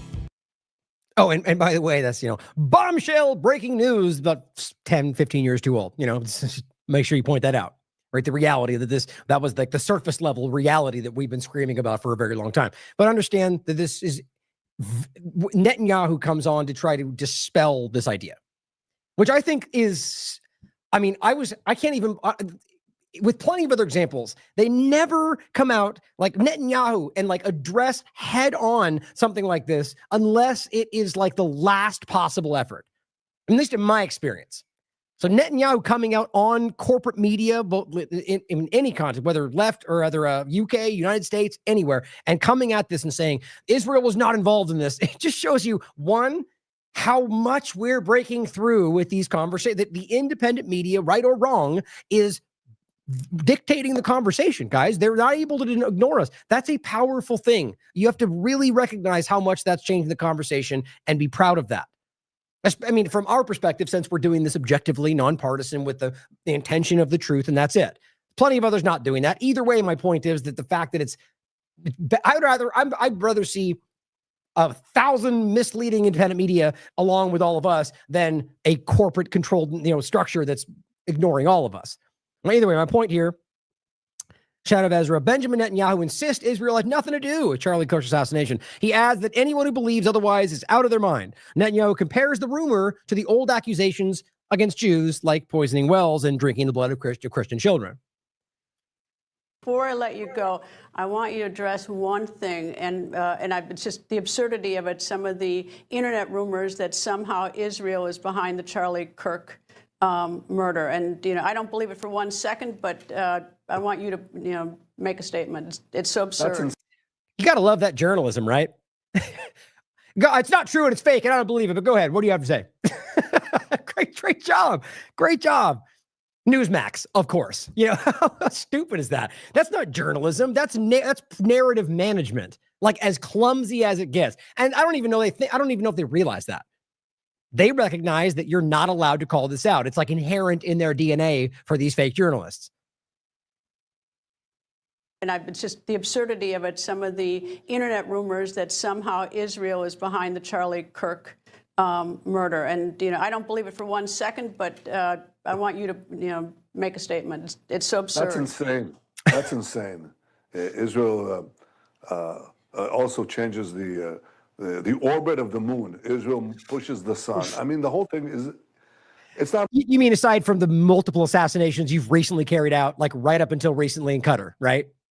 But it's so crazy. It's like we're moving the moon. It's like what? Like that's it made me laugh out loud when I first watched this. I'm like, you could have done better than that, Netanyahu. You've done better in the past. That's clumsy. But I mean, it's just trying to make it seem like this is just ridiculous. An assassination? Like the idea is not what I would argue would have made more sense is to be like Charlie Kirk was a massive supporter of us. Why would that even make sense?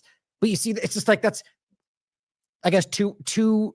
I don't know. I don't know why you wouldn't have said that. Like argument to make it like so ludicrous that a government that's killed many people in this exact same way would do it again. Yeah, that's crazy. Not only insane, I think it's so absurd, so stupid, and so ridiculous. You can't believe that people are saying this. He seems flustered, if I'm being honest. They just found the perpetrator. They'll get to the bottom of this, but they go. They have no limits. When you hate Jews, when you hate the Jewish state, Oh, that's what's happening now. Now it's about anti-Semitism. How did that happen? I thought it was about lefty lunatics going after the right. So now they hate Jews too? Why not? Throw it in.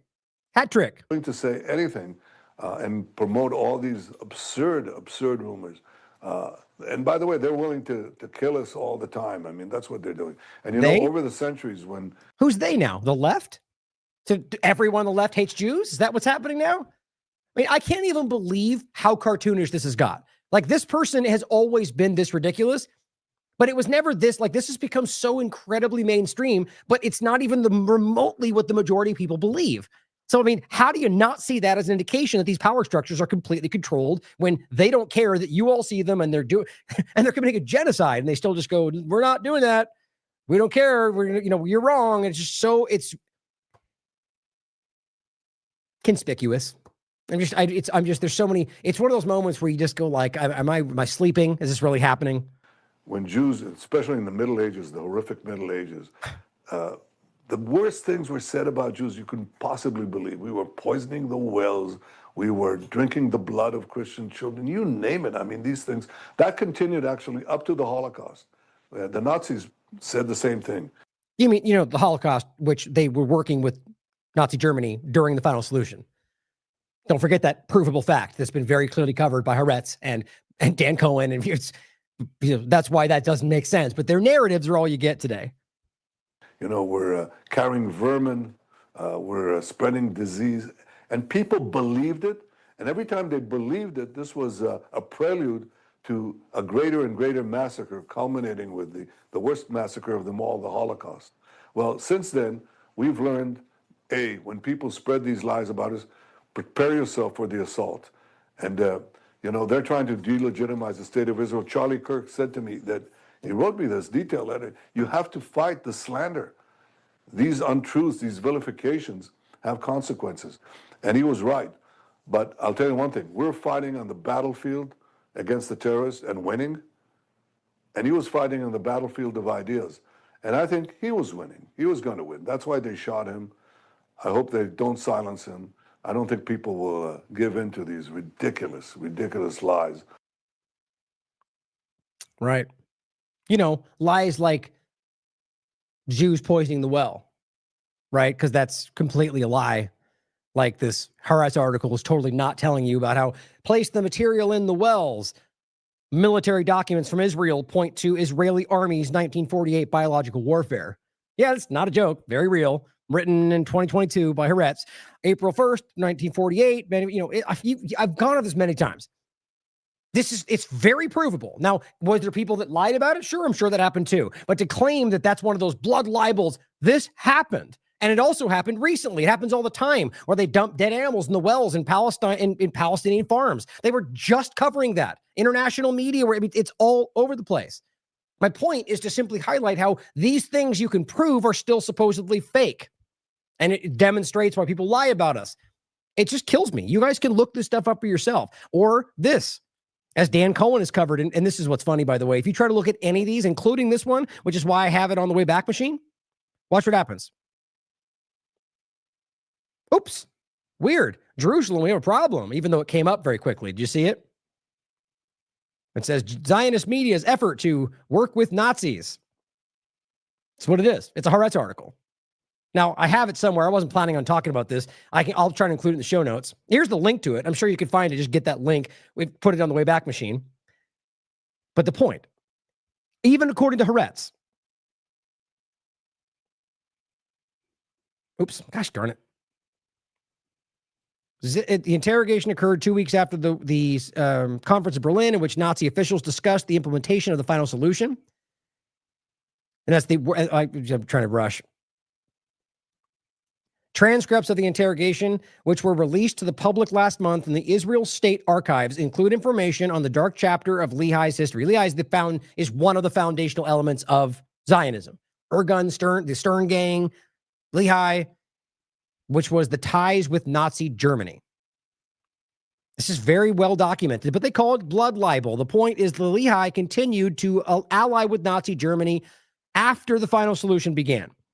And here's one of them. This is one of these guys they publicly promoted in the beginning, who was one of the old Zionists from the Lehi party that was literally saying, kill them all. Erase the memory of them.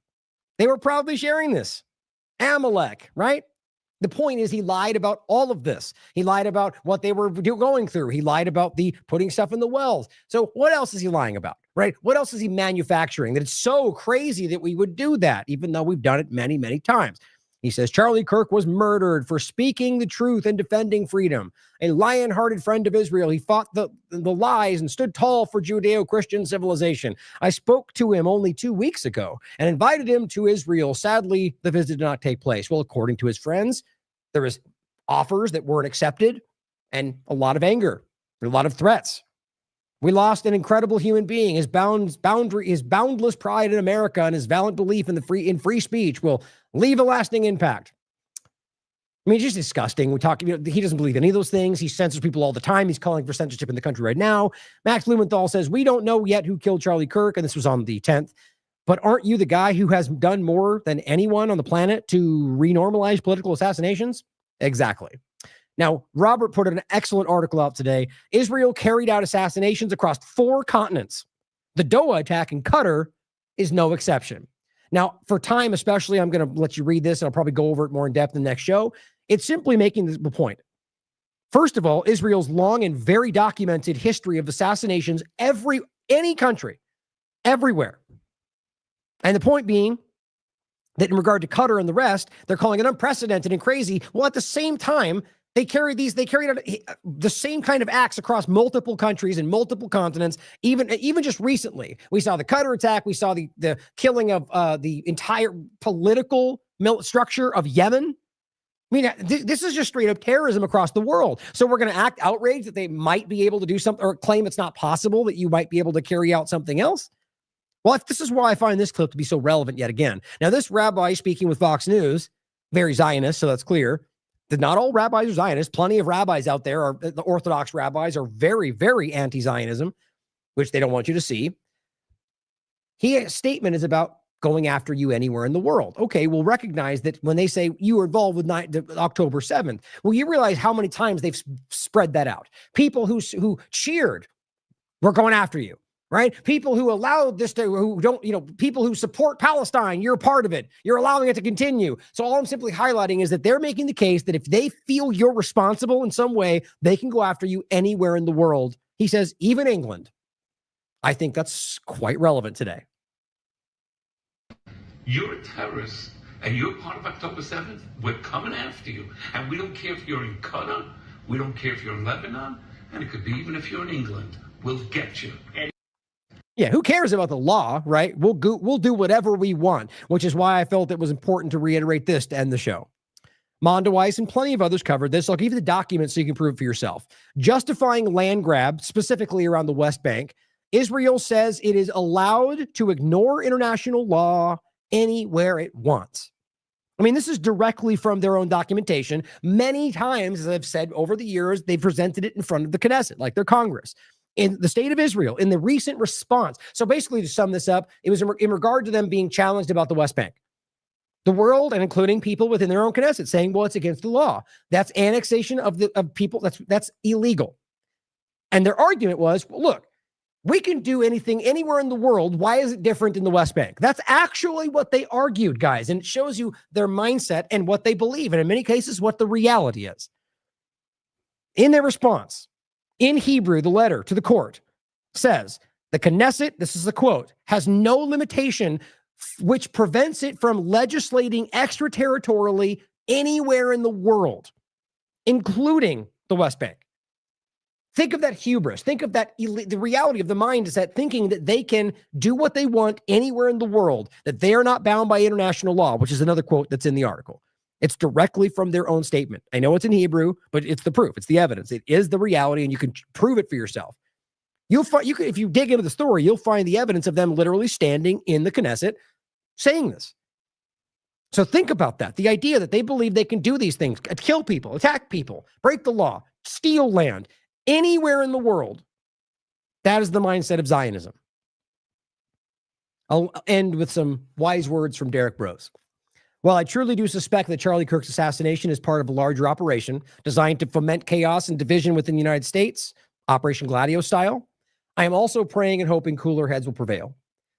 Rather than listening to the provocateurs calling for more violence or using this as an excuse to score political points against the other side, I pray people will instead opt to use this moment as an opportunity to come together, to cool down the rhetoric and the hate.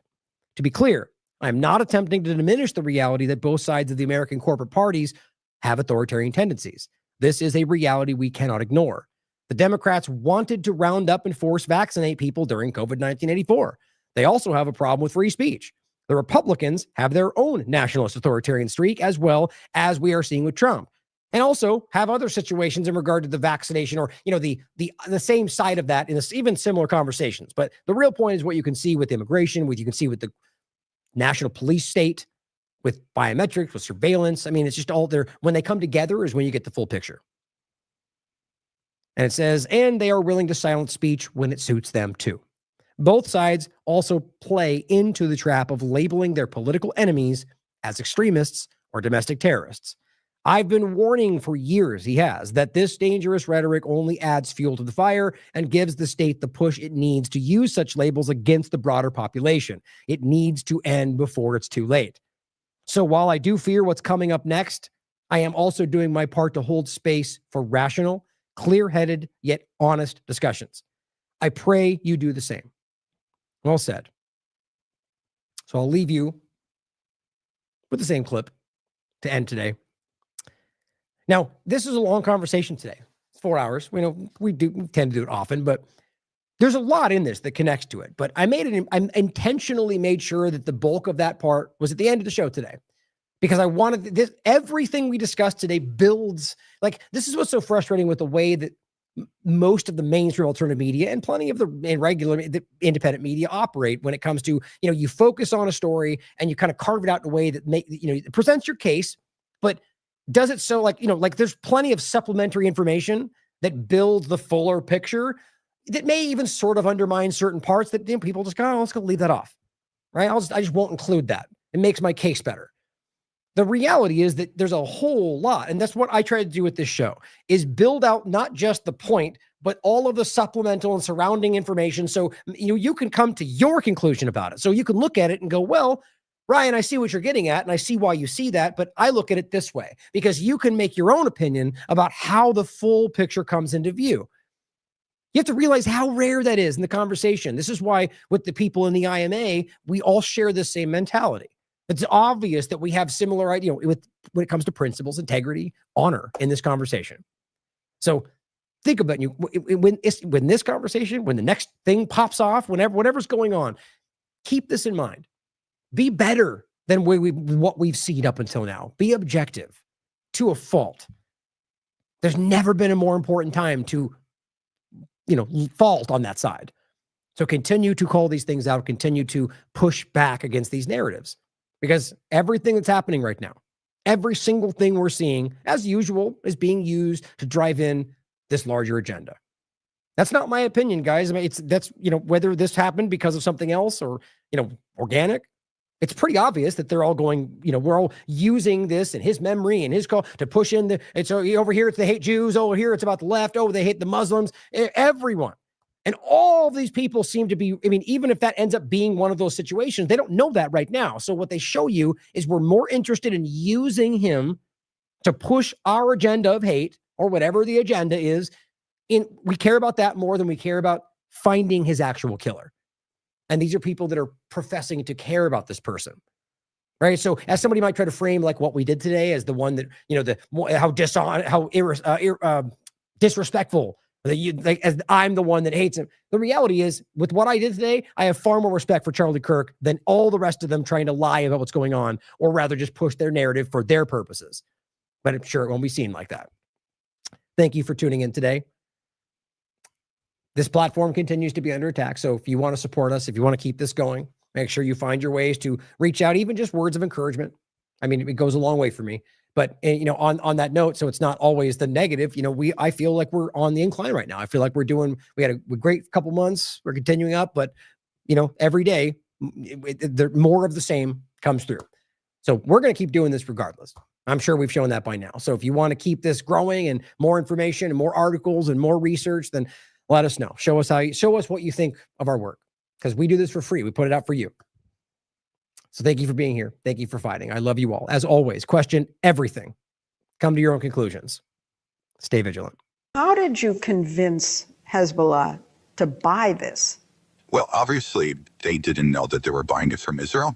Who did they buy it from, or think they were buying it from? We have an incredible array of possibilities of creating foreign companies that have no way being traced back to Israel, shell companies over shell companies who affect the supply chain to our favor. We create a pretend world. We are a global production company. We write the screenplay. We're the directors. We're the producers. We're the main actors. The world is our stage.